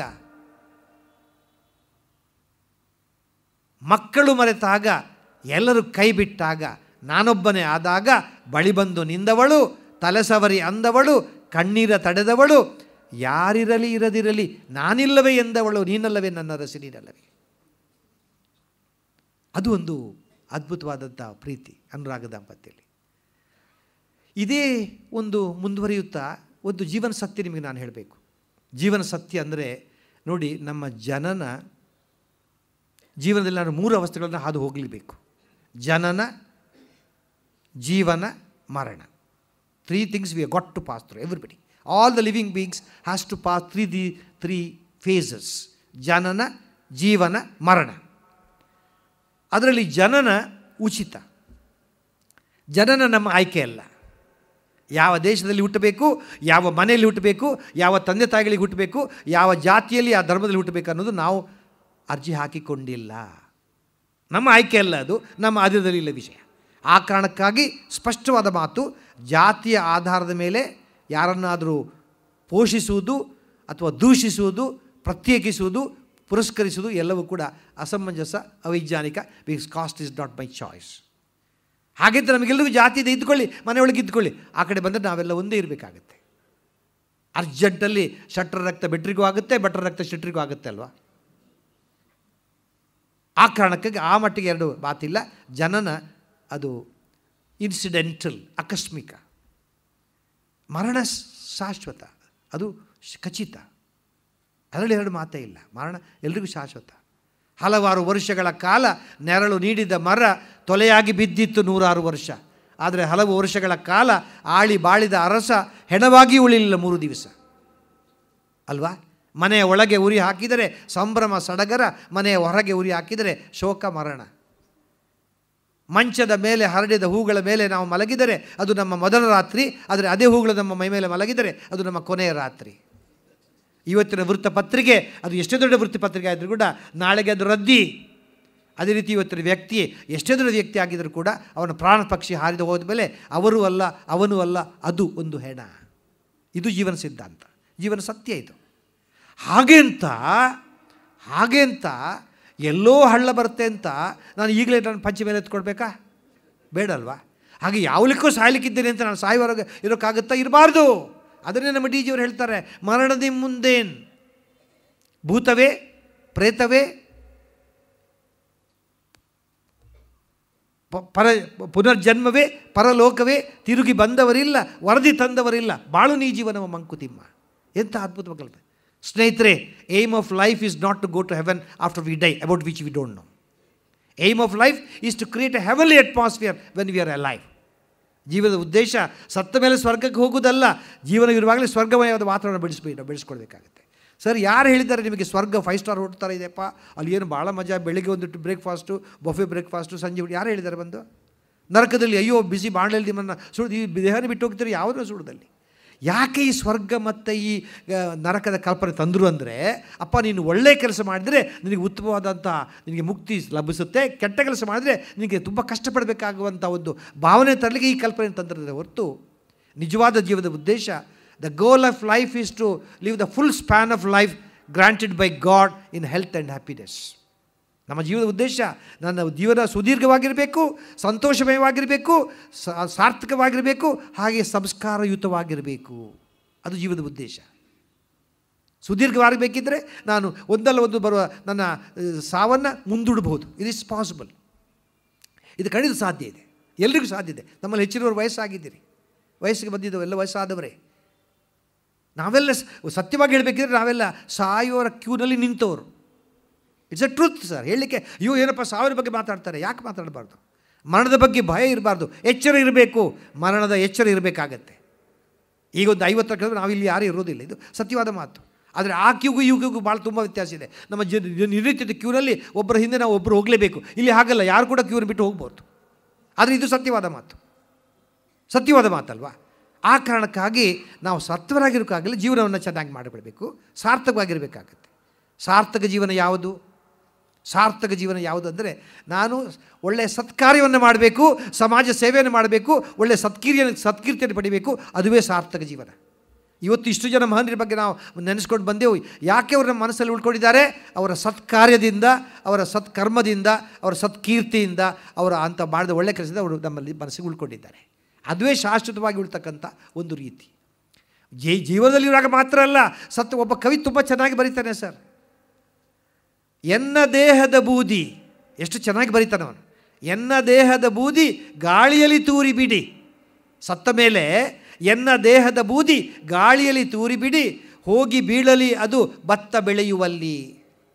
ಬೂದಿ ಗೊಬ್ಬರವಾಗಿ ತೆನೆಯೊಂದು ನೆಗೆದು ಬರೆ, ಧನ್ಯವಾಯಿತು ಹುಟ್ಟು ಸಾವಿನಲ್ಲಿ. ಎಂಥ ಅದ್ಭುತವಾದ ಕಲ್ಪನೆ. ಎನ್ನ ದೇಹದ ಬೂದಿ ಗಾಳಿಯಲ್ಲಿ ತೂರಿಬಿಡಿ, ಹೋಗಿ ಬೀಳಲಿ ಅದು ಭತ್ತ ಬೆಳೆಯುವಲ್ಲಿ, ಬೂದಿ ಗೊಬ್ಬರವಾಗಿ ತೆನೆಯೊಂದು ನೆಗೆದು ಬರೆ, ಹುಟ್ಟು ಧನ್ಯವಾಯಿತು ಹುಟ್ಟು ಸಾವಿನಲ್ಲಿ. ಮತ್ತೆ ಅದೇ ಕವಿ ಬರೀತಾನೆ, ಎನ್ನ ದೇಹದ ಬೂದಿ ಹೊಳೆಯಲ್ಲಿ ಹರಿಯಬಿಡಿ, ಎನ್ನ ದೇಹದ ಬೂದಿ ಹೊಳೆಯಲ್ಲಿ, ಸತ್ತ ದೇಹದ ಬೂದಿ ಹೊಳೆಯಲ್ಲಿ ಹರಿಯಬಿಡಿ, ಹೋಗಿ ಸೇರಲಿ ಅದು ಮೀನ ಬಾಯಲ್ಲಿ, ಹೋಗಿ ಸೇರಲಿ ಅದು ಮೀನ ಬಾಯಲ್ಲಿ, ಮುಷ್ಟಿ ಬೂದಿಯ ನುಂಡು ಪುಷ್ಟವಾಗಲು ಮೀನು, ಧನ್ಯವಾಯಿತು ಹುಟ್ಟು ಸಾವಿನಲ್ಲಿ. ನಾನು ಅದಕ್ಕೆ ಇನ್ನೊಂದೆರಡು ಸೇರಿಸಿದೆ. ನಾನು ಬರೆದೆ, ಎನ್ನ ದೇಹದ ಕಣ್ಣ ನೇತ್ರದಾನವ ಮಾಡಿ, ಹೋಗಿ ಸೇರಲಿ ಅದು ಕಣ್ಣು ಕಾಣದವರಲ್ಲಿ, ಕಣ್ಣು ಕಾಣುವ ಮೂಲಕ ಅವನು ನೋಡುವಂತಾದರೆ ಧನ್ಯವಾಯಿತು ಹುಟ್ಟು ನನ್ನ ಸಾವಿನಲ್ಲಿ. ಎನ್ನ ಸತ್ತ ದೇಹವನ್ನು ವೈದ್ಯ ವಿದ್ಯಾಲಯಕ್ಕೆ ನೀಡಿಬಿಡಿ, ನೆರವಾಗಲಿ ಅದು ದೇಹ ರಚನೆಯನ್ನು ಕಲಿಯುವಲ್ಲಿ. ನಮಗೆ ಎನಾಟಮಿ ಕಲಿಯಲಿಕ್ಕೆ ಡೆಡ್ ಬಾಡಿ ಬೇಕಾಗುತ್ತೆ, ನಮಗೆ ತುಂಬ ಡೆಡ್ ಬಾಡಿ ಸಿಗೋದಿಲ್ಲ. ನೆರವಾಗಲಿ ಅದು ದೇಹ ರಚನೆಯನ್ನು ಕಲಿಯುವಲ್ಲಿ, ವೈದ್ಯ ವಿದ್ಯಾರ್ಥಿಯು ಕಲಿತು ಶಸ್ತ್ರವೈದ್ಯನಾದರೆ ಧನ್ಯವಾಯಿತು ಹುಟ್ಟು ಸಾವಿನಲ್ಲಿ. ಇದು ಜೀವದ ಸಾರ್ಥಕತೆ. ಯಾಕೆಂದರೆ ಜೀವದ ಬಾಳೆ ಬಂದ ಹಾಗೆ ನಮಗೆ ಎಷ್ಟೋ ಇನ್ಸೆಕ್ಯೂರಿಟಿ ಫೀಲಿಂಗ್ ಬರುತ್ತೆ. ಅಯ್ಯೋ ಮುಗೀತಲ್ಲ, ಆರುತ್ತಿದೆ ಬಿಸಿ ರಕ್ತ ವರುಷಗಳು ಕಳೆದಂತೆ, ಜಾರುತ್ತಿದೆ ಯೌವನವು ಮತ್ತೊಮ್ಮೆ ಬರದಂತೆ, ಮರುಗುತ್ತಿದೆ ತನುಮನವು ಬಾಳಕೊನೆ ಬಂದಂತೆ. ಇದು ಎಲ್ಲರ ಮನಸ್ಸಲ್ಲಿ ವಯಸ್ಸಾಗಬಾರ್ದೊಂದು ಭಾವನೆಗಳು. ಆರುತ್ತಿದೆ ಬಿಸಿ ರಕ್ತ ವರುಷಗಳು ಕಳೆದಂತೆ, ಜಾರುತ್ತಿದೆ ಯೌವನವು ಮತ್ತೊಮ್ಮೆ ಬರದಂತೆ, ಮರುಗುತ್ತಿದೆ ತನುಮನವು ಬಾಳಕೊನೆ ಬಂದಂತೆ, ಆರಿ ಹೋಗುವ ಮುನ್ನ ಜಾರಿ ಹೋಗುವ ಮುನ್ನ ಮಾಡಿ ಮುಗಿಸಲೇಬೇಕು ನಮ್ಮ ಕೆಲಸ ಕಾರ್ಯಗಳ ನಮ್ಮ ಅಂತ ಅರ್ಜೆನ್ಸಿ ನಮಗಿದೆ. ಈ ರೀತಿಯಂಥ ಸಾರ್ಥಕ ಜೀವನವನ್ನು ನಾವು ಮಾಡಬೇಕಾಗುತ್ತೆ. ಯಾಕೆಂದರೆ ನಾವು ಮಾಡಬೇಕಾದ ಮುಖ್ಯವಾಗಿ 3 ಕೆಲಸಗಳು ಸರ್. ಅದೇನೆಂದರೆ, ಒಂದು, ನಾವು ದೇವರನ್ನು ಮೆಚ್ಚಿಸುವ ಕೆಲಸ ಮಾಡಬೇಕು, ಮನುಷ್ಯರನ್ನಲ್ಲ. ಸರ್, ಇದು ತುಂಬ ನಾನು ಹೃದಯದ ಬಂತು ಹೇಳ್ತಾ ಇದ್ದೇನೆ. ದೇವರು ಮೆಚ್ಚುವ ಕೆಲಸಗಳನ್ನು ಮಾಡಬೇಕು, ಮನುಷ್ಯರು ಮೆಚ್ಚುವ ಕೆಲಸಗಳನ್ನಲ್ಲ. ಯಾಕೆಂದರೆ ಮನುಷ್ಯ ಮೆಚ್ಚೋದಿಲ್ಲ ಅಷ್ಟು ಬೇಗ, ಅದು ಬಹಳ ಕಷ್ಟ ಇದೆ. ಇವರು ಮೆಚ್ಚುವ ವಸ್ತು ಇಲ್ಲಿಲ್ಲ ಜೋಕೆ, ನರಸಿಂಹಸ್ವಾಮಿ ಬರೀತಾರಲ್ಲ, ನಿಂತರೆ ಕೇಳುವರು ನೀನು ಯಾಕೆ ನಿಂತೆ, ಕುಂತರೆ ಕೇಳುವರು ನೀನು ಇವನಿಗಿಲ್ಲ ಚಿಂತೆ. ಏನಿದ್ರು ಇವ್ರದ್ದೊಂದು ಟೀಕೆ ಬಿಡಲಿಕ್ಕೆ ಇಲ್ಲ. ಅದಕ್ಕೋಸ್ಕರ ಸ್ನೇಹಿತರೆ, ನಾವು ಕೆಲಸ ಮಾಡೋಣ. Do good and be good, that is the only principle of life. Think good, talk good, do good and be good. ಅದಕ್ಕೆ ದೊಡ್ಡ ಬೇರೆ ಸಂದೇಶವೇ ಬೇರೆ ಇಲ್ಲ. ಈ ಮನೆಯ ಕಥೆಯನ್ನು ಮಾಡಬೇಕಾದ್ರೆ ಒಳ್ಳೆಯದನ್ನು ಮಾತಾಡಬೇಕು, ಒಳ್ಳೆಯದನ್ನು ಯೋಚಿಸಬೇಕು, ಹಾಗೆ ಒಳ್ಳೆಯದನ್ನು ಮಾಡಬೇಕು, ಹಾಗೆ ಒಳ್ಳೆ ರೀತಿಯಲ್ಲಿ ಇರಬೇಕು. ಇದುವೇ ಜೀವನದ ಸಿದ್ಧಾಂತ. ಯಾಕೆಂದರೆ ಟೀಕೆಗಳಿಗೆ ಕೊನೆ ಇಲ್ಲ. ನನಗೊಂದು ಕಥೆ ನೆನಪಾಗುತ್ತೆ. ಒಬ್ಬ ಕುದುರೆ, ಗಂಡ ಹೆಂಡತಿ ಕುದುರೆ, ಇವರು 3 ಕಥೆ ಮೇಲೆ ಕೆಲವರಿಗೆ ಗೊತ್ತಿರ್ಬೋದು. ಇವರು 3 ಜನ ಒಂದು ಸಲ ಹೋಗ್ತಾ ಇದ್ರಂತೆ. ಪಾಪ ಗಂಡ ಏನು ಮಾಡಿದ, ಅವನು ಹೆಂಡತಿಯಲ್ಲ ಕುದುರೆ ಮೇಲೆ ಕುಳ್ಳಿಸಿದ. ಆ ಹೆಂಡತಿಯನ್ನು ಕುದುರೆ ಮೇಲೆ ಕುಳ್ಳಿರಿಸಿ ಹಾಗೆ ಊರು ಹೋಗ್ತಾಯಿದ್ರು. ಆಗ ಊರಿನವ್ರು ಮಾತಾಡಿಕೊಂಡ್ರು, ಇವನು ಯಾವ ಗಂಡಸ್ರಿ, ಇವನಿಗೆ ಗಂಡಸಲ್ಲ, ಇವ್ರು ಬಹುಶಃ ಬರೀ ಹೆಂಡತಿ ದಾಸ ಇರಬೇಕು. ಈ ಕುದುರೆಗಳಿರೋದು ಯಾತಕ್ಕೆ, ಗಂಡಸರಿ ಸವಾರಿಗೆ, ಹೆಂಡತಿಯನ್ನು ಕೂತ್ಕೊಳಿಸಿದ್ರಲ್ಲ ಅಂತ ಜನ ಮಾತಾಡ್ಲಿಕ್ಕೆ ಶುರು ಮಾಡಿದರು. ಅಯ್ಯೋ ಬೇಡಪ್ಪ ಅಂತೇಳ್ಬಿಟ್ಟು ಹೆಂಡತಿ ನೀನು ಕೆಳಗಿಳಿತಂದ, ಇವನೇ ಕೂತ. ಆಗ ಮತ್ತೆ ಪುನಃ ಜನ ಹೇಳಲಿಕ್ಕೆ ಶುರು ಮಾಡಿದರು, ಅಲ್ರಿ ಇವ ಯಾವ ಕಟು ಹೃದಯಿ, ಆಕೆ ಕೋಮಲಾಂಗಿ, she is a weaker sex, ಅವಳನ್ನ ಕೂತ್ಕೊಳಿಸ್ಬೋದು, ಇವರೇ ಕೂತ್ಕೊಂಡಿದ್ದಾನಲ್ಲ, ಇದು ನ್ಯಾಯ ಅಲ್ಲ, ಇವ ಕಠೋರ ಕರ್ಕಶ ಹೃದಯದವ ಅಂತ ಶುರು ಮಾಡಿದ್ರು. ಹೋಗಲಿ ಬಿಡಪ್ಪ ಅಂತ ಅದಕ್ಕೆ ಬಿಟ್ಟರು. ಸರಿ, ಇವರಿಬ್ಬರು ಕೂತ್ಕೊಂಡ್ರು ಕುದುರೆ ಮೇಲೆ. ಅದಕ್ಕೆ ಜನ ಶುರು ಮಾಡಿದ್ರು, ಮಾತಾಡಿ ಶುರು ಮಾಡಿದರು, ಅಲ್ರಿ ಇವ್ರು ಏನು ಮನುಷ್ಯರ ಅಲ್ಲ, ಇವ್ರು ಪ್ರಾಣಿಗಳ, ಅದು ಪಾಪ ಇರೋದು ಒಂದು ಕುದುರೆ, ಇವರಿಬ್ಬರು ದೊಡ್ಡವ್ರು ಕೂತ್ಕೊಂಡಿದ್ದಾರಲ್ಲ, ಇದು ಯಾವ ನ್ಯಾಯ ಅಂತ ಮಾತಾಡಿ ಶುರು ಮಾಡಿದ್ರು. ಬೇಡಪ್ಪ ಅಂತ ಬಿಟ್ಟ ಇವರಿಬ್ಬರು ಕೆಳಗೆ ಬಿಟ್ಟರು. ಆ 3 ಸಭೆ ಕೂಡ ನಡೀಲಿಕ್ಕೆ ಶುರು ಮಾಡಿದ್ರು ಕುದುರೆ ಜೊತೆ ಇವ್ರಿಬ್ಬರು. ಆಗ ಜನ ಬಿಡಲೇ ಇಲ್ಲ, ಅಲ್ಲದೆ ಇವರಂತ ಪೆಪ್ಪರ್ ಬೇರೆ ಇದ್ದಾರೆ, ಮೂರ್ಖರು. ಕುದುರೆ ಇರೋದು ಯಾತಕ್ಕೆ, ಸವಾರಿಗೆ ಇರೋದಲ್ಲ. ಏನು ಮಾಡ್ಬೇಕು ಹೇಳಿ ಸರ್, ಏನು ಮಾಡ್ಬೇಕು ಹೇಳಿ. ನನಗೆ ಮೊನ್ನೆ ಒಬ್ಬರು ಕೆಟ್ಟದಾಗಿ ಒಂದು ಹೇಳಿದರು, ಬಟ್ ತುಂಬ ಚೆನ್ನಾಗಿ ಹೇಳಿದರು. ನಾನು ಒಬ್ಬರನ್ನು ಕೇಳಿದೆ, ಒಬ್ಬರು ರಾಜಕಾರಣಿಗಳನ್ನು, ಅಲ್ಲ ಸರ್ ನಿಮ್ಮ ಬಗ್ಗೆ ತುಂಬ ಟೀಕೆ ಮಾಡ್ತಾರಲ್ಲ ಜನ ಹಾಗೆ ಹೇಗೆ ಅಂತ. ಅದಕ್ಕೆ ಅವರು ಕೆಟ್ಟದಾಗಿ ಹೇಳಿದರು, ಬಟ್ ತುಂಬ ನ್ಯಾಯವಿದೆ. ಅವ್ರು ಹೇಳ್ತಾರೆ, ಪುತ್ತೂರೇ ಆನೆಯ ಕುಂಡೆಗೆ ಇರುವೆ ಕಚ್ಚಿತು ಅಂತ, ಇರುವೆ ಕುಂಡೆಗೆ ಆನೆ ಕಚ್ಚಲಿಕ್ಕಾಗುತ್ತಾ ಅಂತ. ಅಂದರೆ ಅದರಲ್ಲಿ ಸತ್ಯಾಂಶ ಇತ್ತು. ನಾವು ಟೀಕೆಗೆ ಹೆದರಬಾರ್ದು, ಅದಕ್ಕೋಸ್ಕರ ಮಾಡಬೇಕು. ಸ್ನೇಹಿತರೆ, ನಾನು ಒಂದು ಮಾತು ನಿಮಗೆ ಖಂಡಿತವಾಗಿ ಹೇಳಬೇಕು. ಮನುಷ್ಯನ ಆಹಾರ ಮುಖ್ಯ ಅಲ್ಲ, ಅವನ ವ್ಯವಹಾರ ಮುಖ್ಯ. ಆಹಾರ ಮುಖ್ಯ ಅಲ್ಲ, ವ್ಯವಹಾರ ಮುಖ್ಯ. ನಾನು ಒಂದು ಖಂಡಿತ ಹೇಳಬೇಕು, ನಮ್ಮಲ್ಲಿ ಮಾಂಸಾಹಾರಿಗಳಿದ್ದಾರೆ, ಸಸ್ಯಾಹಾರಿಗಳಿದ್ದಾರೆ. ಆದರೆ ಒಂದು ಸ್ಪಷ್ಟವಾಗಿ ಹೇಳಬೇಕು, ನಾನು ಮಾಂಸಾಹಾರಿಗಳೆಲ್ಲ ಕೆಟ್ಟವರಾಗಬೇಕಾಗಿಲ್ಲ, ಸಸ್ಯಾಹಾರಿಗಳೆಲ್ಲ ಒಳ್ಳೆಯವರಾಗಬೇಕಾಗಿಲ್ಲ. That's a truth. It's a matter of availability. ಎಷ್ಟೋ ಕಡೆ ಸಸ್ಯಾಹಾರಗಳು ಸಿಗ್ತಾ ಇಲ್ಲ, ಮಾಂಸಾಹಾರ ಸಿಗ್ತಿಲ್ಲ, ನಾವು ಅಡ್ಜಸ್ಟ್ ಆಗಬೇಕಾಗತ್ತೆ. ಒಬ್ಬ ವ್ಯಕ್ತಿಯ ಆಚಾರ ಮುಖ್ಯ ಅಲ್ಲ, ಅವನ ವಿಚಾರಧಾರೆ ಮುಖ್ಯ.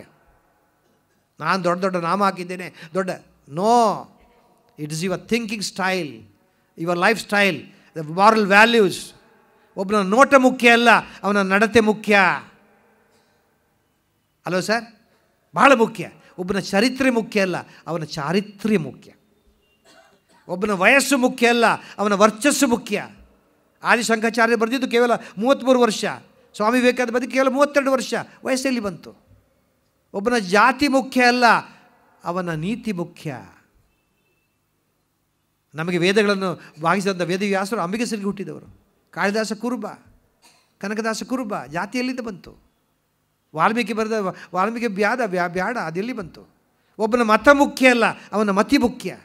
ನಮ್ಮ ಶಿಶುನಾಳ ಶರೀಫರು ಅವರು ಮುಸ್ಲಿಂ ಮತಕ್ಕೆ ಸೇರಿದವರು, ಮತಿ ಮುಖ್ಯ. ಆದರೆ ಅವರ ಗುರುಗಳು ಗೋವಿಂದ ಭಟ್ರು.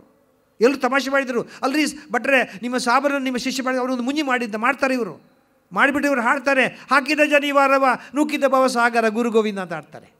ಅಲ್ಲಿ ಜಾತಿ ಮುಖ್ಯ ಅಲ್ಲ ಸರ್, ನೀತಿ ಮುಖ್ಯ, ಮತ ಮುಖ್ಯ ಅಲ್ಲ, ಮತಿ ಮುಖ್ಯ. ಒಬ್ಬ ವ್ಯಕ್ತಿ ಏನ ನುಡಿದನೆಂಬುದು ಮುಖ್ಯವಲ್ಲ, ಹೇಗೆ ನಡೆದನು ಮುಖ್ಯ. ಎನ್ನ ನುಡಿಯೊಂದು ಪರಿ, ಎನ್ನ ನಡೆಯೊಂದು ಪರಿ, ಎನ್ನೊಳಗೆ ಶುದ್ಧವಿಲ್ಲ ನೋಡೆಯ್ಯ, ನುಡಿಗೆ ತಕ್ಕ ನಡೆಯು ಕೂಡಿರೆ ಕೂಡಲ ಸಂಗಮ ದೇವ ಎನ್ನೊಳಗಿರಿಪನಯ್ಯ ಅಂತ ಬಸವಣ್ಣ ಒಂದು ಹೇಳ್ತಾರೆ. ಒಬ್ಬ ವ್ಯಕ್ತಿ ಎಷ್ಟು ಗಳಿಸಿದ ಅನ್ನೋದು ಮುಖ್ಯವಲ್ಲ, ಅದನ್ನು ಹೇಗೆ ಗಳಿಸಿದ ಅನ್ನೋದು ಭಾಳ ಮುಖ್ಯ. It's not important how much you earn, it's important how did you earn so much. ಅನ್ನವನ್ನು ಉಣುವಾಗ ಕೇಳು ನೀ, ಅದ ಬೇಯಿಸಿದ ನೀರು ನಿನ್ನ ದುಡಿಮೆಯ ಬೆವರೇ ನಿನ್ನ ಪರರ ಕಣ್ಣೀರೇ ಅಂತ DVG ಒಂದು ಕಡೆ ಕೇಳ್ತಾರೆ. ನನಗೆ DVG ಹೇಳುವಾಗ ಇನ್ನೊಂದು ಮಾತು ನೆನಪಾಗುತ್ತೆ. ಪಾಪ DBG ಅವರು ಕಡು ಬಡತರಲ್ಲಿ ಇದ್ದಾಗ ಅವರು ಯಾವುದೋ ಸಮಾರಂಭಕ್ಕೆ ಅವರ ಶ್ರೀಮತಿಯವರು ಕರೆದು ಹೋಗಬೇಕಾಗಿತ್ತಂತೆ. ಹೋಗಿ ಅಂದರೆ ಆಕೆ ಹೋಗಿಲ್ಲ. ಇವ್ರು ಕರೆದು ಕೇಳ್ತಾರೆ, ಯಾಕೆ, ಏನೇ ನೀನು ಯಾಕೆ ಹೋಗಿಲ್ಲ? ಅವ್ರು ಹೇಳ್ತಾರೆ, ನೋಡಿ ನನ್ನಲ್ಲಿ ಇರೋದು ಒಂದೇ ಒಂದು ಸೀರೆ, ಅದು ಹಳೆ ಸೀರೆ, ಹತ್ತು ಸೀರೆ. ಹೋದವ್ರು ಕೇಳ್ತಾರೆ ಅದೇ ಸೀರೆ, ಯಾಕಂದರೆ ಸಾಮಾನ್ಯವಾಗಿ ಒಬ್ಬ ಗಂಡಸಿನ ಅವನ ಶ್ರೀಮಂತಿಕೆಯನ್ನು ಅಳಿಸುವುದು ಅವರ ಹೆಂಡತಿ ಉಡುವ ಸೀರೆಯ ಮೂಲಕ. ಅದಕ್ಕೋಸ್ಕರ ಅವರು ಕೇಳ್ತಾರಂತೆ, ಅಯ್ಯಯ್ಯೋ ಹಾಗೆಲ್ಲ ಕೇಳ್ತಾರೆ. ಆಗ ನನಗೆ ನೀವೊಂದು ಇಷ್ಟು ದೊಡ್ಡ ಭೇದಾವಿಗಳು, ನಿಮ್ಮ ಮರ್ಯಾದೆಯನ್ನು ಉಳಿಸುವುದು ನನ್ನ ಕರ್ತವ್ಯ. ಹಾಗಿದ್ರೆ ನಿಮ್ಮ ಸೀರೆ ಕೊಡಿದ್ದು ನಾನು ಕೇಳಲಿಕ್ಕೆ ನನಗೆ ಬಾಯಿ ಬರೋಲ್ಲ, ನಿಮ್ಮ ಹತ್ರ ಹಣ ಇಲ್ಲ, ಅದಕ್ಕೆ ನಾನು ಸಮಾರಂಭಕ್ಕೆ ಹೋಗಿಲ್ಲ ಅಂತಾರೆ ಅವರು. ಅಂಥ ನೋಡಿದು ಅಂತ ವಿನಮ್ರತೆ. ಇದೆಲ್ಲ ನೀತಿ ಪಾಠಗಳು ಸರ್. ಅದಕ್ಕೋಸ್ಕರ ಒಬ್ಬ ವ್ಯಕ್ತಿ ಎಷ್ಟು ದುಡಿದರ ಮುಖ್ಯವಲ್ಲ, ಅವ ಹೇಗೆ, ಒಬ್ಬ ವ್ಯಕ್ತಿ ಎಷ್ಟು ವರ್ಷ ಬದುಕಿದ ಅನ್ನೋದು ಮುಖ್ಯ ಅಲ್ಲ ಸರ್, ಅವ ಹೇಗೆ ಬದುಕಿದ ಅನ್ನೋದು ಭಾಳ ಮುಖ್ಯ. It's not important how many years you lived, what's important, how you lived and what you are left for the country, for the nation, for the family, for the children. ಅದೇ ಮಾನ್ಯರ ಮಕ್ಕಳು ಹೇಳಿದ್ರಲ್ಲ, ನಮ್ಮ ಅಪ್ಪ ಏನು ಬಿಟ್ಟು, ನಮ್ಮ ಬುತ್ತಜ್ಜಿ ನಮಗೆ ಏನು ಕೊಟ್ಟು ಹೋಗಿದ್ದಾರೆ. ಇವತ್ತು ನಾವು ಮಾಡಬೇಕಾದ ಕೆಲಸ ಅದನ್ನು ನಾವು ಬಿಟ್ಟು ಹೋಗಬೇಕು. ಒಳ್ಳೆಯ ವಿಚಾರಧಾರೆಗಳನ್ನು ಬಿಟ್ಟು ಹೋಗಬೇಕು, ಒಳ್ಳೆಯ ನೀತಿಗಳನ್ನು ಮೌಲ್ಯದಿಂದ ಬಿಟ್ಟು ಹೋಗಬೇಕಾಗತ್ತೆ. ಒಬ್ಬ ವ್ಯಕ್ತಿ ಈ ಭೂಮಿಗೆ ಹೇಗೆ ಬಂದ ಅನ್ನೋದು ಮುಖ್ಯವಲ್ಲ, ಬಂದವ ಹೇಗೆ ಹೋದ ಅನ್ನೋದು ಮುಖ್ಯ. ನಾವೆಲ್ಲ ಹೋಗಲಿಕ್ಕೆ ಬಂದವರು, ಯಾರು ಇರಲಿಕ್ಕೆ ಬಂದವರಲ್ಲ. ಹಾಗೆ ಎಲ್ಲರೂ ಇಲ್ಲಿ ಇದ್ದುಬಿಟ್ಬಿಟ್ರೆ ಹೊಸದಾಗಿ ಬರೋ ಜಾಗ ಎಲ್ಲಿದೆ? ದಟ್ಸ್ ಆಲ್ಸೋ ಪ್ರಾಬ್ಲಮ್ ಅಲ್ವಾ? ನಾವು ಜಾಗ ಖಾಲಿ ಮಾಡಲೇಬೇಕು. ಹಣ್ಣಲ್ಲಿ ಉದುರುವಾಗ ಅದು ಆ ಚಿಗುರಲ್ಲಿ ನಗ್ಬಿಡ್ತಂತೆ, ನೀವು ಉದುರು ಬಿಟ್ಟಿದ್ದಲ್ಲ ಹಣ್ಣಲ್ಲಿ, ಆಗ ಹಣ್ಣಲ್ಲಿ ಹೇಳುತ್ತೆ, ನೀನು ನಗಬೇಡ, ಒಂದು ದಿವಸ ನೀನು ಕೂಡ ಹಣ್ಣು ಹಾಕ್ತೀಯಾ, ಹಣ್ಣಲ್ಲಿ ಉದುರ್ತೀಯ, ಉದುರು ಬಿಟ್ಟು ಮಣ್ಣಲ್ಲಿ ಮಣ್ಣಾಗಿ ಹೋಗ್ತೀಯಾ, ಇದನ್ನು ಮರಿಬೇಡ. ಇದು ಒಂದು ನಿಯಮ ಆಗಲೇಬೇಕು. We have got to vacate for others. ಈ ಹಿನ್ನೆಲೆಯಲ್ಲಿ the most important thing is that ಹೇಗೆ ಬಂದ ಅನ್ನೋದು. ನಮಗೆ ಹುಟ್ಟುವಾಗ ಇದ್ದದ್ದು ಕೇವಲ ಉಸಿರು, ಹೆಸರಿಲ್ಲ. ಸಾಯುವಾಗ ಉಸಿರಿಲ್ಲ, ಒಳ್ಳೆಯ ಹೆಸರಿರಲಿ. ನಾವೇನಂತಹ ಮರೆಯಲಾಗದ ಮಹನೀಯರು ಆಗಲಿಕ್ಕೆ ಹೋಗಲಿ ಸಾಧ್ಯ ಇದ್ದರೂ ಕೂಡ ನಾವು ಒಳ್ಳೆಯ ವ್ಯಕ್ತಿಗಳಾಗ್ಬೋದಲ್ಲ. ಈ ಎಲ್ಲ ವಿಚಾರಗಳನ್ನು ನಾನು ಕೆಲವು ಪುಸ್ತಕಗಳಲ್ಲಿ ಬರೆದಿದ್ದೇನೆ. ಆ ಕೆಲವು ಪುಸ್ತಕಗಳು ನೀವು ತಗೊಂಡಿರ್ಬೋದು. ಮನಮಂಥನ ಶುಭಚಿಂತನೆ ಈಗಿದು 6ನೇ ಆವೃತ್ತಿ, ಈಗ ಪರಿಷ್ಕೃತ 30% ಚೇಂಜ್ ಮಾಡಿದ್ದೇನೆ. ಆ ಪುಸ್ತಕ ಕೂಡ ಲಭ್ಯ ಇದೆ. 108 ಕಿವಿ ಮಾತು 2ನೇ ಆವೃತ್ತಿ, ನುಡಿಮುತ್ತುಗಳು ಅಂತ ಮೊನ್ನೆ ಬಿಡುಗಡೆ ಆಯಿತು. ಇನ್ನೊಂದು ಇಂಗ್ಲೀಷ್ ಪುಸ್ತಕ ಬಿಡುಗಡೆ ಆಗಿದೆ. ಎಲ್ಲವೂ ಕಾಸ್ಟ್ ಪ್ರೈಸಲ್ಲಿ ಲಭ್ಯ ಇದೆ. ನನಗೇನು ಲಾಭ ಬೇಡ, ಹಾಗೆ ಅಂತ ಫ್ರೀ ಕೊಡಲಿಕ್ಕೆ ಬರೋದಿಲ್ಲ, ಅದರ ಇರ್ತೀನಿ. ಕೊನೆಯದಾಗಿ ಸ್ನೇಹಿತರೆ, ನಾನು ಹೇಳೋ ಮಾತು ಇರಲಿ. ಭಗವಂತ ನಮಗೆಲ್ಲ ಒಂದು ಕೈಗೊಂದು ಕೆಲಸ ಇರಲಿ, ಹೊಟ್ಟೆ ತುಂಬ ಊಟ ಸಿಗಲಿ, ಕಣ್ಣು ತುಂಬ ನಿದ್ದೆ ಬರಲಿ, ಎದೆ ತುಂಬ ಪ್ರೀತಿ ಇರಲಿ, ಮನೆ ತುಂಬ ಶಾಂತಿ ಇರಲಿ, ತಲೆ ತುಂಬ ಬುದ್ಧಿ ಇರಲಿ, ಬುದ್ಧಿ ಮಾತ್ರ ನೆಟ್ಟಗಿರಲಿ. ಎಲ್ರಿಗೂ ಶುಭವಾಗಲಿ. ನಮಸ್ಕಾರ. ಸ್ನೇಹಿತರೆ, ದಯವಿಟ್ಟು ತಮ್ಮೆಲ್ಲ 2 ನಿಮಿಷ ಬೇಡ್ತೇನೆ. ನಾಳಿನ ಕಾರ್ಯಕ್ರಮ ಶ್ರೀ TR ಅನಂತರಾಮು ಅವರಿಂದ ಪರಿಸರ ಮಾಲಿನ್ಯದ ಬಗ್ಗೆ ಉಪನ್ಯಾಸ ಇರುತ್ತೆ. ನಾಳೆ ಸಂಜೆ 6:30. ಸ್ನೇಹಿತರೆ, ಇದುವರೆಗೂ ಬಾಳೆಪುರ ಸುಬ್ಬಣ್ಣ ದತ್ತಿಯ ಆಶ್ರಯದಲ್ಲಿ ಕಾರ್ಯಕ್ರಮ ಆಯೋಜಿಸಲಾಗಿದೆ. ಈ ದತ್ತಿಯ ನ್ಯಾಸಕರ್ತರೆಲ್ಲರಿಗೂ ಕೂಡ ಸಕಲ ರೀತಿಯ ಶ್ರೇಯಸ್ಸುಂಟಾಗಲಿ ಅಂತ ಸಂಸ್ಥೆಯ ಪರವಾಗಿ ಮತ್ತು ತಮ್ಮೆಲ್ಲರ ಪರವಾಗಿ ಹಾರೈಸ್ತೇನೆ. 2ನೇ ಮಾತು, ವಿವೇಕಾನಂದರು ಹೇಳಿದ ಮಾತು, ನಮ್ಮ ಏಳಿಗೆಗೂ ನಾವೇ ಶಿಲ್ಪಿ. ನಮ್ಮ ಬದುಕಿನ ಅವನತಿಯಾಗಲಿ ಏಳಿಗೆಯಾಗಲಿ ನಾವೇ ಶಿಲ್ಪಿ ಅನ್ನುವ ಜವಾಬ್ದಾರಿ ಹೊತ್ತಾಗ ಮಾತ್ರ ನಮ್ಮ ಮೌಲ್ಯ ಆಚರಣೆಗೆ ಬರುತ್ತೆ. ಆಚರಣೆಗೆ ಬಂದಾಗ ಮೌಲ್ಯ ಮಹನೀಯತ್ವ ಬರುತ್ತೆ. ಈ ಒಂದು ಸಾರಾಂಶವನ್ನು ಅನೇಕ ಉದಾಹರಣೆಗಳ ಮೂಲಕ ಡಾಕ್ಟರ್ ಪುತ್ತೂರಾಯರು ತಿಳಿಸಿಕೊಟ್ಟಿದ್ದಾರೆ. ಈ ಮಹದುಪಕಾರಕ್ಕಾಗಿ ಸಂಸ್ಥೆಯ ಪರವಾಗಿ ದತ್ತಿಯನ್ನು ನೀಡಿರುವ ಪ್ರೊಫೆಸರ್ ವೆಂಕಟಕೃಷ್ಣಪ್ಪ ಅವರ ಕುಟುಂಬದ ಸದಸ್ಯರ ಪರವಾಗಿ ಮತ್ತು ಗೋಖಲೆ ಸಂಸ್ಥೆಯ ಪರವಾಗಿ ಹೃತ್ಪೂರ್ವಕ ಕೃತಜ್ಞತೆಗಳನ್ನು ಸಲ್ಲಿಸ್ತೇನೆ. ನಮಸ್ಕಾರ.